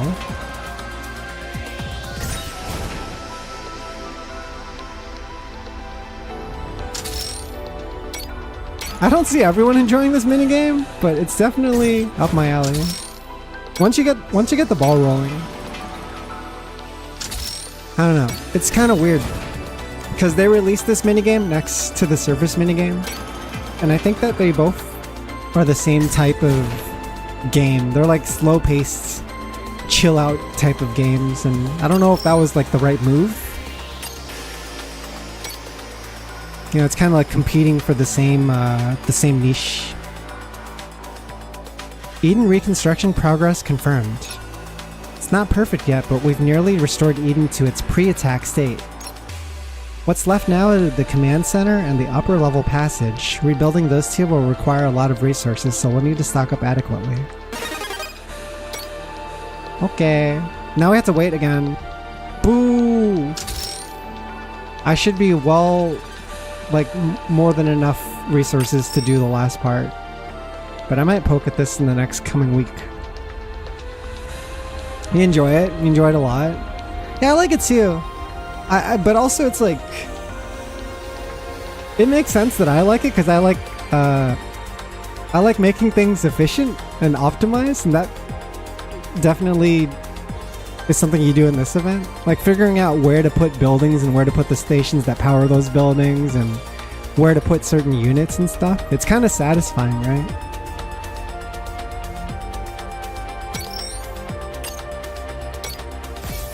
Also, I like that we're getting rewards for these. Ooh, look at this! It even comes with a unique badge. Reminds me of the Pixel Hotel Management game I used to play on my sister's iPad.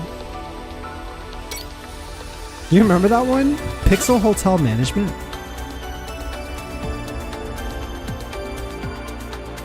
I'm actually surprised they went with something like this because it's starting to get like weird with some of the minigames they're making. They have to like reach deep and pull out some odd ones to bring on board, right? Because they've done so many existing minigames already.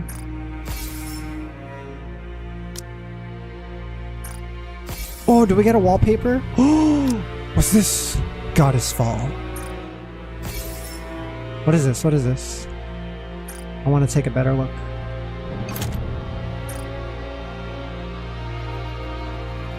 The war has not ended. Story 2 discussion. Jeez, man. Story discussion must be going crazy right now, huh? Amongst the fans.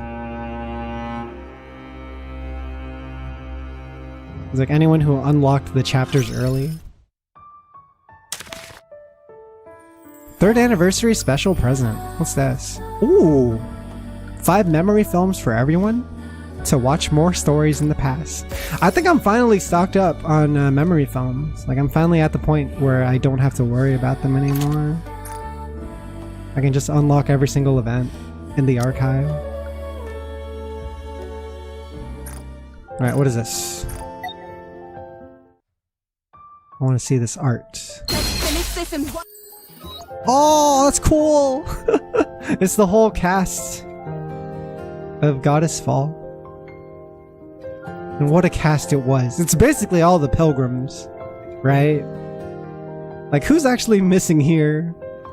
The Heretic showed up. Pioneer showed up. Eden showed up.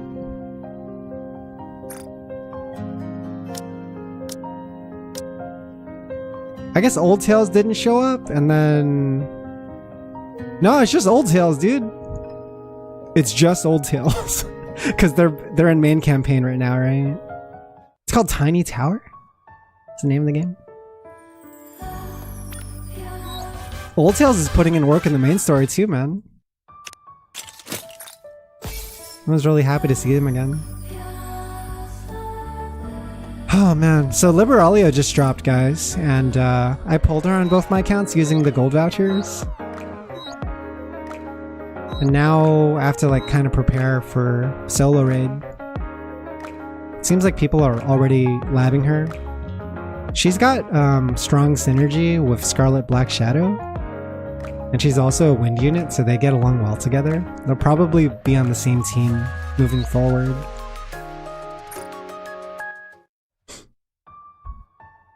Yeah, Old Tales didn't show up in this one, but they showed up in the main story one. Main campaign chapters.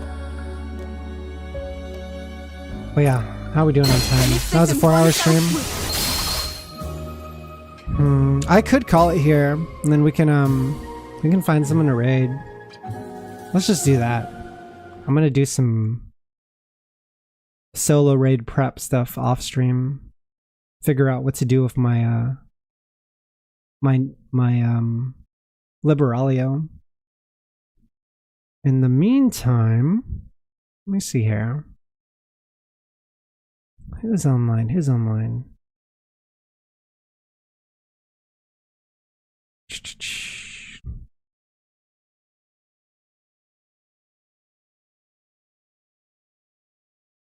Okay, for those of you who are Juniber's online. Oh. That's super luck gold ticket pull. I could create my own luck. 100% pull rate for a pilgrim. Incredible. All I had to do is spend 200 tickets. You haven't reached the main story? You'll love it. Main story's peak this week. Freaking main story was peak. 3rd anniversary was peak. And also leaves like a lot of room for the story to move forward. I'm like super excited. I'm also kind of sad because now that we finished like some of now that we finished most of the content from 3rd anniversary, I mean we're still getting that hard mode ending, but that's it, right? Where it's gonna be in the waiting game again, you know? Makes me bummed out.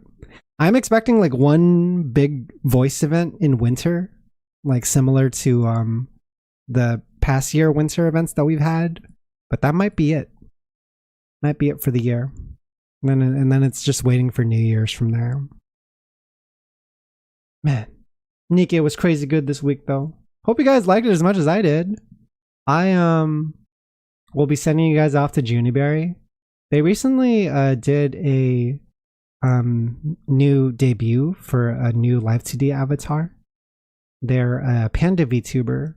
They're really, really chill. They're from Australia. Give them a watch, and if you like them, feel free to stick around. Alright, thanks everyone for watching. Thanks, Senny, for the raid. Thanks all first-time viewers, returning viewers, all of you. Really appreciate you guys joining me on this NIKKE watch-along. Really love this game. Yeah, feel free to join my Discord if you want to chat NIKKE or anything else. I'll often be hanging out there. And I'll see you next time. Thanks for watching. Peace out. Bye-bye. Bye. Bye-bye.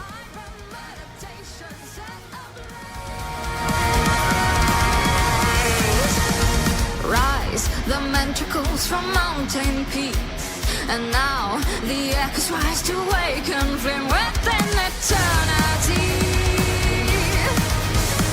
Today I walk the edge tonight. The golden sky will show. The crimson path will be my guide. So open your